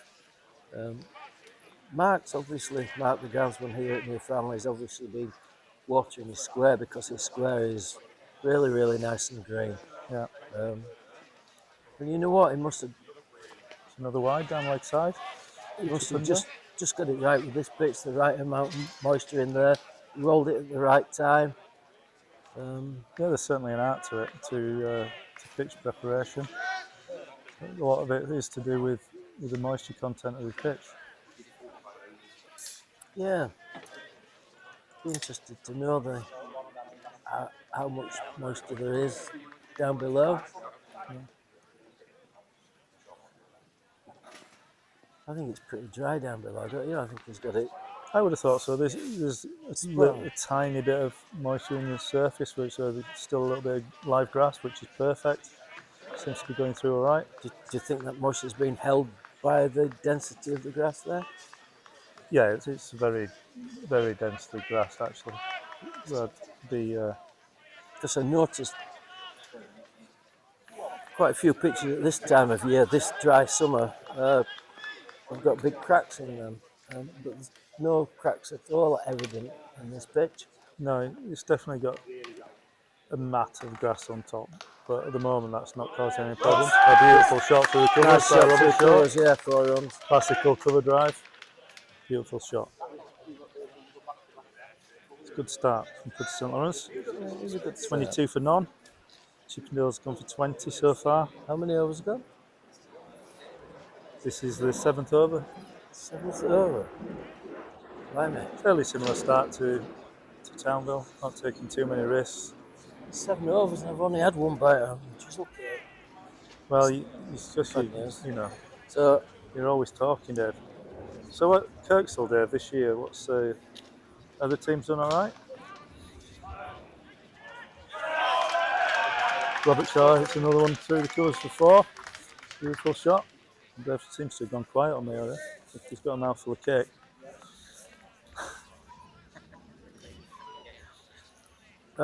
Yeah, I thought you didn't want to talk about your team there, Dave. Definitely gone quiet on you. Definitely had a mouthful of drizzle cake. Definitely got set up. But yeah, things are going okay down at the Field of Dreams. Second team, second in the league. Oh, beautiful! Another beautiful shot by Robert Shaw, straight to the field of that. Yeah. No. Looks good, does Robert Shaw, doesn't he? Looks like he could get some runs. Yeah. Don't want to put a curse on him, by the way. No, he's been a class player for a lot of years. Even if he doesn't score any today, it doesn't stop him being a class player. No. I remember him in his student days. He used to come down and play at Kirkstall when we used to host the student teams. The Leeds Met, and because Leeds Met and Leeds Uni used to be a big game. Did you get a big crowd for that kind of game then, Dave? Sadly not. Well, we'd get a few if it was the varsity game, yeah. Yeah. Yeah, they were always good occasions. Always lively. Very lively. Always lively. Did you prefer the Leeds Uni or Leeds Met team, Dave? Not to put you under any pressure here? Well, it was the Met team who were actually based at Kirkstall, so... so you used to support them?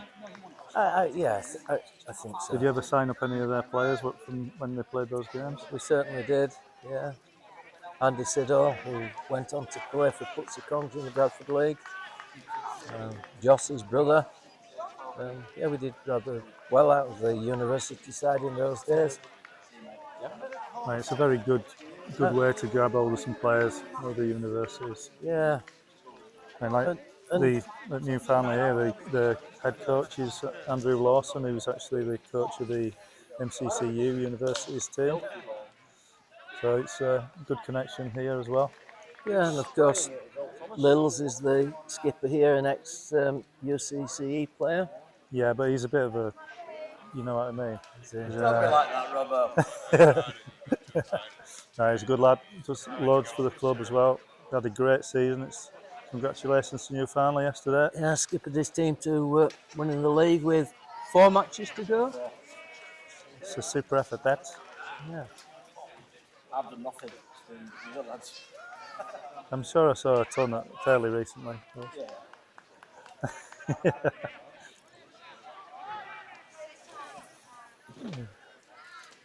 Carrying on with the off spinner. Just wonder if he's going to try and take him on at all.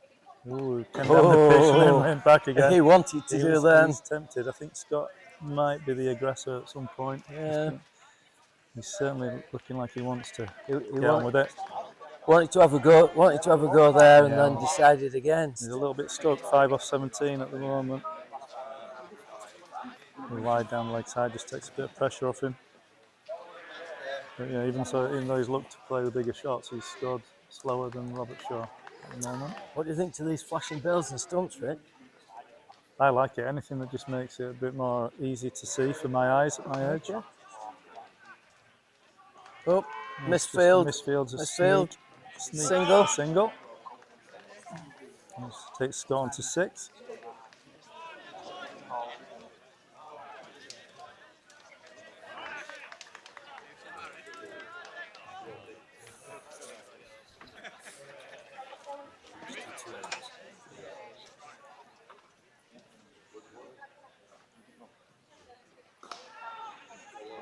So, David, you've got not long left on the comms here. Then, anything you want to say about groundsmanship or looking after pitches in Yorkshire? I think it's been a tough year for groundsmen this year, especially at club level, where some groundsmen are part-time groundsmen, just fitting it in whenever they can, doing what they can. So it's been tough getting enough moisture into the pitches. But it's, personally I'd sooner have it that way. I'd sooner have it drier rather than wetter. Pulling sheets on and off, mobiles on and off, it's just hard work, isn't it? So you prefer it drier rather than wetter, Dave? Certainly. That's good to know. Yeah. Back to the game.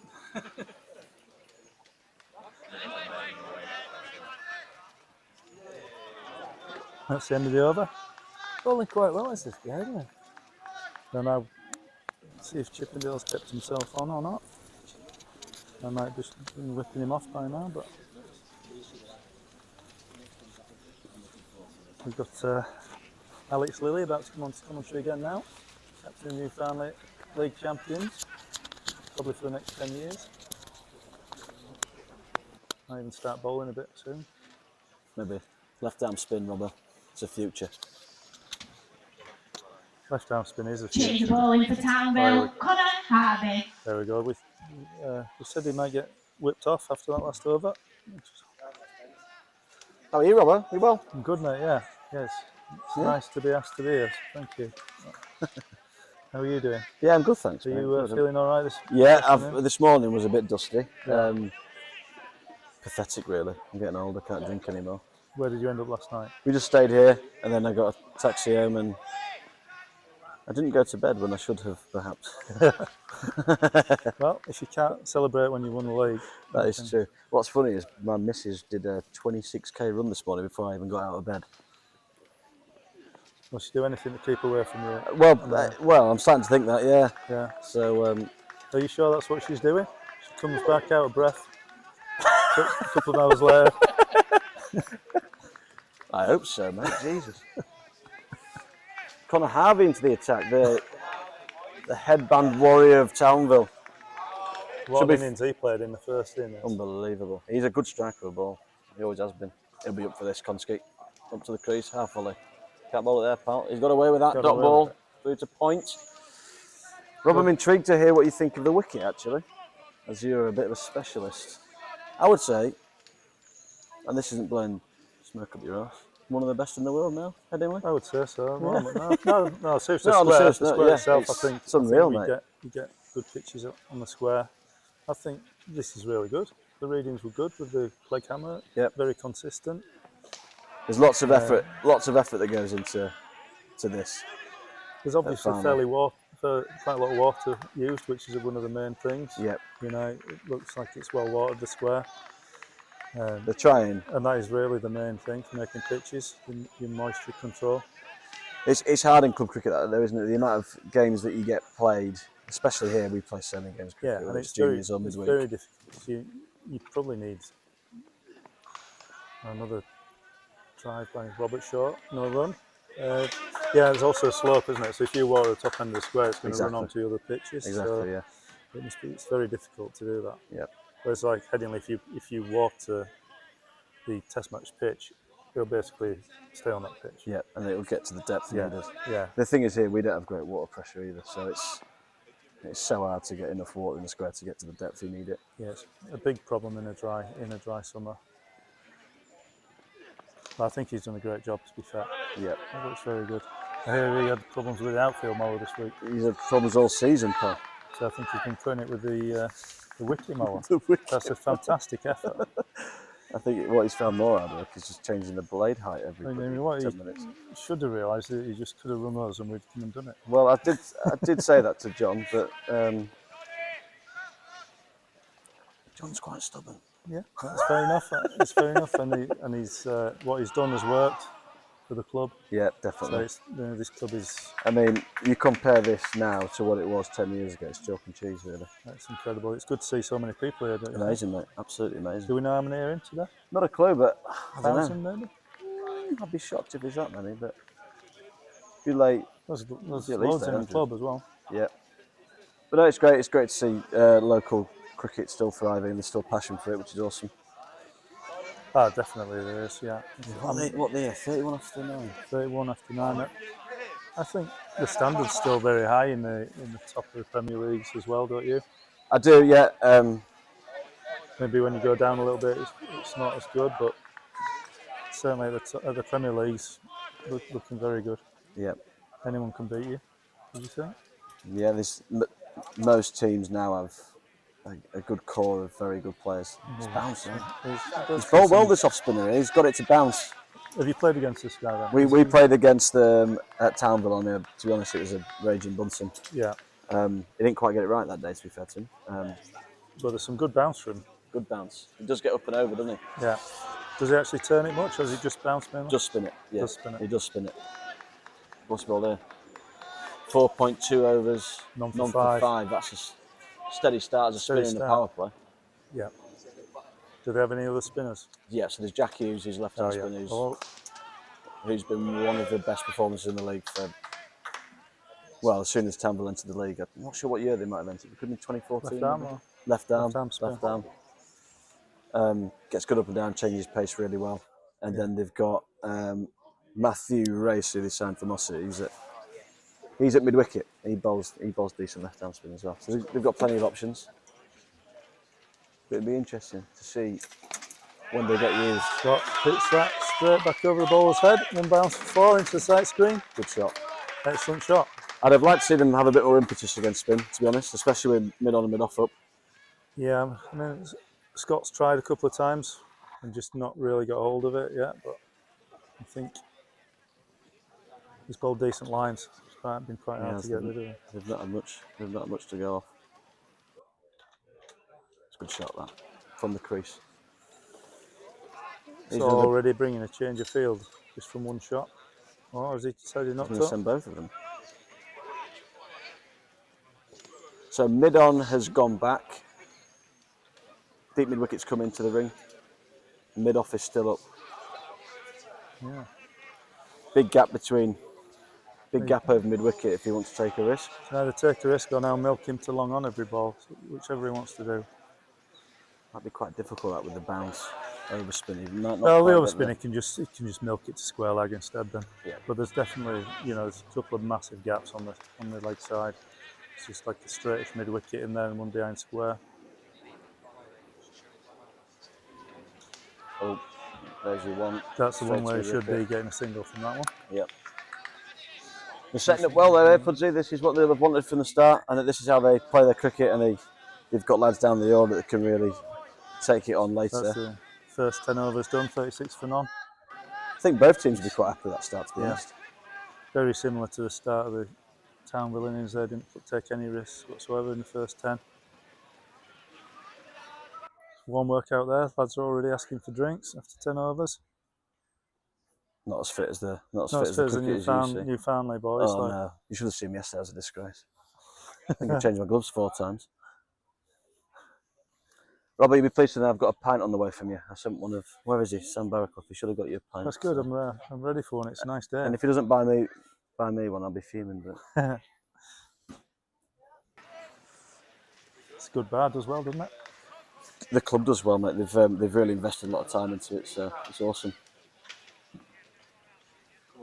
Cheers, guys. Robbo's out. We've got Gurman Randhawa coming into the commentary box, who is a burgling specialist, as we call him here at Newfoundland.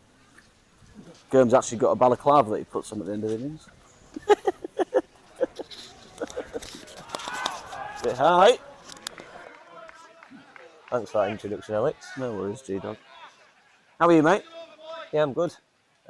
Feeling better? It was a good night, wasn't it? Well, we deserve it. We've had a good year. Where do you see the game going here, G? Where's your money?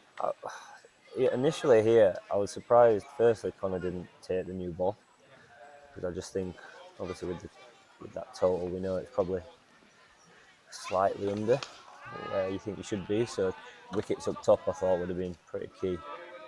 Connor obviously being probably the main threat up top with the new ball. I think the spinner's done pretty well. He's only gone for 9 this spinner. Exactly, yeah. 9 so or 10. I think he's gone pretty well, but you'd like to think if they're only 1 down, 20 overs gone, I think they'd be in the driving seat with wickets in hand and some decent batting to come and some good hitters at the bottom of their order. Good bit of fielding there from Tom Chippendale. Drive out to mid-on from Robbers.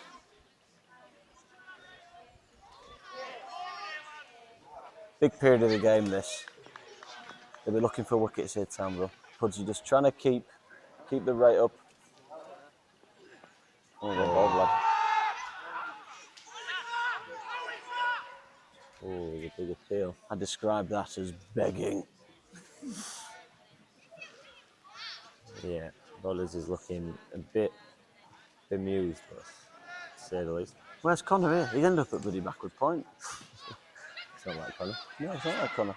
So if he gets him out, there'll be some send-off. But then he'll claim he's not sent him off, like Konski. Has that hit the stump, has it? No, is it clipped? Oh, well bowled, lad. He's up for this, is Connor, you can tell.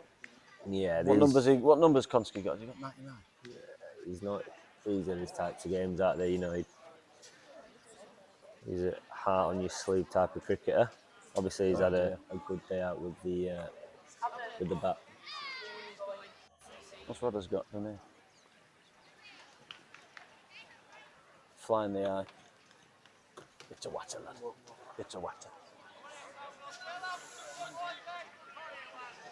Spin's going to be key in it, Alex, I think. Definitely. Jack Hughes. I'll be interested to see if they let spin bowl, especially with the field back. Yeah. Will they take it on? Yeah. I think the way Pudsey play, they'll look to rotate spin. Yeah. But I'm sure they've spoken about the team that don't leave any stone unturned. So they'll talk a lot about which bowlers to target, which period of the game they look to target. We always speak about it, that in terms of spin here at Farnley is obviously massive. But I think the biggest thing for a spinner here is to try hold your length, which I know it sounds very simple, but that length might be 6 inches shorter than a standard league pitch. It's so a skid here, doesn't it? Yeah. Having said that, today look, especially from the off spin, he looked like he's got a bit more bounce than usually. Yeah. So yeah. Yeah, some went in there, I think. And bowls driven out to cover. Well fielded, young man. Very well fielded. got away with a few there, Connor. Yeah. There's 2 overs, none for 1. He'll be delighted with that start. Who's bowling there? Have we got a change? I think we might. I just don't know who it is. Surprised the Lummy hasn't had a chuck yet either. If they're going to bowl Lummy, they have to do it soon. Yeah, exactly. Off spinner still going. Yeah. Obviously pleased with the start. What's he? 5 overs for 10. They'll Yeah, keep bowled well. they'll keep the off spinner on here to try and get runners out. Obviously spinning away from the back with the bounce. Yeah. I'm surprised Archie hasn't gone a little bit harder at him. I think, like I say, he's bowled well. He's bowled a decent length. Where's the rate here? 6.1. The rate is climbing. 6.1. They don't want to leave themselves too much to do it. I know you can score quickly at the back end, but you don't want it really getting above 7/8 for more than 15, 20 overs. No, absolutely not. Or bowls. Yeah, it's always a difficult task for someone new coming in to just go in and go at 7s, 8s. It's difficult when you've got maybe a couple of decent spinners in the middle, so you're right. They need to keep some intent about them here. And obviously, out of the... Oh, there we go. So obviously out of the first power play here, so we've got to keep 5 in the ring till the 40th over here.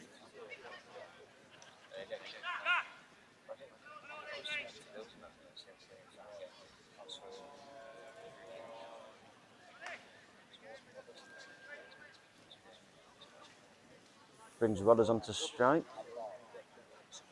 Would you say spin is, where you'd look to get Rodders out?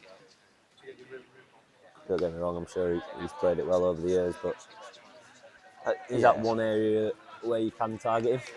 And maybe... Yeah, you can sometimes get him early, but if you allow him to get it and he looks in here, and he'll be on. Yeah. Nice shot. One out to cover. Lovely service there from Liam Collins from the deep. What a barnet that is. It's a good barnet. It's a good barnet, is that? I was surprised to see Liam bat as low as he did. He came at 7 today. Yeah, I remember him. Well, did he open last year? He opened for Woodlands in the Scored Priestley. some, didn't he? Scored a lot of them, yeah. Yeah, he's a nice player. Good all-round cricketer. Well, that's well bowled. That is well bowled.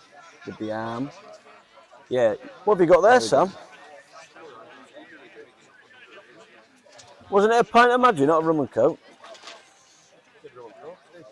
You got a rum and coke, Robbo? Oh, is it? I thought you were on pints. Oh, there you go. It's like mother's milk, lad. That's well bowled. Where's me change, Sam? It's well bowled, well played. No worries, mate. No worries, Robert. Well played, actually, Scott. 1 down to long on. I'd say Townville in the box here at the minute. They'll be very, very happy with this start. Very, very good. Very, very. Reminds me of Grant Soames, that. There's a name for the Bradford Leaguers. The great Grant Soames. The great Grant Soames. Soames, if you're watching, drop me a text. Hey, laddie Soames, we love you. He'll still be claiming he's the best fielder in all of Yorkshire.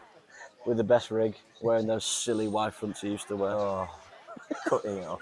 Leg stump. Can you remember that game he played where he, I think Kessie might have got him out. Kes Ahmed at Woodlands might have got him out. First ball, Grant decided he was going to try and cut one.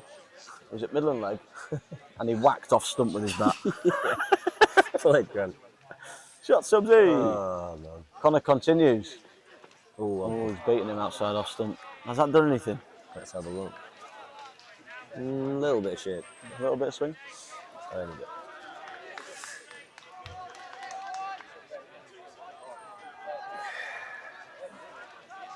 Yeah.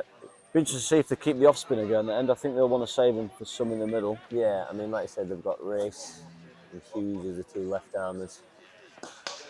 Lovely shot. Oh, out with a hit. Oh, it's out with a hit. Oh, that would have been very close.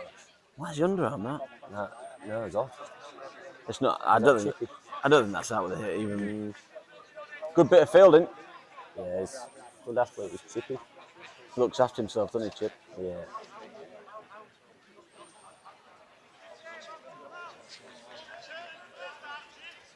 I think he'll be a little bit disappointed with his opening spell with Chip. slightly off where he normally is at, but Yeah. again, I won't be surprised if he comes back and nips a couple out because he's a wicket taker. He's a competitor as well, He isn't is, he? yeah. He's been good. He's been good for time. Good pickup for that. Yeah, I he's a didn't good see lad. that coming either. To be honest. Where did he get him? He was at Swain, wasn't he? Methley then went to Swain, and now he's here. Yeah, he's a top lad, this Chip. Slight delay, Archie Scott's taking the mick, really. What are you doing, lad? What a picture Newfoundland CC is to me. Beautiful, man. I'm very lucky to play it. It's looking well. There'll be a few less trees this time next year, I think. John's got a log burner that somehow some trees keep falling down at Newfoundland. Leg bite. He'll have it on now, will he? He'll probably have it on now, yeah. He refuses to pay for any heating, even though it's 25 degrees. Get log burner lit, Lils. Get it lit.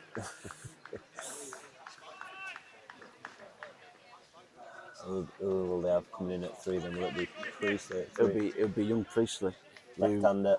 Who's really impressed everyone, hasn't he? Yeah, I mean, he played against us the first game of the year, and that is a beautiful shot. Oh, well fielded. But that is Collins. Unbelievable bit of fielding for Lane Collins. Collins again, nippy around the outfield. He's rapid, isn't he? Yeah, got him back on Priestley. We played him early doors, didn't we? And yeah, it was nipping around, but he just shaped up really nice, and we all said that he'd be a decent player. And obviously, he's probably surprised most people with the runs he scored. Yeah, and how he's gone about doing it. We played against him then in the league away. He got 100. Batted really well. Just lacked a little bit of support from everybody else.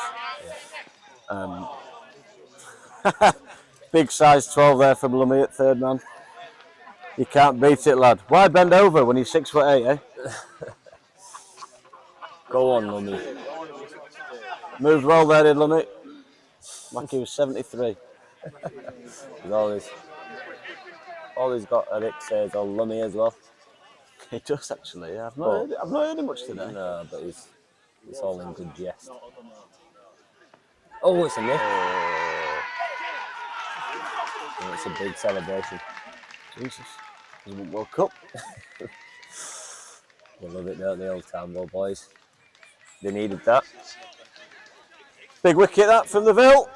Bit of a nothing shot there for March. You'll be disappointed with that. Yeah. He's just getting a nice partnership going, getting some impetus, looking a bit busier.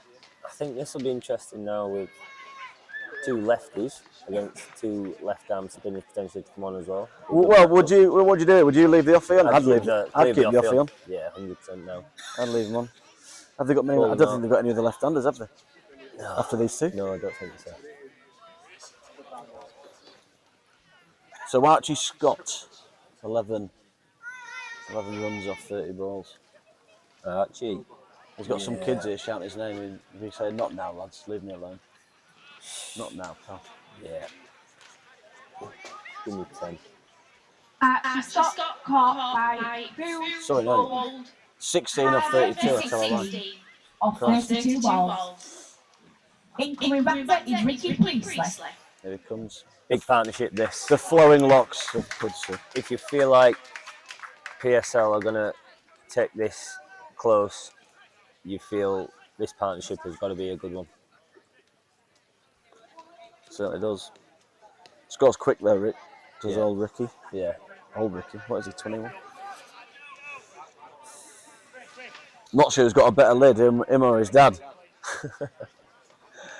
I think he thinks he's got a better lid. We'll go with Ian still, the original. Yeah, Ian's lid's elite. I've not seen him today. Here we go. Off he continues. 1 out to cover. Bit of bounce, G-Dog. We've not seen this for a while at Family. No, He's he's a reasonably tallish lad as well, high action. That's true. We've just got dwarfs who bowl there. Yeah, I mean, unfortunately, not particularly blessed. But Right, so Ricky, first ball. They've brought mid-off in. 2 men out. Slip in. 2 points. Deep cover, extra cover, mid-off, mid-on, mid-wicket. trying to create deep square. So we've got a 6. Is that a 6-3 offside? Yeah, 6-3 offside field. Trying to create a bit of a buzz in the infield. There'll be plenty of chat here from Boothby, I imagine. Yeah. Oh, well ball. It's lovely ball, and that's Just gone a little bit higher. a bit of drift as well, Jim. A little bit of drift, drop on it. It's a nice pace. I think that's early on. Early on, that's a beautiful pace, yeah, man. Early on, just wanting to get off the mark, bring slip into play. Yeah, bowled again. You see, he's bowled really nicely. He's bowled beautifully, isn't he? He's bowled beautifully, there's a lad. He played a nice little hand with the bat as well. He did. That's what you want from your overseas. Well, there's a great partnership between him and Connor. I think they put on 91 in 47 balls, which gave him a massive impetus to get to that 270. Yeah. He's out. Got him. He's out.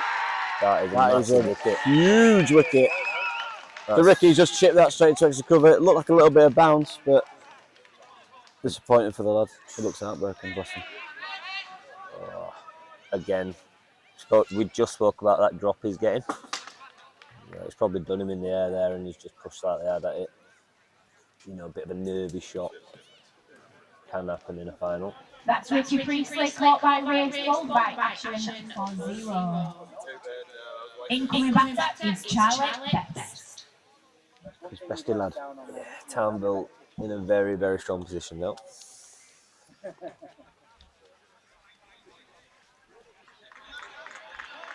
This is what they want, Townville. Early wickets.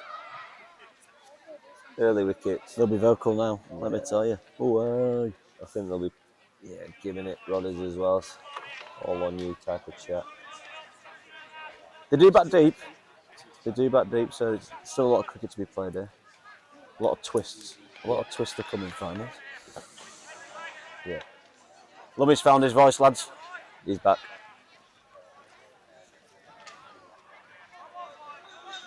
You go now.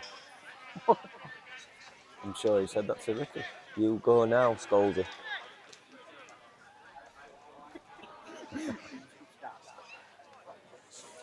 Right then, so the score 46 for 2, 13.5 has gone. PSL needs to be going at 6.28 and over. You can catch up here. If you've got wickets in hand here, fine. You can get 100 in the last 10. Oh, you got away with that one. Bestie, yeah, nice cricketer. He's a nice bit of a nuggety player, isn't he? Like he's a hard cricketer, isn't he? Yeah. Like in this situation, he'll be up for it. Oh, he will be up for it. He's changed his pace beautifully, hasn't he? Yeah, like I say, he's gone slow early on in the over and then just pushed that one through. Good skills, and he's held a pretty good length. Spoke about earlier. 1 for 13 off 7 overs. He's an off spinner in the power play. Well bowled. Again, there isn't a huge amount, just enough bounce. So yeah, his changes of pace have been really good.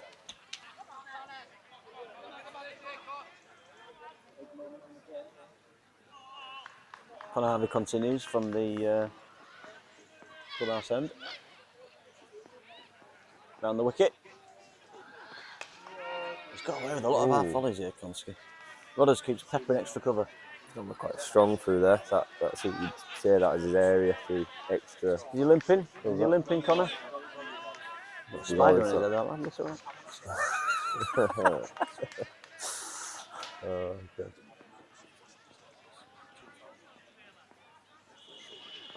Ooh, quick inside edge. Dribbles out to mid-on for no run. Yeah, you were speaking earlier about Connor's not. They were banking on that, to be honest.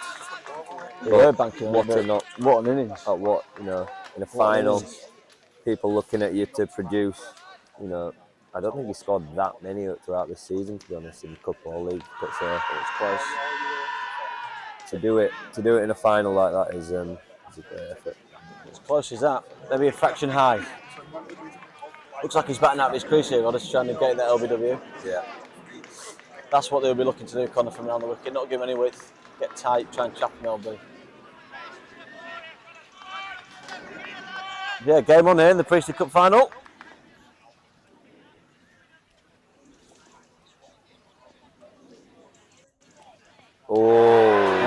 is a seed for a bold young man.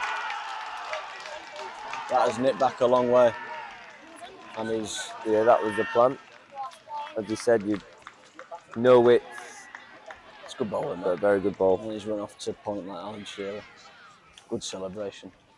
Strong celebration, but deservedly so.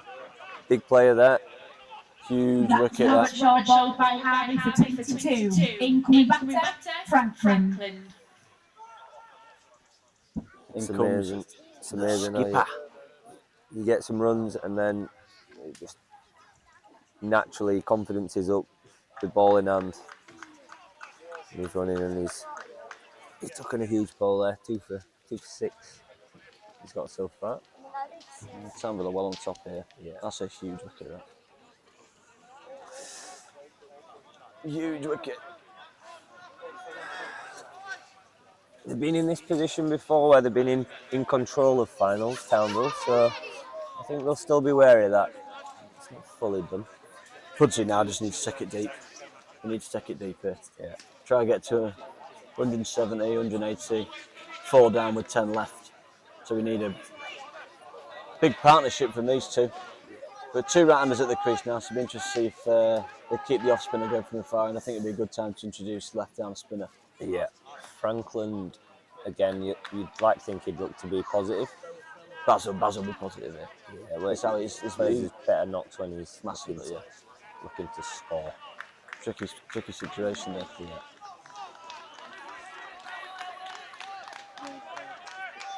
No, Neil Johnson's rocked up. Looks like he's auditioning for a new Men in Black film with them glasses on.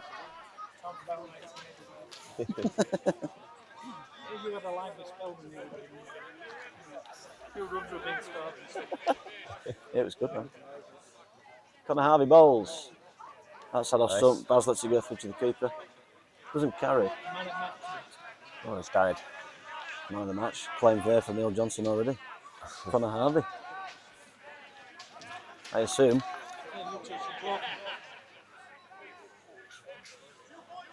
Certainly has made an impression on the game so far, Connor. Certainly has. Keep grouping here, Konski. Don't chase it. Oh, bold young man. Nice, that's gone through nicely. 46 for 3 off. Just nipped away for the pitch, that. He does nip it both ways, Connor, with a new ball. The pink ball this year has generally stayed harder than the red dukes as well. So this ball should keep firmer for longer than usual and keep nipping off this pitch. Plenty of grass on it, so you put it in the right areas, should get your rewards. What's the field here? Mid on, mid off, going to stay up. It's somehow, you'd like to think so. Somehow during this period, Pudsey need to soak a bit of pressure, but also just be mindful that they cannot just shoot, go into the shells. They've got to keep trying to put pressure back on the bowler. As a spinner here, though, wide ball. You're trying to keep the man on strike as much as possible here. What would you be doing, AG? Would you be just trying to keep it tight, or would you be trying to get wickets? I'd be hitting the sticks, like again, trying to hold length, and again, just limiting any rotation of strike. Really, you want to really put a squeeze on. You've done a lot of the hard work here now as a spinner. He's got the wicket. He's got through most of his overs unscathed here. So don't give anything away and just keep that squeeze on. Really drive that rate up. Don't get greedy. Well, the rate now is up at 6.5 and over. And they will be mindful of this, Pudsey. 1 run to square leg. Good batting. Yeah, good batting. Yeah, I think, again, like we said, I think Connor maybe one more, but then I'd keep Connor going. I'd look to I'd keep Connor going, he's in his spell. Another couple of wickets from Konski's game and game done. It's getting hot now. Yeah. Hot day at Farnley, flat pitch. Oh, big appeal. Can't just appeal because you caught it, Liam. Again, that's not like Liam, is it? Good servant, Liam, for Townville. Nice. Played his 400th first team game yesterday. He's a good lad. Some effort is that. We've known him a long time, age group stuff. Very loyal to the club. Good keeper. Yeah. Gets his job done well. Yeah. Never shy of a few words either, Boothie. Competitor. They all are, the Townville boys. Passionate. It's Yeah. great. It's good to see. No, we always enjoy our games against them. You know it's going to be... Field change. Mid-on's gone out for the last ball of the over. Well bowled. Into the pitch, got ball out to the wicket. One ball left. A little bit of turn there as well. That rate's climbing. What they at here? They're at 3 and over here, Pudsey. Yeah. This is exactly what we said. Squeeze on. 1 run. Yeah. Great That's a fielding good up. arm. And that is over. So Ashen, 1 for 15 off 8 overs. That is some return. Well bowled, Squire. Sorry, 1 for 16 off 8 overs. Yeah, he's just consistent and he's probably settled into things a little bit more now in terms of his club. I'd like to think so at this point of the season, but he had a decent knock as well with the bat, didn't he? Yeah, bad lovely. Connor continues from the football ground end. Correction, from the pavilion end. He's bowled 4 overs, 2 men, 2 for 6. Great spell so far from Connor. We're getting a few messages here, Wills. Are we getting abused? Well, the listeners... Are we getting abused? As soon as he responded yet. The listeners have noticed we might have had a few last night. I don't really sound husky. Yeah. Yeah. Husband Arshad's text us saying, German Randauer, take your teacher voice off, lad. Usman Arshad in Marrakesh. Yeah, he is, yeah. Loves a holiday, that lad. He's like Judith Chalmers is our Benny Arshad, isn't he? You don't even know Judith Chalmers, do you? No, I don't know, is it? She was a presenter of a holiday programme many years ago. What was it called? Judith, what was the... Wish You Were Here. Oh, yeah. He's just biffed it straight out to cover. No. That is not what you want, lad. And again, Conor Harvey takes another wicket.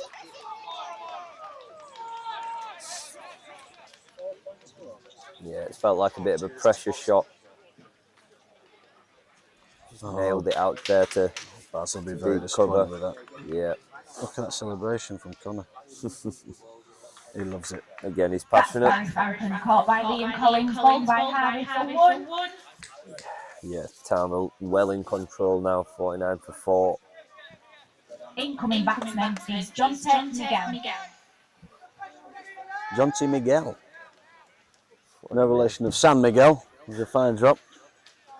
Oh, too many of them. Different spelling, obviously.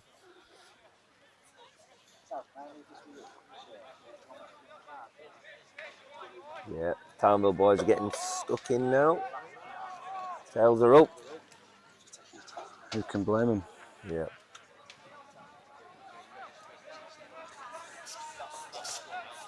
Yeah, it's going to need to be a special partnership this to get them back in the game, because at the minute it looks like Townville are going to take this game away from them very quickly if they don't look to be positive here. Will they keep the offer going? They'll probably try and get him out now. Yeah. They'll probably bowl his 10. Conor Harvey, what a day he's having. What did he get with that? 93, was it? 90 odd, yeah. I mean, it's funny how sport works, isn't it? Once you, like you say, it's so much in the mind. You play not like that. I'll tell you what, he's got it on a string here, his old Johnson. Confidence is up. Wow. He's just gone slightly wider of the crease there, and it's angled in, nipped away, which is a fair delivery. First up. Using the crease well, Connor. It's what he does. It's more of a seam bowler in terms of just nipping it off the deck. Uses the crease, creates angles. Balls again. What's happening here? It's happening. Nervy shot, very nervy little prod at the ball there.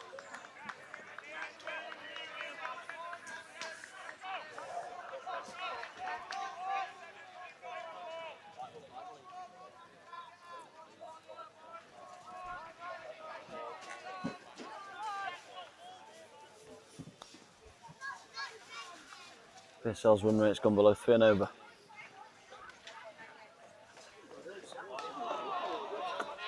Another good area from Connor. Yeah. 1 run down to third man. Congratulations, boys. Class. Quite a bit of effort there.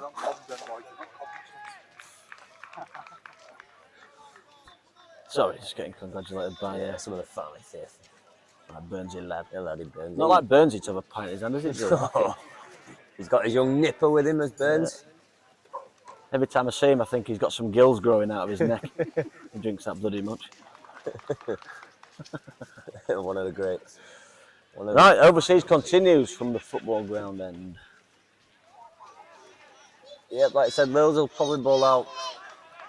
He's whilst on top, getting bowled out. He's done really well to get that rate going up early doors with a new ball. He's got move on. Oh well. What's this crowd looking? 40,000. 40,000. 40,000. Yeah, good day for the BCL. Brilliant day, and I was saying this to Robert on this stint. It's just good to see club cricket thriving. So. Yeah, we're pretty still lucky.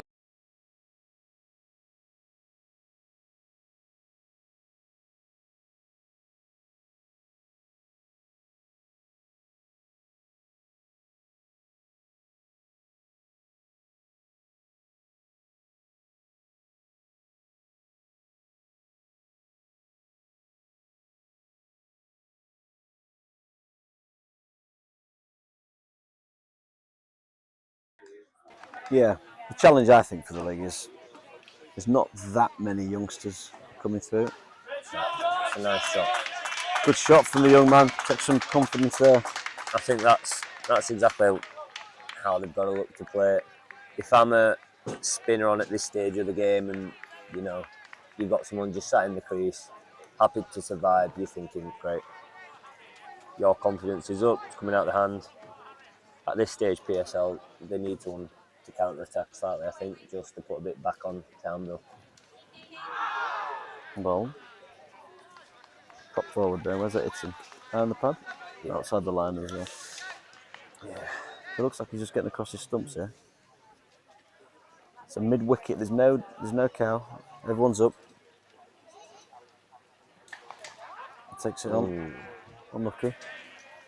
He's clothed it to mid-wicket. Yeah, he's good intent though, that G. Yeah, exactly that. A young kid. And you were speaking about young cricketers in the league, and look, it is difficult for them. You're playing against some proper pros, lads that have played a lot of cricket over a long period of time, so a lot of them don't maybe get the time that they require. You've got to come in, and especially if you're playing in the top 3-4 club in the BCL, you need to produce. So it is harder for them, but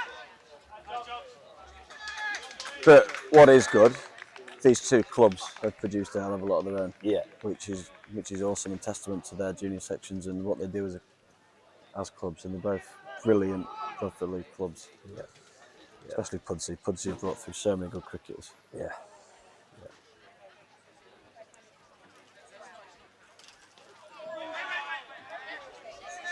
That's good. He's looking to be busy here. He is looking to be busy. He's old San Miguel.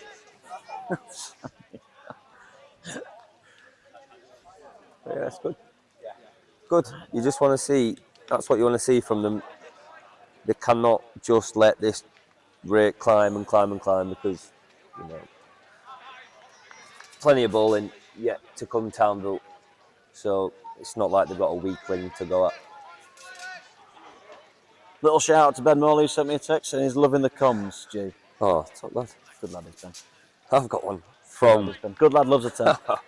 The great man himself, Paul Hutchinson. Sir Paul. Sir Paul. Sir Paul, please can you message me and tell me where you are in the world? Could be anywhere. Nairobi. And when are you going to... Fiji. When are you going to sort a Saturday night club? We've just won the league, Squire. Any chance? Could be anywhere, that lad. Probably not told Emma either. I'm going away, love. Stop Kenya. World Cup qualifying. Yeah. Sir Paul Hutchison. Some bowler back in the day was Hutch for PSL. Some bowler. Oh, unlucky.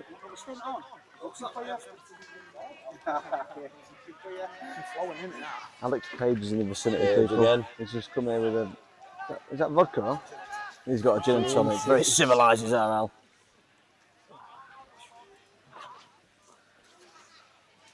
What do you reckon, Pagey? Well on top here, pal. Yeah, we said this, didn't we? A couple of wickets. Yeah. I did actually think this Oh. St Lawrence, but to be honest, it has been Connor's day on it so far. Yeah. We were just saying he's just smart with how he uses angles on crease, and he's had that knock with the bat. He's up in it. Yeah. He's up. Sure day. He'd probably let him bowl for the first 2 overs. He got away with a few. Now he's found his length. It's hard to get on top of him there. That rate is climbing quickly. We're at 6.89 now. I do think a few seamers, when they don't play it regularly, they do struggle because of that slight slope. Yeah. I do think that a few seamers, everyone Yeah. says they do struggle with the nuts and stuff. Page is just saying that seamers that don't play very often do sometimes struggle with the slope. Sometimes you can lose your balance at the crease. It's like the Bradford League Lords. I remember when it won, it was awful. Oh, he's got him. He's nicked him off. It's a good catch. Alex Page getting excited. Another He's nicked him off. Caught a slip's a great catch, like Johnny Birth. He's one of the best slippers around. Harvey picked up his 4th. Oh dear. So, young Jonty goes for 5. Tad showed a bit of intent, didn't he? I mean, completely get it. Tough situation for the young kid. That's Miguel, caught by Jonathan Biggs, bowled Harvey for 5. Yep. Right, I'm done. My stint's done. I've been ushered out by Steve. Coming back It's been a pleasure, Alex. Thanks, Graham. Again. Yeah, nice.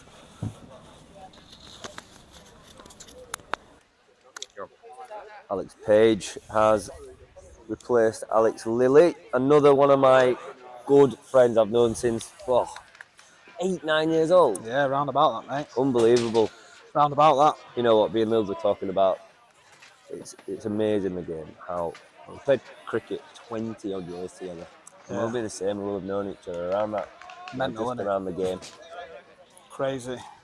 Had some good battles, me and Pagey. Played together, played against each other. Yep. Number of years. Yeah, mate. But no, it's been good, mate. It's been good.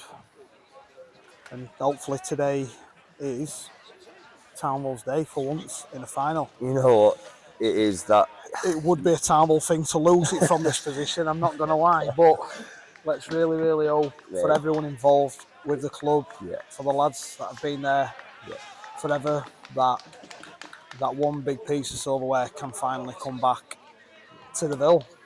It would mean an awful lot. Absolutely. I mean, like I say, you're not there at Townville, but even to yourself, you were there. Tough days, some in the finals, you know. Yeah, unbelievably. Obviously, I'm not playing there now, but there's no one who wants this club to win more than myself, especially for my best mates and everything, and everyone associated with the club. Yeah. I know there'll be a lot of people watching online and everything who are massive supporters at the club who have wanted this trophy, or wanted a big trophy for so long, and been so close over a number amount of years. League chasers going down to last game, finals, going either way against yourself, Woodlands, you know, some really, really good battles, but that's because of the standard that we're playing, isn't it? You know, there's some very, very good players, and cricket is a funny old game. When you think you're on top, you're only a couple of balls away from not being. Yeah. You'd like to think. Excuse me. Can I have that glass? It's mine now. Sorry. You'd like to think maybe, you know, if you get the job done here today, that's maybe a catalyst to something a little bit more. It just gets that monkey off your shoulder a little bit, doesn't it, in terms of. Definitely so. And I think, I don't think Townville are on their own by having that monkey on the shoulder, like, you know yourself, like being at Bill finally for a long period of time now, where you've come so close to winning leagues. Yeah, absolutely. And you know, and having you win that year when you were so close, and then, you know, he obviously lost a couple of games towards the end and lost it. It sometimes is more of a psychological, like the ability of the players has never been in question. Like you know yourself at Townville have got some special players, Jack, Johnny, Connor, like real stalwarts of the club, and who really would get in any team in Yorkshire, like exactly the same as what your team. You know yourself, Lils, Steve, Wangers, some good quality players who would get in any team in Yorkshire. So I just really hope for these lads that they do finally get what they deserve for all their efforts over the years. I think, like you say, because it means so much to the lads at the club, the ones that you've just named. Sometimes that is, you know, that is the reason why they might have come up short. It's meant too much in a sense, if that, you know, and it's just got on top of them in terms of pressure-wise. Yeah, you know, as opposed to, you know what, let's just get the job done.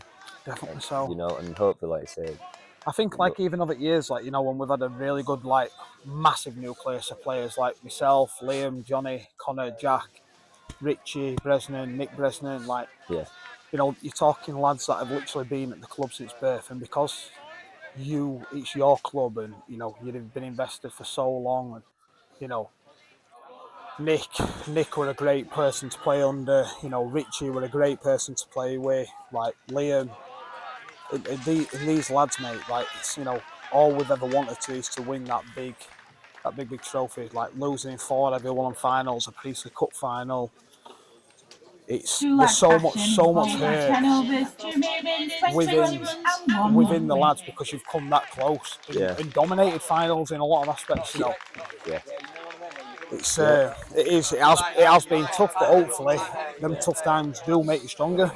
Yeah, the lad Ashan has just finished his spell, 10 overs, 2 for 20. It's a very good spell, that, mate. With the new ball, you know, the spinner, mate, like being able to control his length there. You got a very small margin for error at Farnley because it's so flat. Control his pace and length very, very well there. No, a couple of really important wickets, so well bowled.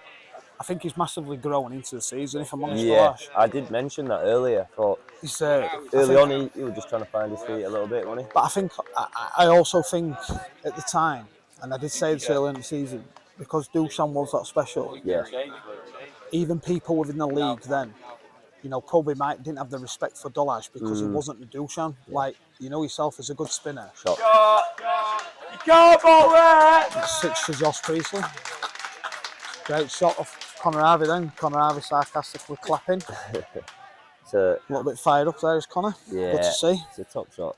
It's a top shot. Under pressure, it's. But I think again, it's going to take something like this, a bit of a counter attack now. The supporters here, PSL, are joining in on the chat. Yeah, there's a few of them fired up, to be honest, today. A few of them fired up. Yeah, that's what it's all about, mate. It is.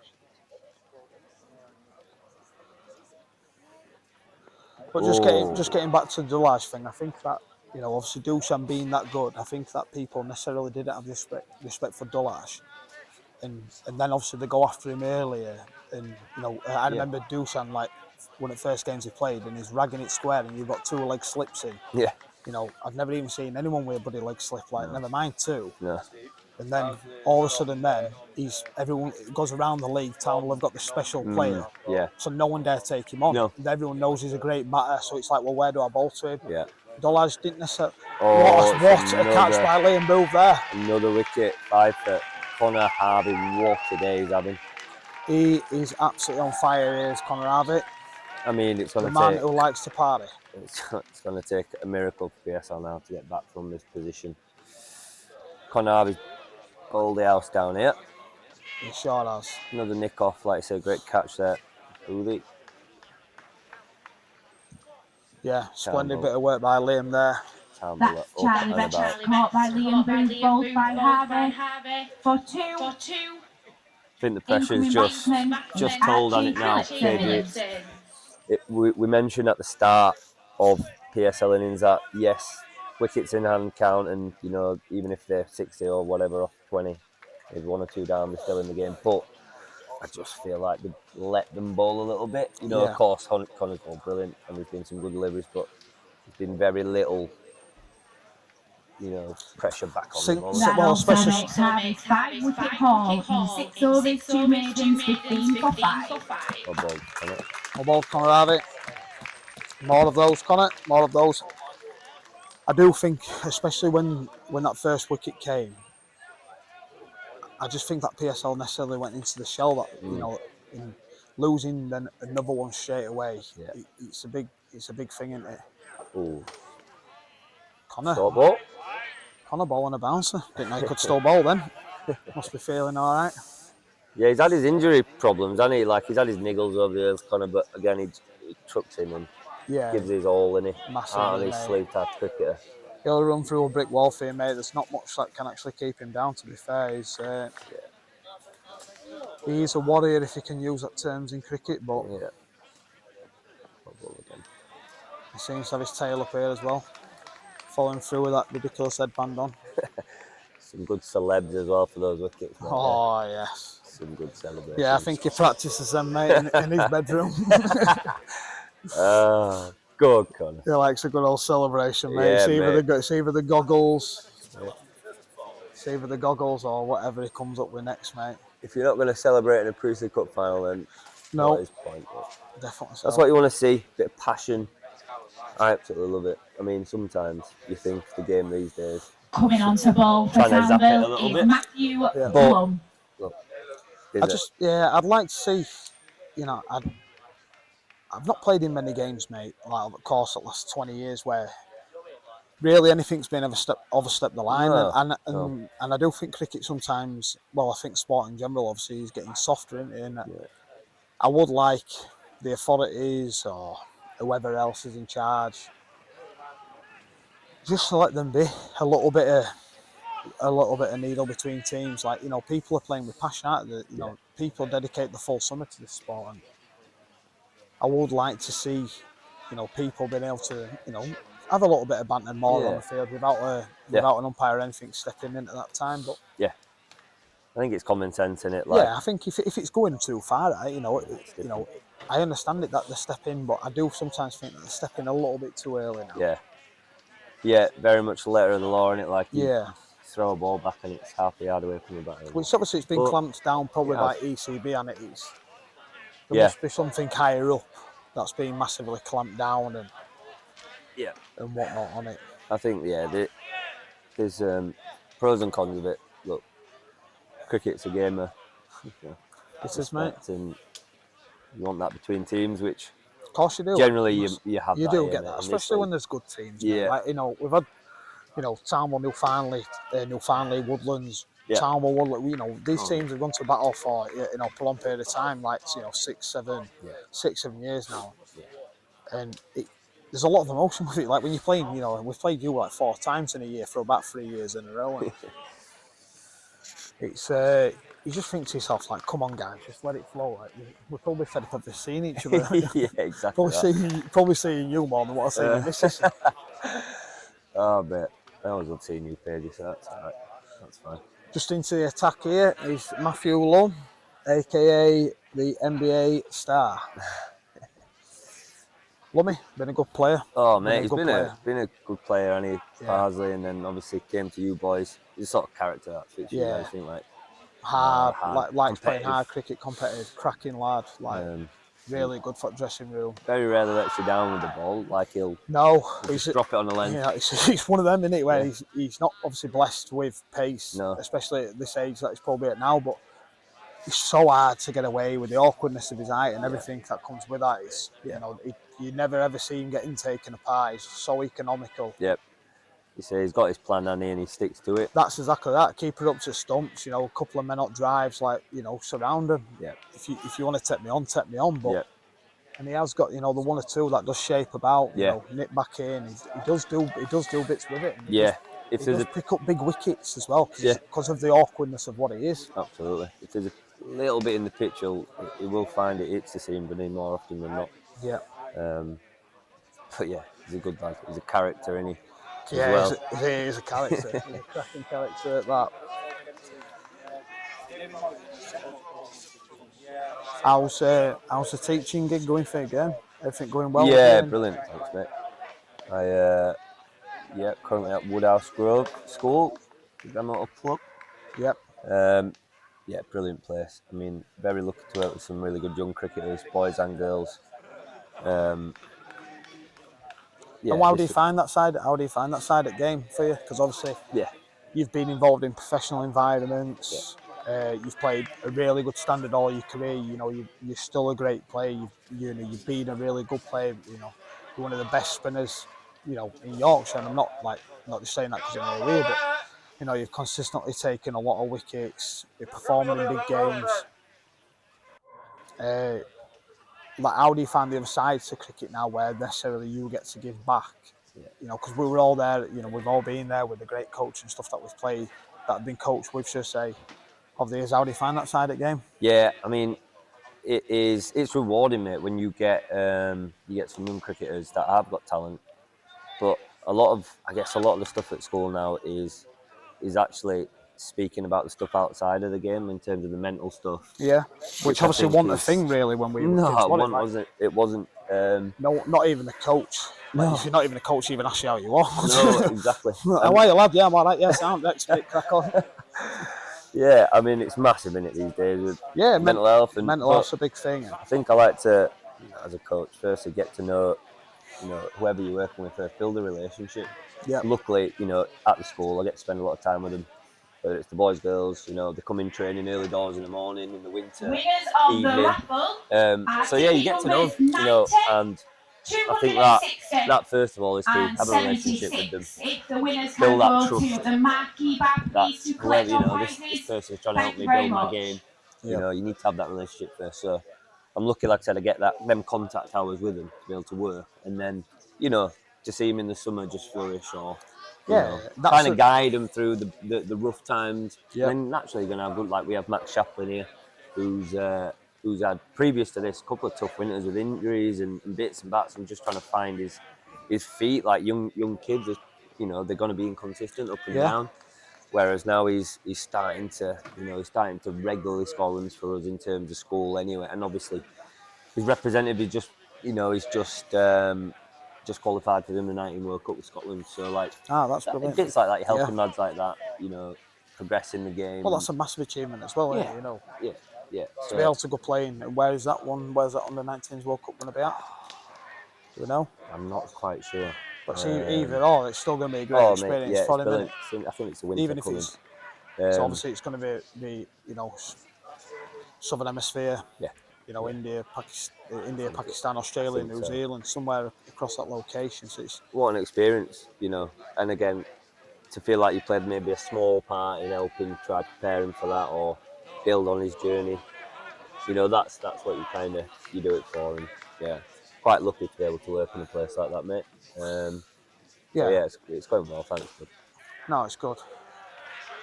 It's good. It's good to see. It's you see a few people, like yourself, and obviously Chris Hollider's done a lot of coaching. Obviously Mark Lawson, Brycey. Yeah. There's some who have been really, really good players and who are still good players. Like giving back to the game, because you've got a lot of learning experience within that, innit? Yeah. Within that, and I can see even from a development process within club cricket. Like there's a lot more that goes into coaching now than what there was 20, 30 years ago. Absolutely. Like it's crazy, isn't it? Like young kids at a club on a strength and conditioning program, and amazing. You didn't step foot into a gym, mate, until I was 16. Like these kids are in gym at 11, and 11, 12, and like they're working on things. And that's it. It's the access to even today we've got the live stream up. Yeah, correct. Being able to watch your game back, we never were able to do. 100%. All these kids these days, they have all access to YouTube. You know, and the big thing is as well, the clubs have got better facilities, haven't they? Yeah. Like the ECB have massively helped out regarding funding and stuff like that. To be able to put better facilities into clubs where kids can train in all weathers. Yeah. As a kid, all you want to do is play sport. Yeah. So if you can come down to your local club playing a bit of astroturf, even if it's raining with your mate. It's what you want to do, and it does help. Yeah, massive, mate. And the more clubs can invest in their facilities, like I say, it's only going to help the future generations. But I do think it is crucial that the ECB still continue to keep investing, because there's a lot of clubs out there that can't afford stuff, and there's a lot of clubs out there that are isolated. Why should them kids who are coming through with that club suffer because their club that they play at isn't surrounded with really good people or got an amazing bar or other means and ways of making money. And that's where a few might slip through the net. It is, To repeat on those see that everywhere, don't you? Prizes for 90, Score rate 260 pages. and 76. If you can make your way to the bar marquee to collect your prizes, Moment in time that here. would be great. Thank you. Moment in time here, obviously it's 79 for 6. 27 overs remaining. It's Townville firmly in the driving seat here. We're looking to try and wrap this up. I'd have thought within the next 10-15 overs, but yeah, it's been a little bit of a quieter period of the game now, but like I say, Townville will be more than happy with that. Just controlling the middle part of the game, control this period, and they've pretty much got the game in their hands now. So. Well, from this point on, obviously we all know Josh Priestley's a talented lad, and I think he's going to be around at Bradford League for 20-25 years, and he's a special talent, but it would take one hell of a knock from him and saying that he's just hit that one to the moon. And I mean that's a great example of his talent. I mean he played a great little knock against us in the semi-final to get them over a decent score. So yeah, I mean it's going to take a few more of them, but again Priestley showing his talent here. Yeah, really good player. Again, that's, I guess, is one way you can get after Lummy a little bit. I feel like you have to come at him hard and you do. knock him off that length. Yeah. You have to try and put him off his stride and make him actually think outside the box. The more he gets into the groove, the harder he is to face. Probably the best way to play him sometimes is probably attack, but it is hard to attack when he's bowling that niggling length of the ball. Just one run there. Jack Hughes still to bowl his overs. That's a big thing, isn't it? Obviously, with the way the game's gone and how Connor's bowled there, it's probably delayed Jack coming on. You've got that, as I say, one of the best left-arm spinners in the league. Yeah. Coming on, he's been such a consistent performer for Townville, hasn't he, mate? He sure has.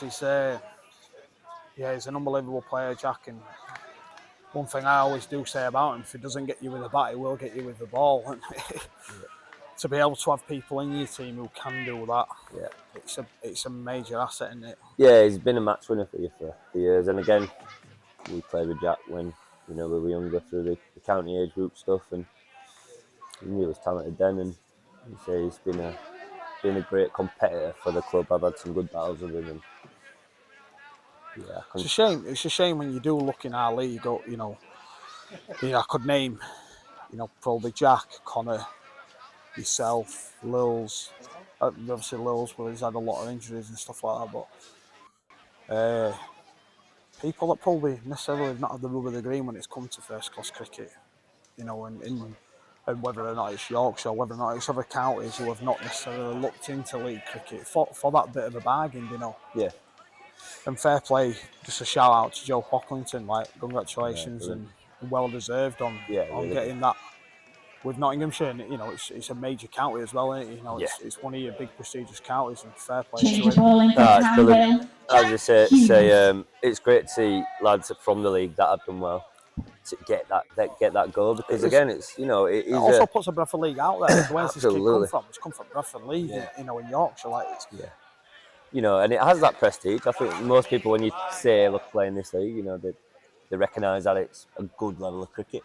But like I say, the more opportunities lads can get that have performed and deserve it, definitely so. Absolutely should, that should keep happening. And like you say, best of luck to them.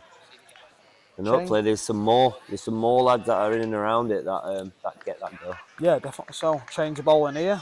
When we were just talking about him, he's Jack Hughes into the attack. I think Jack's plan will look to be pretty simple here. He'll look to bowl straight. Yeah. He'll hit a good length 40 and try build some pressure and bowl as many dots as he can here. Yeah, try and effectively try and get them to force it. He's not really going to give anything away. 2 right-handers in, he'll like bowling to that. Hopefully he gets one of them 2 that skid through. they are going to have to try and force him because he's not going to really bowl much offline in his 10 overs if he actually does have to bowl 10 overs here. Yeah, he's skillful as Jack. He's, I guess, in a similar bowls in the sense that try use the crease. He's a bit taller than me. Jacko gets over the top, and yeah, he very rarely do you see him, miss length. So it's going to be tough for him. He's got his long off, long on out, deep mid wicket. So the areas where you probably look to target him because he's hard to sweep, they're blocked off. So hitting boundaries here is going to be difficult for PSL. It's going to take some decent shots. Yeah, so PSL probably requiring around about 190 now, maybe something like that. Is it 190? No, probably 180, 180ish. They're up at 7.5 nearly now, and yeah, they just need time. Look, it's a major ask from here, isn't it? Yeah. But I think for them, just within a final, they need to take it deep, don't they? Yeah, they just need to take it as deep as what they possibly can here. Take it deep, build a partnership here, and see where they're at with 10 to go. But yeah, Townville on top. Pudsey St Lawrence at 89 for 6. Current batters are Josh Priestley on 25 off 20 balls and Archie Phillipson with 2 off 10. Guys are just in for a drinks break now. Hot work out there. But yeah, Townville will be over the moon with that start. Be really happy with how they've gone. Definitely so. Great. Paige, I think I'm being relieved of my duties. So that's been a pleasure, mate. Who have I got in here now? Thank you. Who am I welcoming? It's you, Steve. Come on in. Anthony Ryder. We'll relieve you in a second here, Paige. Alan's coming.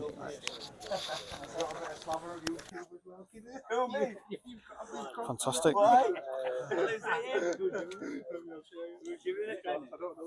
Anthony, welcome in. How are you? Lovely to see you. Yeah, love to see you too, mate. How's the season going for you? Yeah, it's obviously been a big change, to be fair. Obviously, 33 now. Spent 28 years of my life at Townville. So joining a new club, which has obviously got some great people. Like I really do want to thank Ossett for making me feel really welcome, which they have done.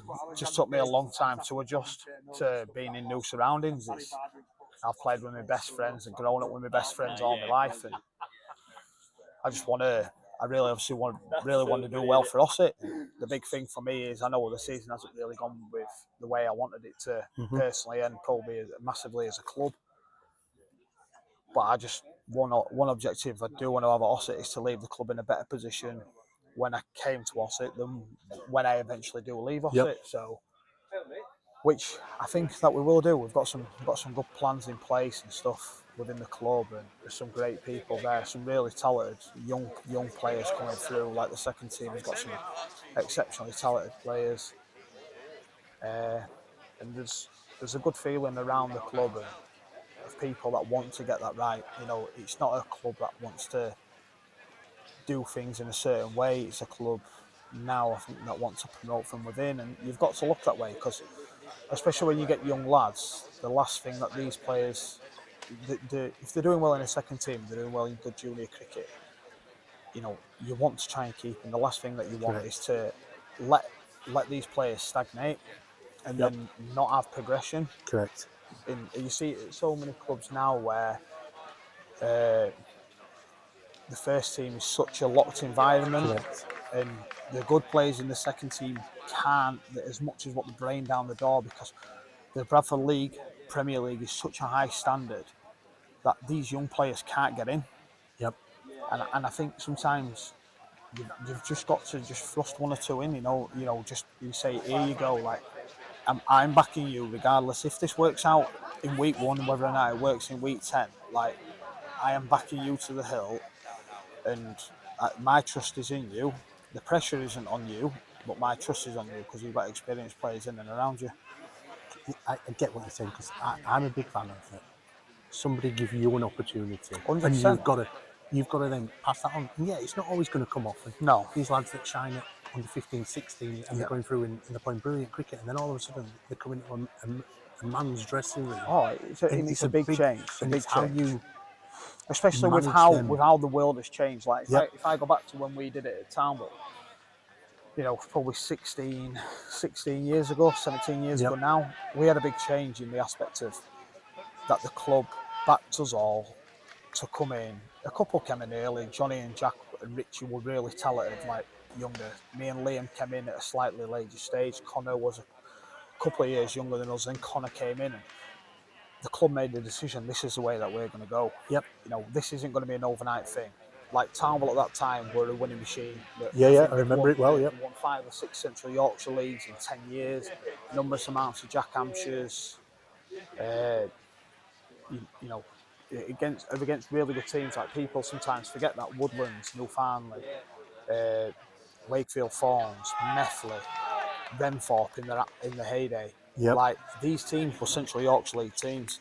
Like this league was a very, very good league. Yes. Regardless, and I know the Bradford League at the time was an unbelievable league, but that Central Yorkshire League was also an unbelievable league. Like I even go back to like Mayfield Parish, like Birstall. Like Birstall went through a year, like probably a 4 or 5 year period where they were knocking on the door. They won the league.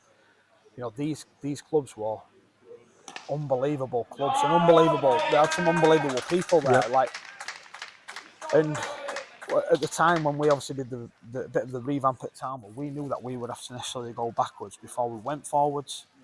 You know, I remember in his first year, I think we finished 7th, like when we all came into the team, and that was kind of unheard of for Townville.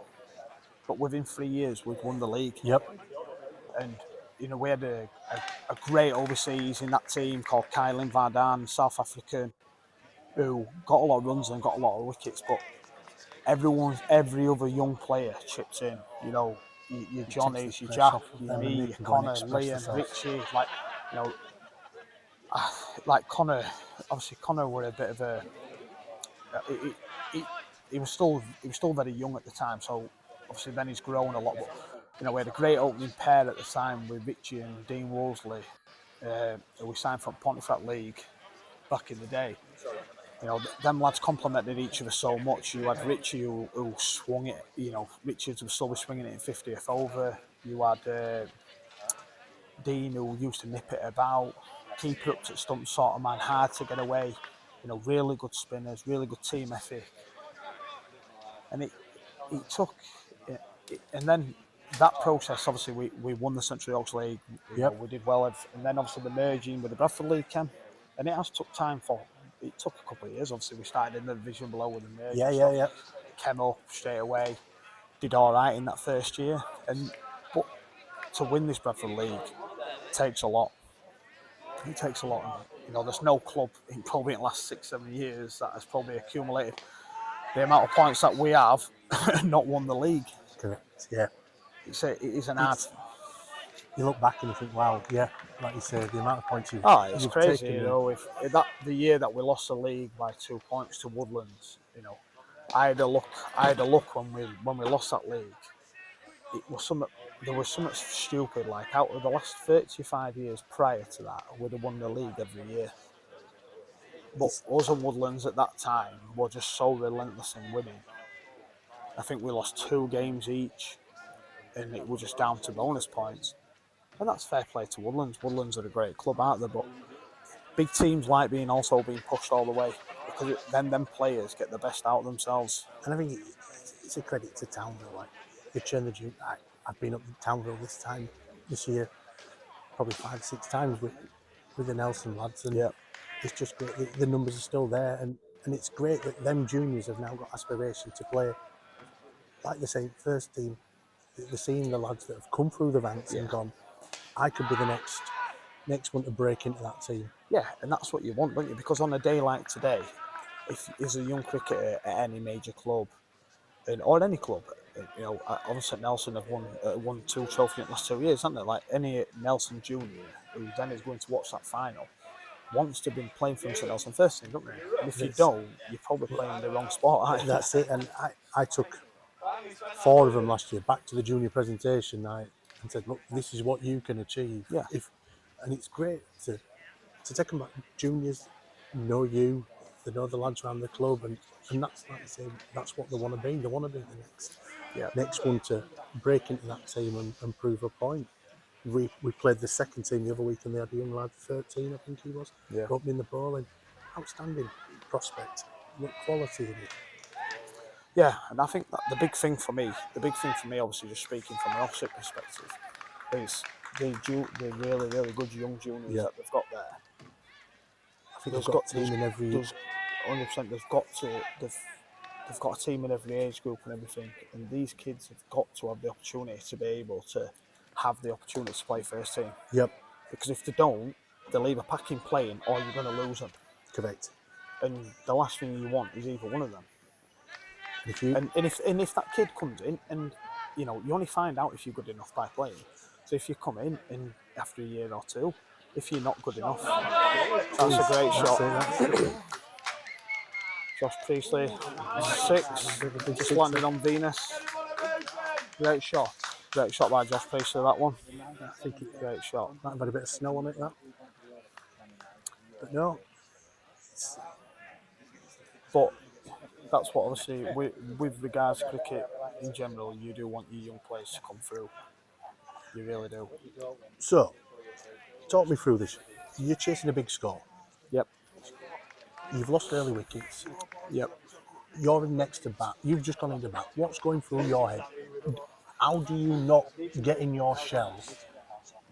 I think it's obviously it's a difficult one, isn't it? Like, especially with the pressure of playing in finals, etc. I think with Josh Priestley, the thing what he knows best to do is attack. Yep. So whatever you know what to do best is, I think in this position, what you have to do. If you're good at rotating the strike and rotating it well, you can pick up 3 and 4 and over doing that.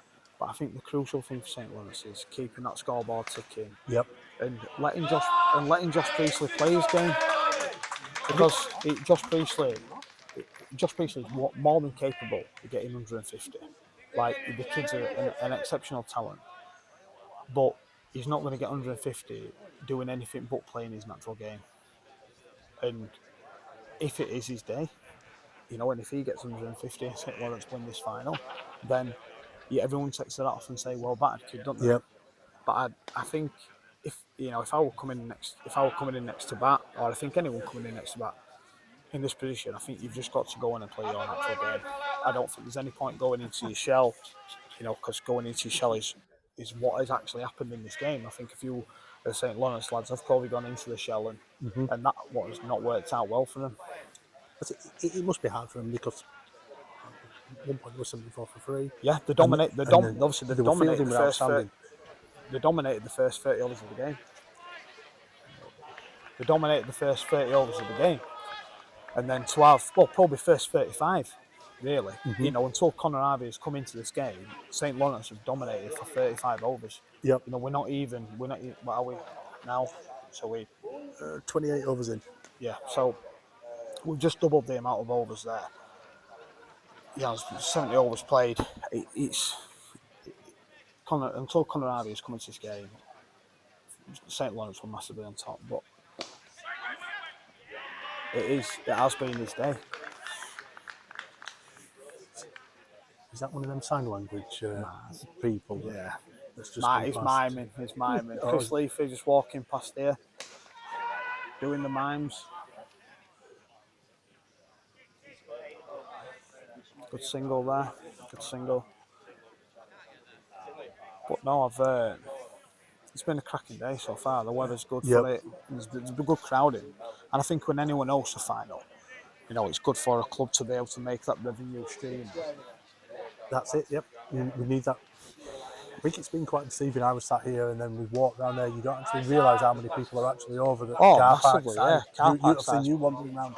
And you just go down the car park side and you're just getting stopped every. There's that many people in here today. It's been a great turnout. It's a great. Do we know how many people, Alan, that are estimated to be in here today? Yeah. Yeah. good. Yeah, about 1,200 people attending today, which is a great effort from everyone involved. And thank you for your support. Yeah, and a great thing for the league as well. Great showcase.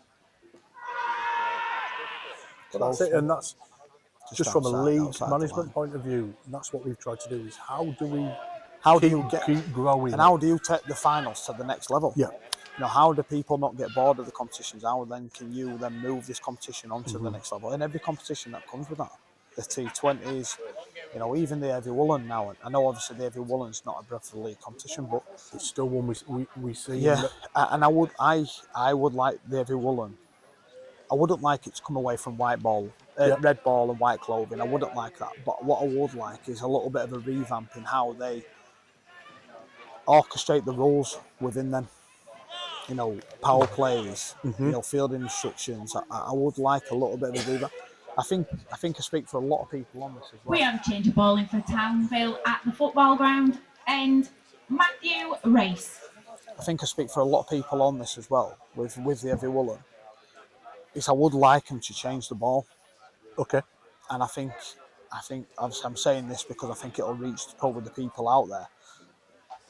But there's not one person that likes the heavy woolen ball.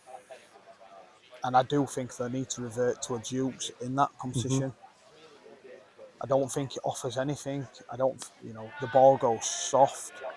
I don't think you get a true reflection on good cricket with it. It doesn't really swing. It doesn't really seem about.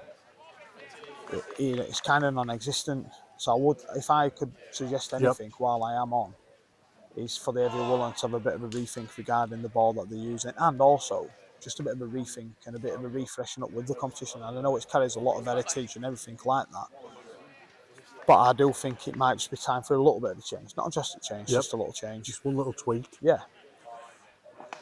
It's gone again. It's gone aerial. It's another big hit down the ground. I believe you're leaving me, Mr. Page? Yes, I am, and it's after this over, I will be leaving. Alan Birkinshaw, the great Bradford League historian, will be stepping back in. Lovely to spend time with you. Thank you. Thank you very much, mate. Much appreciated. Fine, man. I'll come and chat to you as soon as we get this. Yeah, I'll be in all. That'll probably be drinking a few beers to be fair, won't you? Well done, Priestley.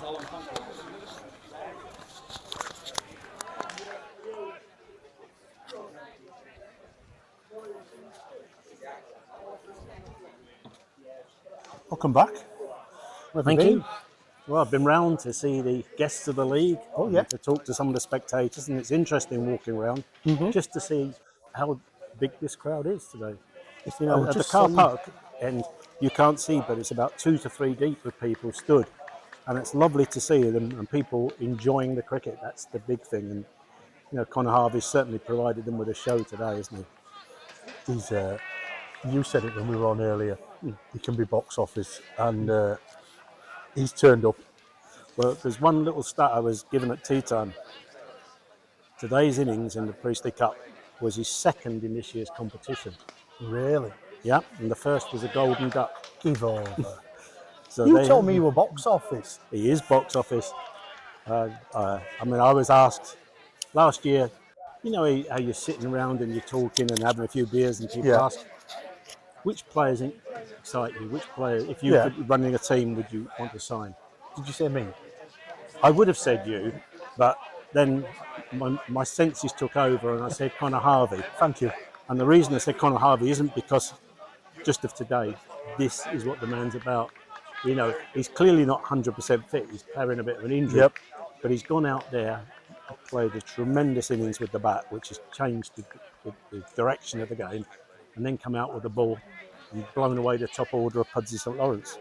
I think a final, you always need somebody that's just going to come out here and take it like scruff of its neck and say, I'm going to lead from the front. And he has been class today with it. You know, we've been very fortunate in finals in recent years. Like last year's final here, we had a wonderful innings from Luren Steenkamp, which was just one run short of the record. We also had a century from Brad Schmoolian. Yep. And today we've been treated, I know it wasn't a century, but an innings that we're all going to remember. People will talk about this final and Connor Harvey for years to come. What need to talk about it now?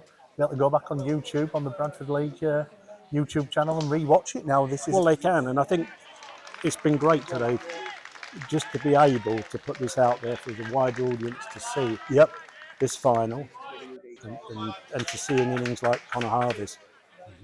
You've probably even got people stood around at home with an ironing board out watching this, and just doing their ironing, and not being able to be here, that you can still be there and watch and support. Well, this is what it's all about. People don't realise it.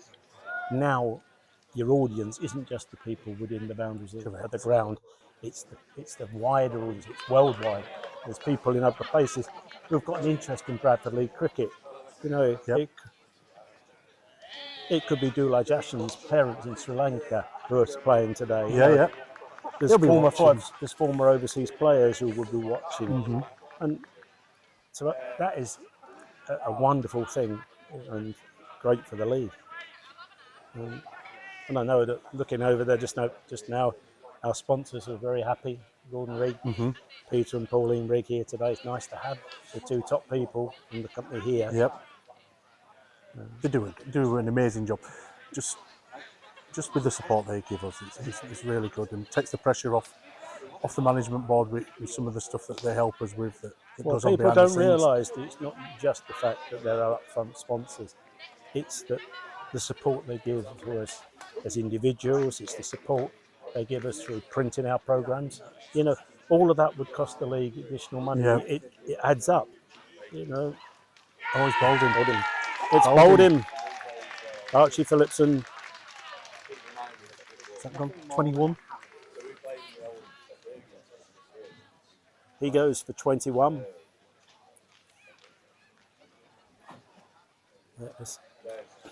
Unfortunately, when the situation that they're in now. That's Archie Phillipson, bowled by Hughes for 21 off 31 balls. Incoming batter is Chris Marsden. He's a good young player, is Archie Phillipson. It wasn't the best shot he ever played, but he's got a big future in front of him. And talking about big futures, now got Chris Marsden going to the wicket. Chris has been, one of the most successful all-rounders in the league. I wonder how many times he's walked out in this predicament. It can't be nice when you're going out in the cup. The cup final is such a special moment for any of these players, and I'm sure, it must be hard. I think when you were talking earlier with Alex, really for 35, 40 overs this game, Pudsey St Lawrence were in control. We then at the entrance of Connor Harvey, and ever since the Connor Harvey overs, this game has been transformed. And we're now looking at a situation where Townville were poised to win the Priestley Cup for the first time, and it will be the first former Central Yorkshire League club at the time of the merger to win it since 2016, and I think that's also a good marker for the league. In fact, if you look at it, all that three major competitions this year, if you look at them, Priestley Cup likely to be won by Townville. Jack Hampshire was won by Hunswick Nelson, who were a former Central Yorkshire League club. Priestley Shield was won by Joe Lane, who joined the league from the Halifax League. It's good that when clubs come in, they can make an impact and improve the league. And certainly Townville have added to the Premier Division ever since they arrived in it. The first season, they were in one of the championship divisions, but one promotion. And since then, they've been runners-up in the league a couple of times. We were just on about this, me and Alex, that they lose the league by two points to Woodlands. And it's everybody likes to be pushed. I've seen them lose close finals. I saw them lose finally in 2021 in the Priestley Cup final at Undercliff when they put up a really good fight. I've seen them lose two Heavy Woolen Cup finals. One to Shepley at Ossett in 2019, and again here against Newfoundland in an absolute cracker in 2022. So this will mean so much to them to finally cross that line and win. You know, players like Johnny Booth, Jack Hughes, Connor, you know, Liam Booth, they've been with them all the way through. It's a nucleus, it's a very tight nucleus. That's what Alex touched on, that it was just like they've all come through the junior ranks. It's great to see that junior cricket is getting rewarded. Well, to be fair, both teams. Yeah, both teams are an embodiment of that, which is really something to be applauded. Yep. It's hard keeping hold of your juniors and leading them in and not losing their interest of them. And this is great for both clubs to show that if you're a junior at these clubs, you can go on, play first team cricket and also succeed.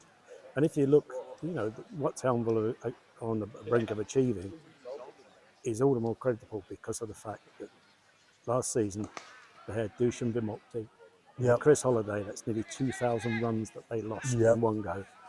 They brought in the Collins brothers. Yep, two experienced cricketers. And Dula Jashan's come as an unknown overseas player. And here they are on the brink of winning their first trophy. You know, full credit to them. It's going to mean a lot to the people behind the scenes too. You know, to Lee Porter and David Booth, Graham Collins and these sort of people off the field. It's also easy to point at the players, but the game's not possible without the people doing in the background. That, you know, it's like today's final. You know, we all talk about, it's fantastic players and all this. Well, what about a shout out for groundsman Mark Mason? You know, without his work and that pitch out there, we wouldn't be seeing the cricket that we're seeing today. There's so much goes on behind the scenes, not just these 11. No, 11 these are two people now, Lee Porter and David Booth. You can see they're smiling now, but they've gone through agonies and finals in past years. It's just wonderful to see them actually relaxing and enjoying their cricket. Yep.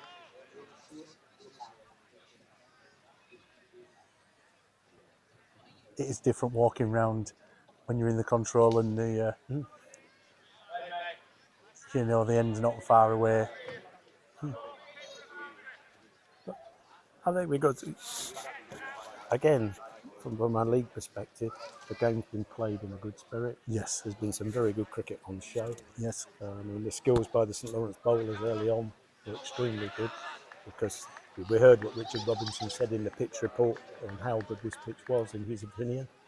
And he should know, having produced possibly the best test pitch that England played on this summer. Yep. You can't disagree with that man's knowledge. No.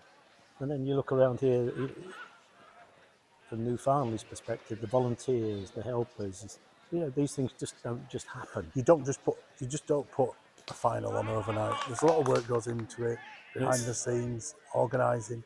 You know, there's always going to be the knockers who will say, oh, it's Newfoundland, whatever, but there's not many clubs that could put on a show like this.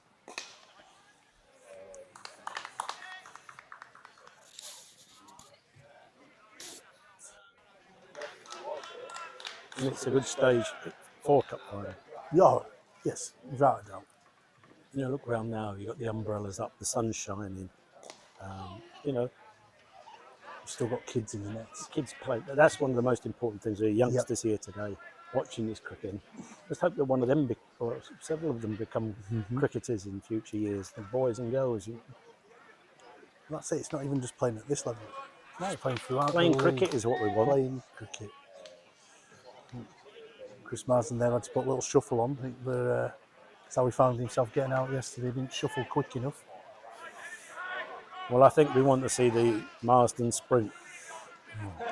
I saw the Marsden dance yesterday when he took a wicket, which was quite comical. I'll take it. So what we got here? 126 for 7. Priestley's on 41.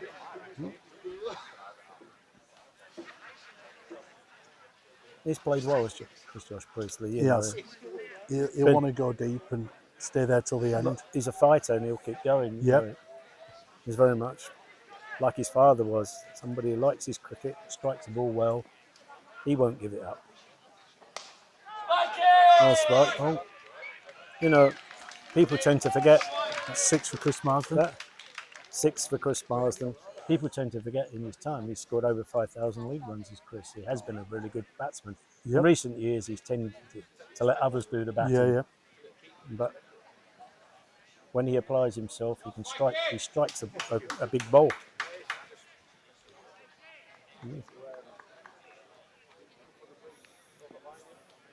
This late afternoon sun's lovely to sit and watch this in. That's it, no run there. Good piece of fielding.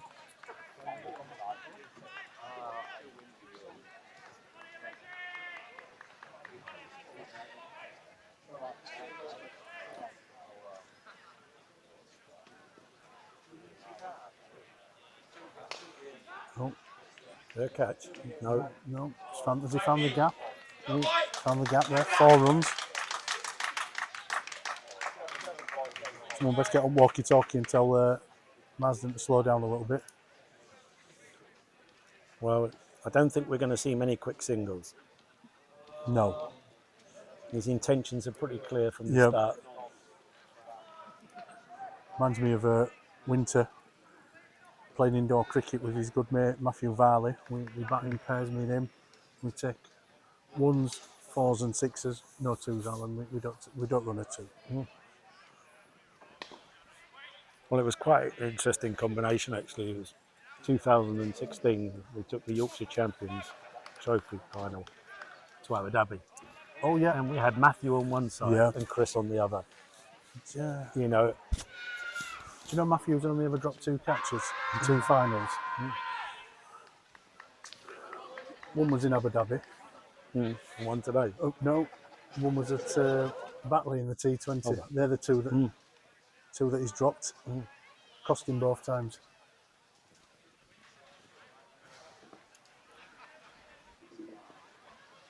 This one. I think he's going to go after this one. No, played sensible. Nice shot. That is a good over there. 11 from it. We need a few more of those, don't we? But it's good to keep the game going. I think the crowd would appreciate a bit more cricket in this nice sunshine. So it just seems to have, the buzz seems to have dropped a little bit. It might change if they put Connor on for his last couple of overs. I don't think. I think his work's done for the day.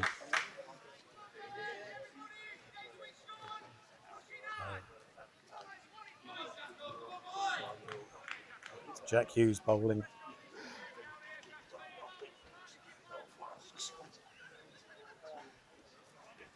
What can you tell me about Jack? You've known him a few years.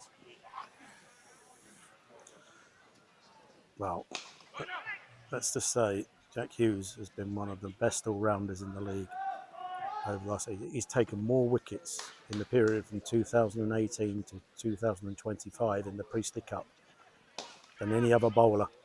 Really? He's also, you know, a very accomplished batsman. But Jack Hughes actually is the top wicket taker in the period from 2018. But we'll ask Alex Lilly that question. Of all the batsmen in the Bradford League, in the Priestley Cup, in the Priestley Cup, since 2018, which batsman or batter, should we say to be correct, has scored the most Priestley Cup runs? In how many years? Since 2018.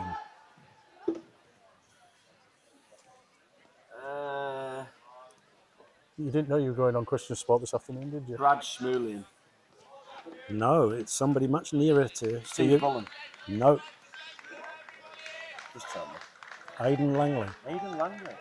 Yep. It's incredible, really, because he's a horse, so I don't know how he does that. Aidan Langley is top, and then followed by, before today, by Jack. There you go. Marsden departs court. But it was followed by Johnny Booth, and then followed by Mark Robertshaw.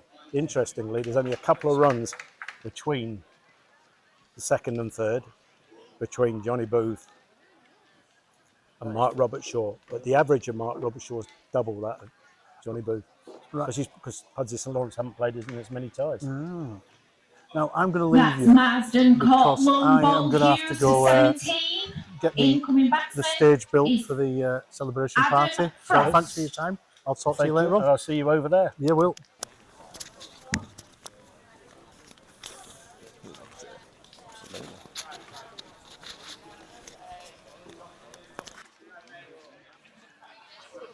So now you're back in situ, Alex.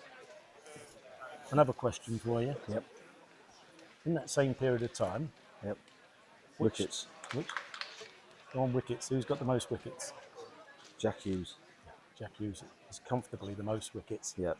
And which teams won the most games over that period of time? Us, I reckon. Newfoundland? You have. Yeah. But it's quite interesting when you start to look at the stats, you know, and Yep. you didn't realise that, like Townville, obviously, like yourselves, have gone deep into competitions. Yep. St Lawrence, in comparison, have not gone as deep. So Mark No, that's Robertshaw's, unreal for Roberts, but it doesn't surprise me. you know, when He's he a hell of a scored his player. runs, he scores big. You know, That was a key massive. wicket. It was massive today. That's the game. The Connor spell there was unbelievable, wasn't it? Well, if you think, the strange thing about today's game, for 40 overs, Pudsey St Lawrence were probably in control. But then we had the Connor Harvey effect.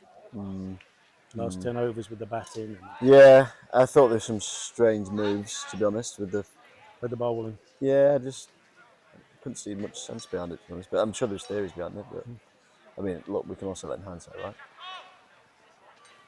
Obviously, Connor's come off another great day. Who's in there now? Just Frosty. But yeah, it's Frosty. Yeah. Looks like Townville's day. Obviously, it's not over yet, but it's great. Finally, it's great for them to finally get over the line. Yeah, like there's been so much effort put into the club over the last few years. So pleased for Townville. Obviously disappointed for Pudsey, but yeah, Townville have been knocking the door now for 5-6 years. Would you say? Yeah, they've been runners up in the league, I think, twice. Yeah. Once by just 2 points behind Woodlands. They've been runners up in 2 Heavy Woolen Cup finals, Priestley Cup final. You know, it's important for them to actually win a game. And perhaps this year there's not been the same pressure on them. They've come under the radar a little bit because Possibly. their league form being as it was. But I think everybody knows that they've got match winners. They do. And in Connor, they've got real X factor, haven't they?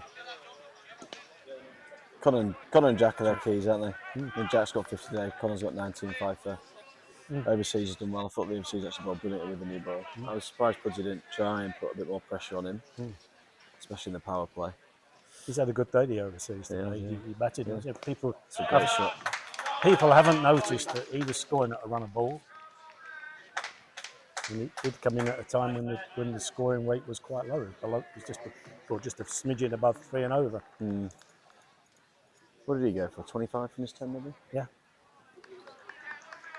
Which is unbelievable when the team's chasing 270. And you're bowling in the power play as well. Yeah. But, you know, you've only got 2 fielders out. Yep. Do you think they let him bowl long? I thought they let him bowl, to be honest. I think they did. I think they didn't chase him after him, did they? You know, wasn't I thought much. Archie might go for him. You know, I thought Mark would just pick things off. Yeah. But yeah, I'm a bit disappointed for Pudsey. Some good lads. Some good lads. Great club. Look, they should be pleased with what they've achieved in getting to the final. It's still fundamentally a young side, isn't it? There's a lot of young players in this team that are learning.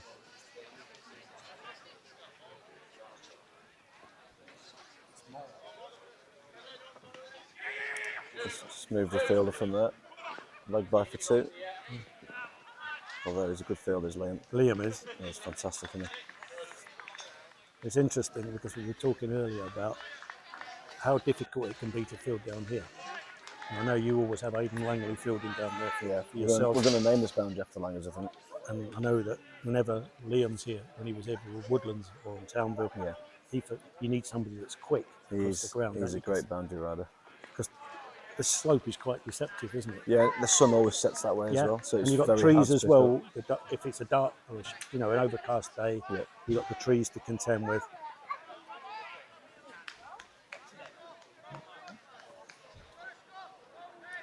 Well, it's turned out to be a beautiful evening. It has.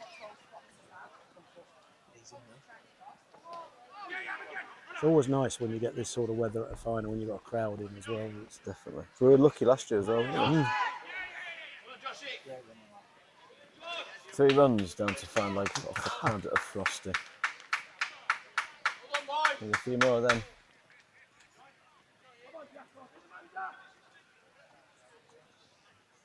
Well, Josh Priestley's played well. He has played, but it's some clean balls. Yeah. It's some big sixes there, hasn't He has, you know, and he's going to sadly look like being in the losing cause, but he's shown again today what a good all-round cricketer he can do. I thought he bowled well early on as well. Yeah, he did.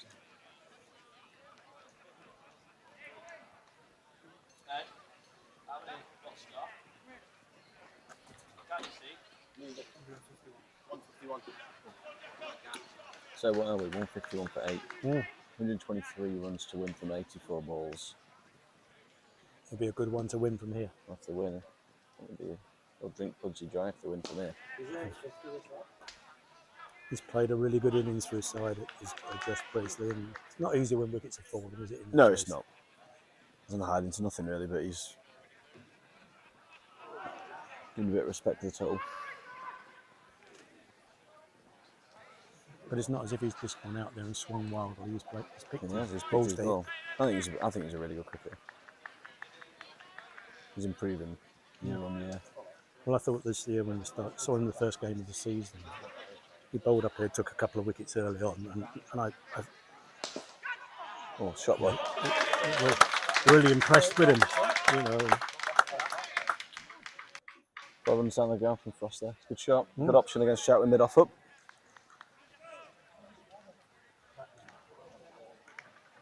You can't let Jack settle. That's what they've done. They've not attacked spin.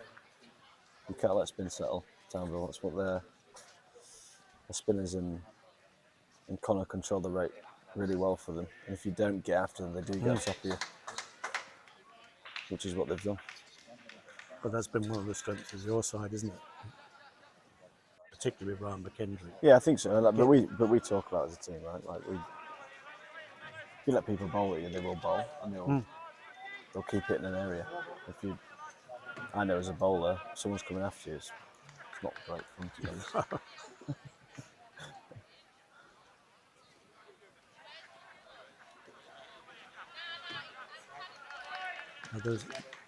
It does seem to be that the slow bowlers come in for that more often than the quicker bowlers, don't they? Yeah. But I was quite interested. I was quite interested with what you were saying last night. That you think seam bowling's been important to you this year with Abenegi, and that really there aren't that many top seam bowlers in the league, are there? And it's difficult. Yeah, it is. I think the days of having express seam bowlers in league cricket probably gone. You're better off getting guys that are consistently hitting the top of the stumps and know where it's going. I think that's what we've had good this year, is we've controlled rates through Abbey, really. He's been outstanding for us. Right, Alan's been ousted. I've been ousted, ready for the presentations. Oh, some gentleman here's fallen over. Christ. You're right, sir? Yep. Sorry, there's a chap near us who's doing his best impression of Stevie Wonder. He just fell into a bench. It is a Priestley Cup winning captain. Right, we're joined by Ed Brown, Oh, how's it good? who hails from South Africa. Priestley Cup winner. What year was that, Edward? 2023. 2023 against Woodlands at Pudsey Kongs, and then a defeated finalist last year down here against Woodlands as well. similar sort of day. Much better final though last year. I have to say. Good crowd though. Good crowd. Ground looks beautiful. Ground looks beautiful. Flat wicket. Lovely scenery. People will probably look at this thing and go, was the pitch that flat? 157 for 8? Well, I can say it's nothing to do with the wicket. Well, I sort of missed a bit of the early part of this innings, and obviously Connor's got 5 for it. Was it just good bowling? Were you here all day for it? Connor, yeah, his first 2 overs he probably missed his length a little bit and he got away with a few, and then he honed him and then he didn't really miss for a few overs. What about his ball striking at the end? It was frightening. He hits it anywhere and everywhere. Well, it's very clean. It's as good as you see really in league cricket, to be honest. But he goes over cover quite a lot as well, doesn't he? Which is like an awkward one to set field for. He hit a couple of sixes onto the tent over there. Over point off the front foot. There's not many people who can do that. No, he just stays his leg side of it, doesn't he, and just opens his handle a little bit. Yep. And the back speed is ridiculous. But they've had a decent day out today, Townville, haven't they? Bought a lot of people. But you never know. If JP gets a little bit of momentum, gets a lot of strike towards the back end, he could get a bit closer. Not from there, it's not. You're doing well to slog sweeper. York. Wide Yorker. How's Racy gone today? Did he get any in the first innings? I think he got maybe a runner ball 3 or 4. Got hit in the Swede, poor lad. Did he by who? Today hit him in the Swede. Well, Test cricket today. That could be out. No, sit down. More field with Connor. Yeah, lovely stop. That's what's he's limping. He just does everything. He does everything, but he kicks it in. His 60 metre strike on the ground. It's 50 for Josh. Well played, Josh Priestley, young man. You batted brilliantly there, mate. For a good day with the ball. A bit of pride to Pudsey. Well done, sir. That's 50 runs for Josh Priestley on 48 balls, including 2 4s and 3 6s. That's some of the roguish fielding I've ever seen, mate. Yeah. So Josh has just whacked it out too long off. Connor's fumbled it. Limped. Stood up. Couldn't be bothered to pick it up, so just booted it in. I've heard he's got a Mario Balotelli t-shirt ready printed saying, "Why always me?" Has he actually? That's what it sounds like down there. I was just walking past and he's just saying, "Why me? Why always me?" Get down. It's another good. JP striking it very nicely today. He's hit some big sixes. If you look at his wagon wheel, it's just straight and hard. I think he'll be wanting Lemmy to come back on. I think Charlie Parker wants Lemmy to come back on from what it sounded like. I mean, some good comms from Parker. I can't believe you didn't get him on. I can. There's a bit of integrity in the referee. Charles would bring us down. The Newfoundland legend is in Charlie. Good to see Parker though. Good to see that. He's wearing bright yellow. I can see him. Yeah, I can hear him as well. Yeah. He's about 130 metres away and I can still hear him. I think he's wearing a top that might have fit him 10 years ago. Well, he's going to win the league at Ollie, apparently. Well, good move for him. Good move. He's enjoyed it. Another fellow quality left-arm swing bowler like yourself, leading a club to victory. That's very kind, Edward. Yeah. What are you after? New contract. Rat. Jack Hughes continues from the clubhouse end. 2 for 20 off 7. It's not a bad effort bowling through sort of the early part of the innings into the middle overs. He's done quite well there, Jack. Got a nice 50 in the first innings as well, didn't he? Yeah, he did. At the time, I'll be honest, I thought he chewed him, but they said it would beautifully for Connor at the end. Is that going to go for 4? Good bit of fielding around there. Great Who's ratting around there? Is that Liam? That's Liam. He's rapid. Yeah, of course it is. 2 runs to Josh through the leg side. He's trying to hit that. He's trying to hit that back to Pudsey, and he just got a thick inside edge for 2. I think he's still going to go here. And Jack will probably continue to give us some. This feels like the end you should take on, really, shouldn't it? Hitting it long and straight. As Belden's finest Will Kelly strolls past us. Lovely man with a lovely mullet. Very good cricketer is Will Kelly. I called him Nick earlier. I felt terrible. What, Nick Kelly? Yeah, Nick. I don't even know who Nick Kelly is. I think I might have made someone up. I don't know, but that's a good group of bowlers there. We've got Bradley Reeve walking around, Reece Cockshot, and Jude Roberts. Lovely group of men. So, Frosty's on strike here to Jack. What do you reckon's happening here? He'll try a bit slower, a bit wider. He'll try to get one. Nerdlit, slip coming into position. Let's get Josh on strikes out. Yeah, good batting. A bit quicker there from Jack, sliding on towards off stump. Remarkably quiet Townville today, to say they're in the ascendancy. Tell you what, they weren't earlier. I can imagine. I saw some celebrations from Connor. Lummy was fielding third man. Well, that's a lovely shot. And he was basically at the 30-yard ring. Every ball just shouted. It was genius. It's very lummy, that. Very lummy. It's a lovely seated Deborah by Adam Frost there. And knock on its head. I am pleased with Townville, to be fair, if they do get it done. We've got a lot of lads who've been at the club from really, really young. Yeah, they've signed quite shrewdly over the winter, haven't they? Probably not replaced the runs, but they've got good quality club cricketers in. Priestley out. That could be curtains. Jack Hughes is doing him onto here. Yeah. Jack Hughes, one of the lads you said, who's been here at the club for a long, long time. Some deserves great celebration, success. Well, it's very Jack Hughes, that. It's very Jack Hughes. Very passionate. That's Josh Priestley, bowled for 54. by Jack Hughes of 53 balls. I do worry about some of these Townville lads. The when they last celebrate. batter I is feel like they're going Junaid to have an aneurysm Khan. or something. Well, it's passion for you, mate. Got to bleed for the club, up the Ville. So Here it'll comes be a hell Junaid. of a celebration at No, the social club. no lid, no cap. Junaid Khan. Well, it means one thing. It's business time. Where are the no fielders, Alex? In the sky. Last time I You've got to have checked. a look, don't you? Well played, Josh Priestley. Lovely lock from Josh. Lovely cricketer. Very, man. very talented.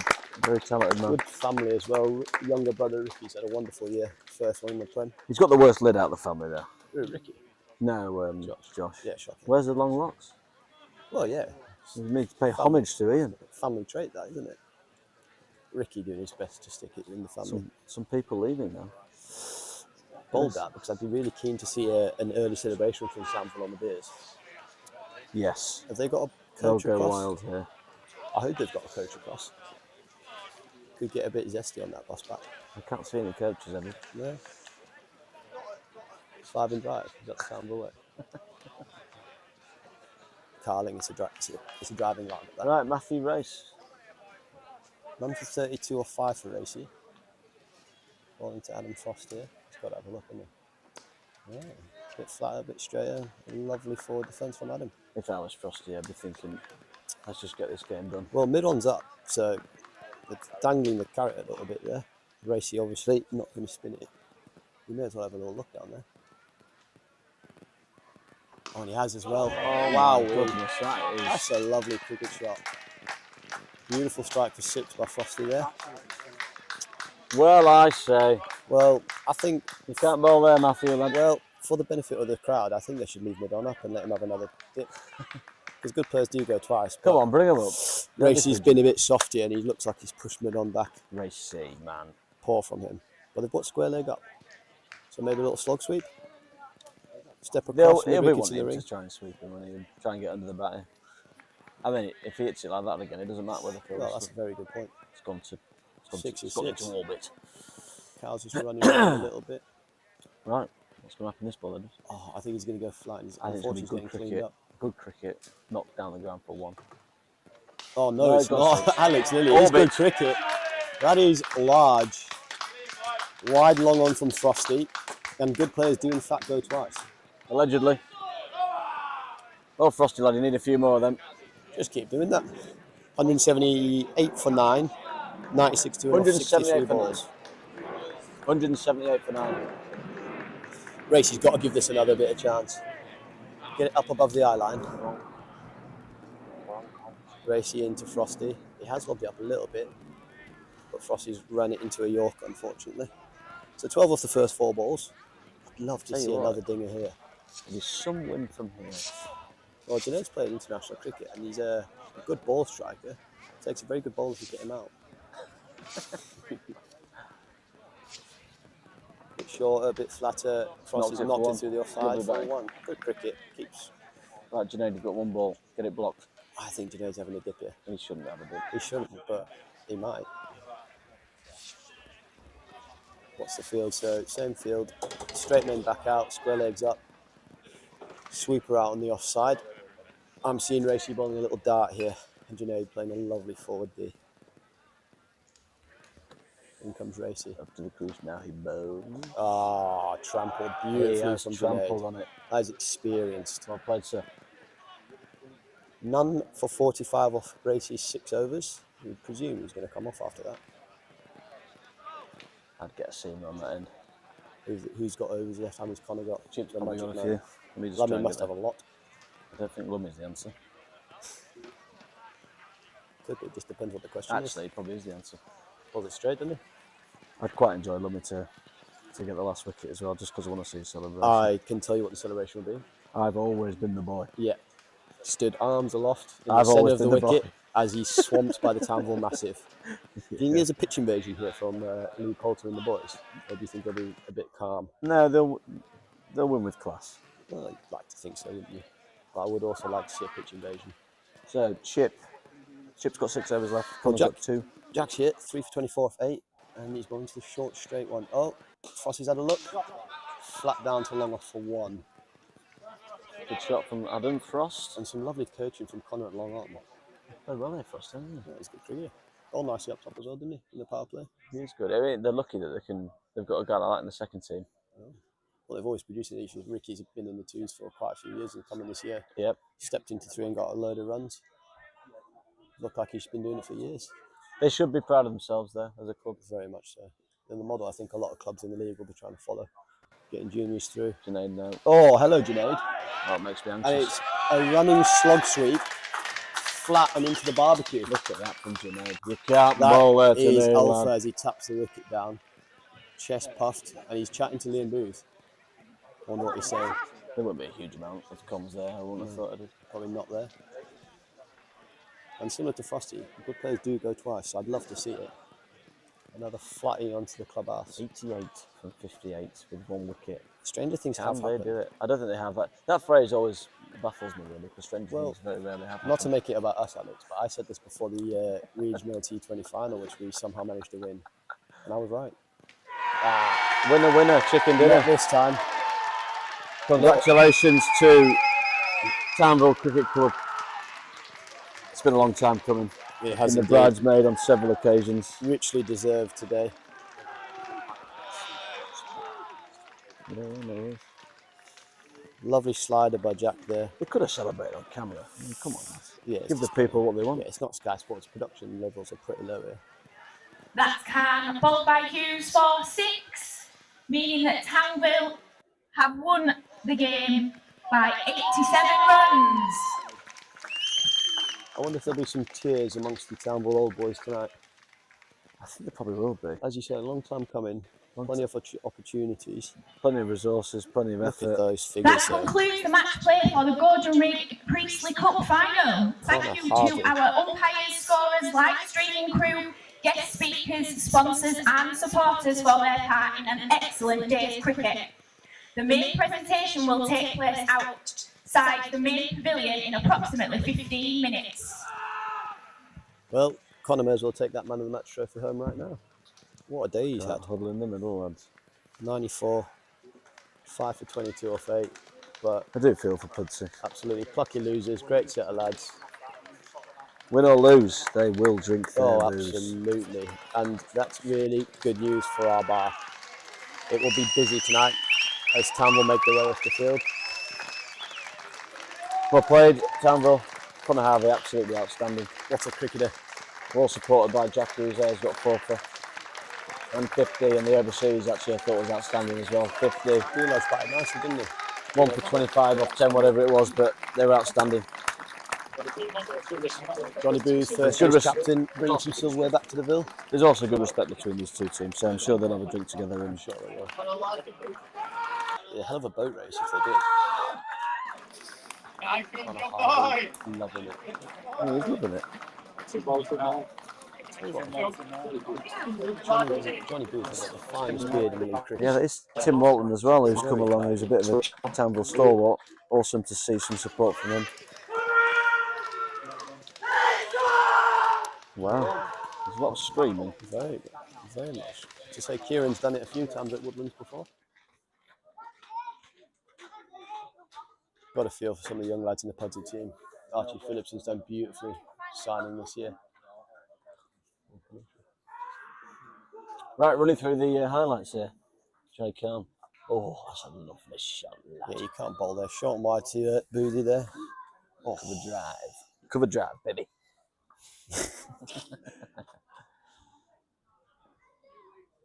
Oh. I mean, that is out. Oh, I don't know. I'm a bowler, that's out. Yeah. Oh, Spike. Oh, Spike. Well, I can't speak. Come on, Chris. Would have caught that if he's a Frey Bentos, wouldn't you, Spike? Well bowled. Josh Priestley. I thought they were talking to you, Alex. Cover drive. Just Pagey going in for the bread and triumphant shower. Bread and butter to do this, that. Oh. I tell you what, you can't bowl that to him. Well, you're saying long half volley's not the option? There's Johnny Bate. Oh, well, that's useful. That's not a bad ball. Congrats, guys, on yesterday, by the way.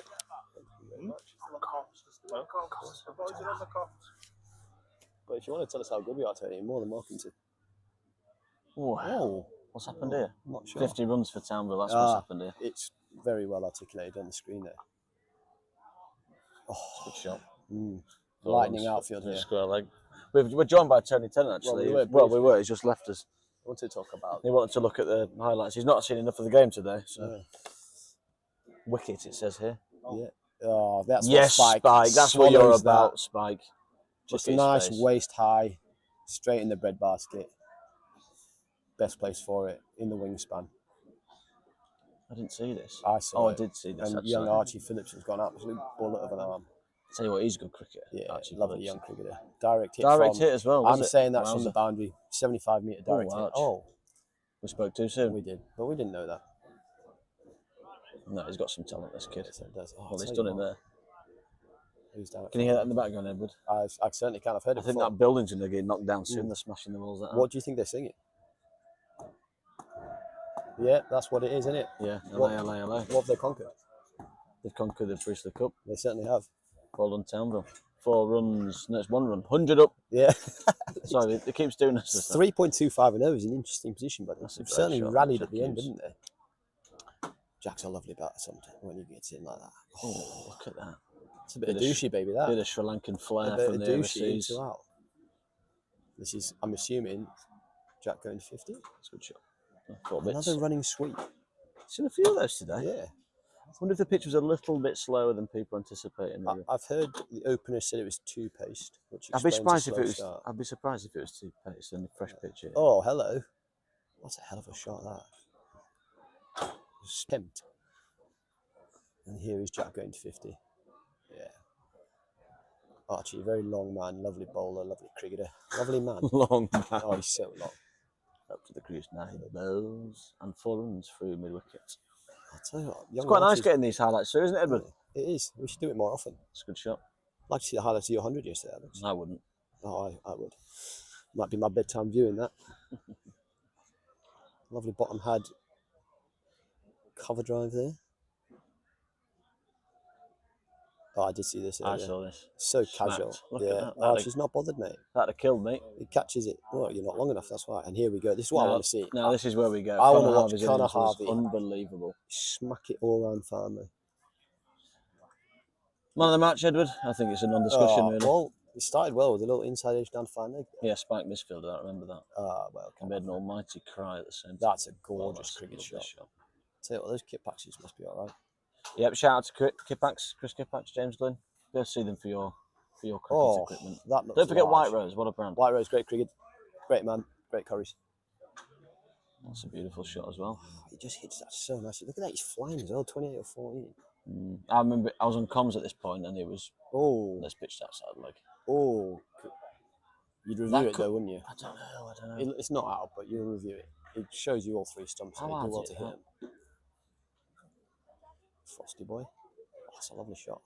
I thought Frosty bowled really well actually today. He was 7 overs to 20 odd up top. Shot.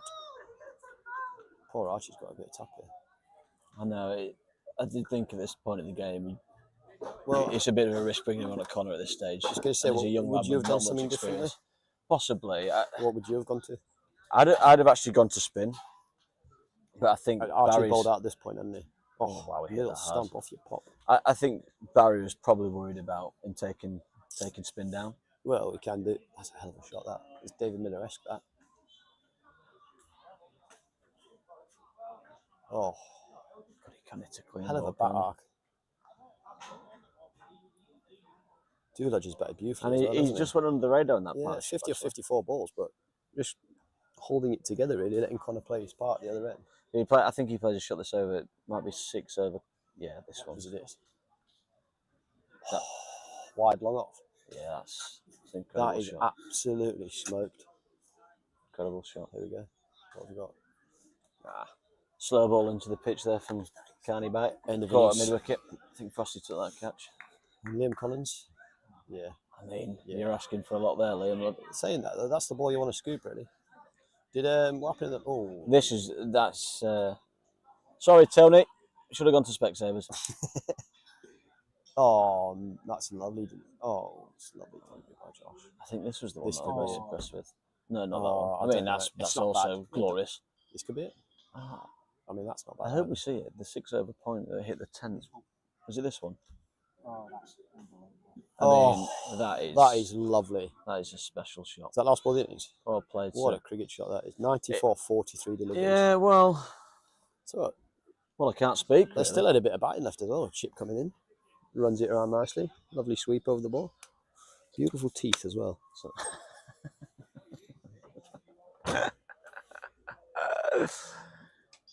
Right then. Rodders. Chip. Yeah. It's a poor start. There's two places you can't bowl to Rodders. One is there and one is wide. As we found out in the semi. Yeah, he smoked his everywhere. Not there again. Not on his hip. That's a long first over that.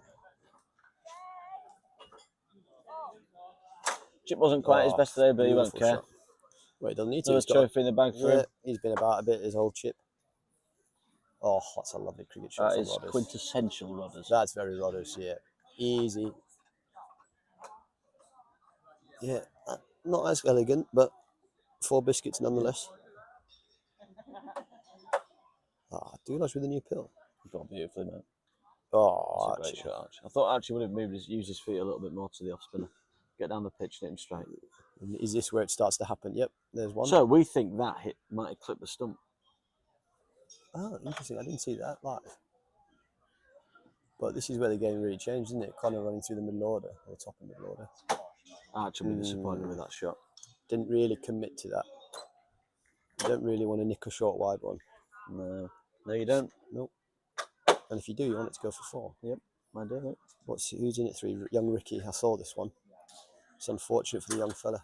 It just looked like it bounced him a little bit. It wasn't quite there to rotate. If anything, he's hit it too well. Simple catch to race it out of cover. Lovely time with a ball is Ricky when he's in flight. I tell you what, he's got some talent, that kid. What a player. What happens here? Nick off. Oh. LBW shout. A little bit high, perhaps. Line looked good. Connor around the wicket to the left-hander is a very dangerous bowler. He's a skillful bowler. Here it is. I mean, that's beautiful. That's what we set him up for. That's lovely bowling, and he's off, isn't he? One is off. He's off down to third man. Get a quick pint. Maybe a little bust on a vape, and he's back to the top of his mark. What a player. Here we go. Another wicket. Barry. Oh, that was caught deep cover, wasn't it? Well, sometimes you do get nicked off to deep cover, and it can happen. It but can 3 happen. for 6 or 4.5 overs is a hell of a start. There he is. Ronaldo celebrating. Well, why always me? Oh, I'd have loved to see a Lummy celebration today. Oh my goodness, that's a good ball. Yeah. He's tailing down the slope. He's bowled it well, hasn't he? He's just bowled a period here where he just didn't really miss his length. Didn't give him anything. No, he's a bit like Adam Arnold. Once you back him, he gets a bit of confidence. He's unstoppable. Enjoyed that from the young lad, actually. Lovely Trying to put a bit of pressure back on the off He spinner. smacked it against Bingley the other week. He got 40 or off 20 or 30, I think. Hit it everywhere. This is a lovely catch. Really nice catch from Johnny. Low down to his right. Lovely soft hands. And that is a wonderful cricket shot. That is pure. That is large as well, isn't it? I think it wallops into the screen. Oh no. That's another good grab. They will be a little bit disappointed with some of these dismissals, I think. Well, I think it's, you see the scoreboard and you lose a couple of wickets, you just want to get sort of it back in your favour, don't you? And you probably chase ones you don't want to chase and end up nicking off. That is a good cricket shot. It's a hell of a shot. It's a lovely swing of the bat, isn't it? A long follow through from Lummy. The old one stepper. No, sliding. That's good decision, Tony. Very good umpire. What is Archie this? Phillipson. Oh, over the mid off. Not there, Lummy. I did enjoy when I arrived to the ground and Lummy was bowling at JP and Parker was just shouting, "Not there." Not like that. Charles. I tell you what, I bet Josh hits a golf ball a mile. That's a lovely flourish. Lovely shot from the young fella. Kid. She's signed from Settle. Settle Cricket Club. Very well done. Shot. It's outside the line. It's another good decision from Big T. There's a lot happening down those nets. These ones just lost their off ball. Oh, shot lad. Oh. A slog sweep over long off. That's very Fletcher Cooch, that. The old straight slog sweep. I'm disappointed he managed to get Fletcher's name into these comms, Edward. He's a great cricketer. He's a league champion. 2-time. Bold. Huddersfield League reject. And now his wheelbarrow's filled with silverware. He's actually a buffalo as well, which is incredible. However, he doesn't produce the amounts of mozzarella that a buffalo should. No, but he grips the bat with hooves, and that's really no mean feat. Oh, Spike, that's a shot of the day. That is a gorgeous cricket shot. Rolling back the ears there's our Spike. If it wasn't for PlayStation... What was the article? PlayStation women and takeaways, I think. He'd have played for England. But based on that, you're not far wrong. Quite a lot of things to list off there, Spiky boy. But we all like a bit of FIFA. Edward, the crowds are gathering. I hope these highlights hurry up because I want to get over there. I'd like to go and have a watch. Tell you what, if there's two and this cops is probably ringing, where the game went, actually. Well, not where the game went. I mean, this was the last. The game had gone there already. The game had probably gone, if we're being honest. But there's always a sniff. The last great hope for PSL. Chris Marsden. Two really well-supported travelling clubs here. That's a great shot, Josh. No, they are starting without us. They started it.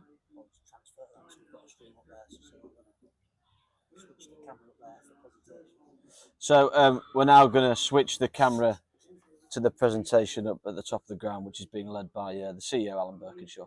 Thanks for everyone that's listened today. Really enjoyed having you. And goodbye. Ciao.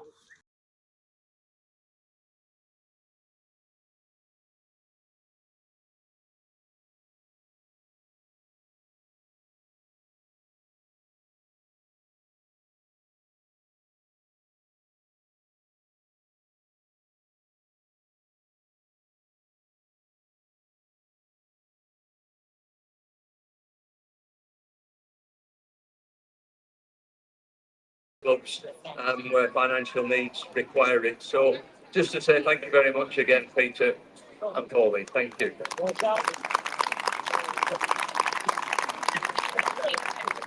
The occasions such as the Priestley Cup final don't just happen by chance. They do happen with the great support of the host club.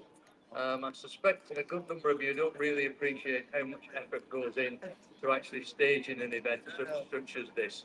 So a very, very big thank you to everyone at Newfoundland for putting on such a splendid occasion today. So thank you very much.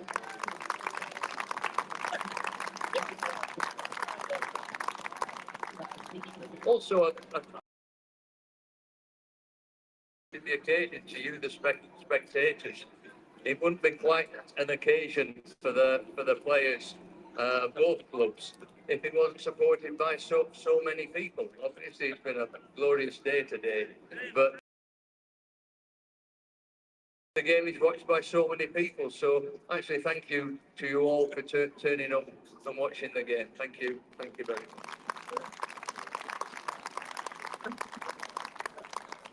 I also fear that the game was live streamed, so a thank you to all those of you around the world who've been watching this game. It's something the league is trying to do, is to try and make the Bradford Premier League even better than it actually is now. It takes a lot of effort, a lot of imagination, some innovative thinking. We've had effectively live commentary throughout the game. We've had a super occasion. We're going to work very hard to continue to improve the Bradford League and to make it something special for the players to participate in. So that's what we're trying to achieve. On to the game itself. Commiserations to Pudsey St Lawrence. There's not much really to say to a team who is defeated in the final. The only thing I can say is I know what it feels like, and that perhaps there are over 1,000 players today who wished they were in your situation. So not much to say, but I think what was quite creditable and noticeable is the respect that both teams have for each other. And at the end of the game, the support and encouragement that Pudsey gave to Townville, the victors, was quite noticeable. So thank you very much for that, Pudsey. Thank you.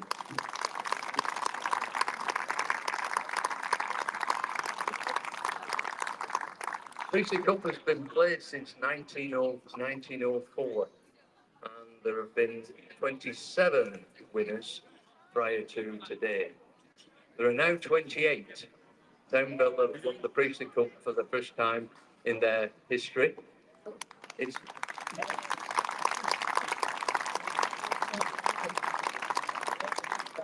a very special moment for any club. They now join the 4 other clubs who've won the cup once. Those other 4 clubs no longer exist. They've left the league and have disappeared into the ether. I suspect the chance of you disappearing in the ether before you win the cup for the second time are very small indeed.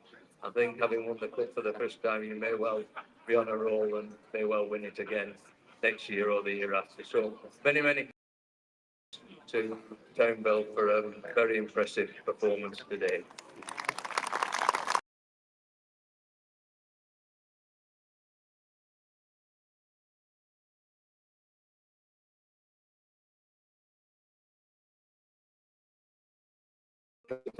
Thank you very much. Just before we do the presentation, I think there's somebody else we ought to say a big thank you to today. Without a perfect pitch, the players can't perform to the level that they did today. I think we've all agreed that Mark Mason and his team produced a truly wonderful surface for a Priestley Cup final. Well done to Mark and his team.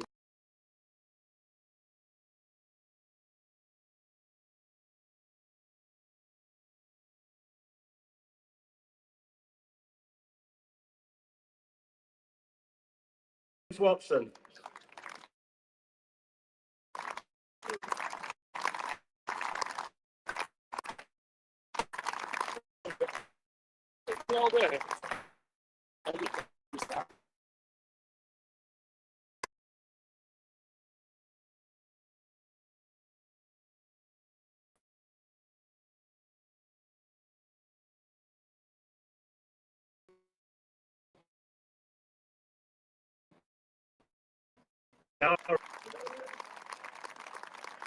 Archie Scott.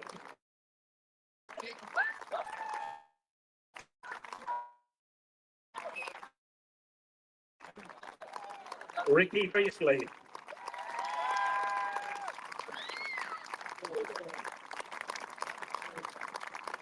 Charlie Best.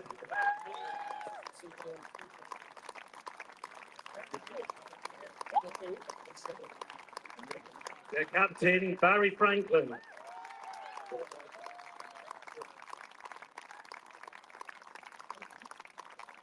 John T. Miguel.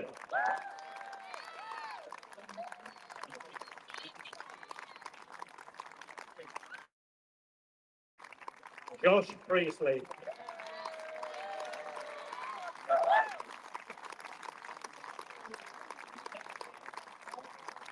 Archie Phillipson.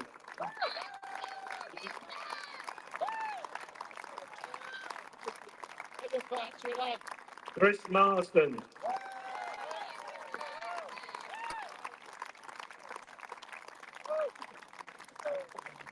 Junaid Khan.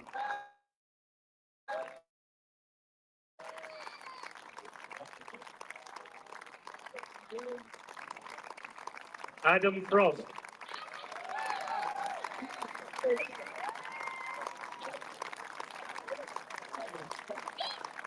The 12th man.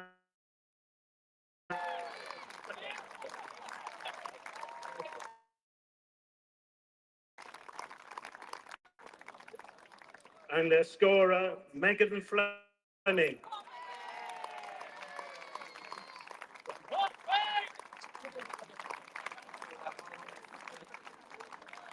Now to our winners, Townville, and we'll start with their scorer, Craig Hudson.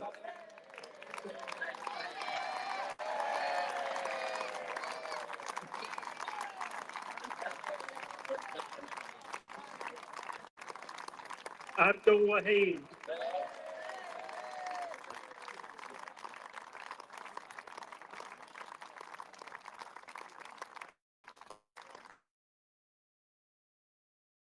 Jack Hughes.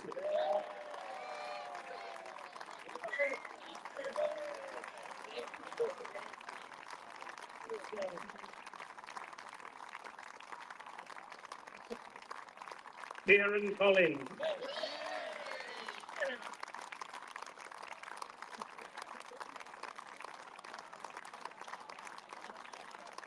A man celebrating his 25th birthday today, Dulaj Ashton.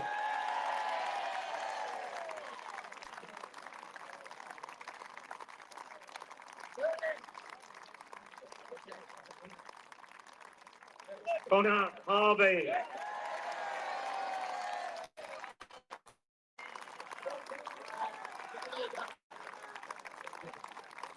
Liam Collins.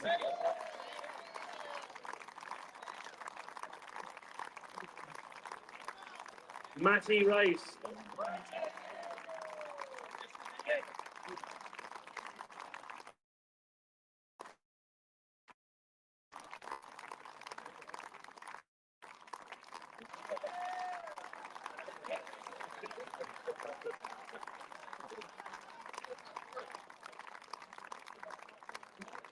Matthew Lum.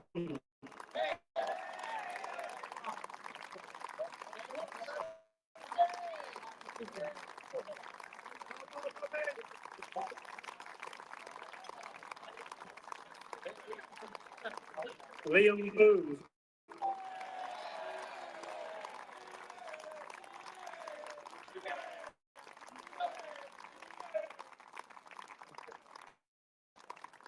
Wolfman Chris Gray.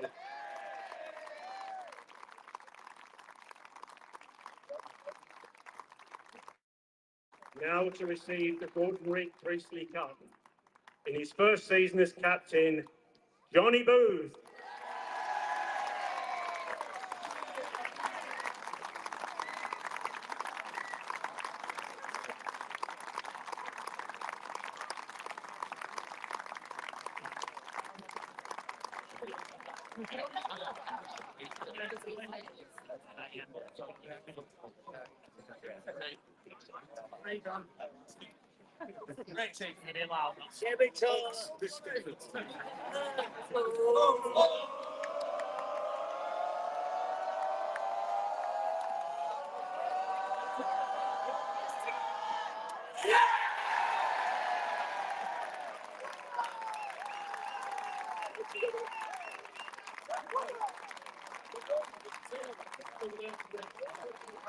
Now to the award of the player of the match. I think it will come as no surprise to anybody for his 94 not out, 8 overs, 2 maidens, 5 for 22. The player of the match, Connor Harvey.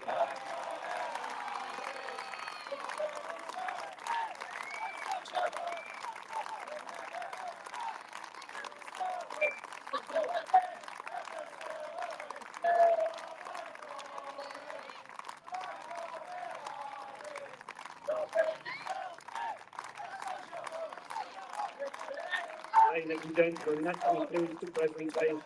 Thank you very much for your support today, and we do hope you all have a safe journey home. Thank you.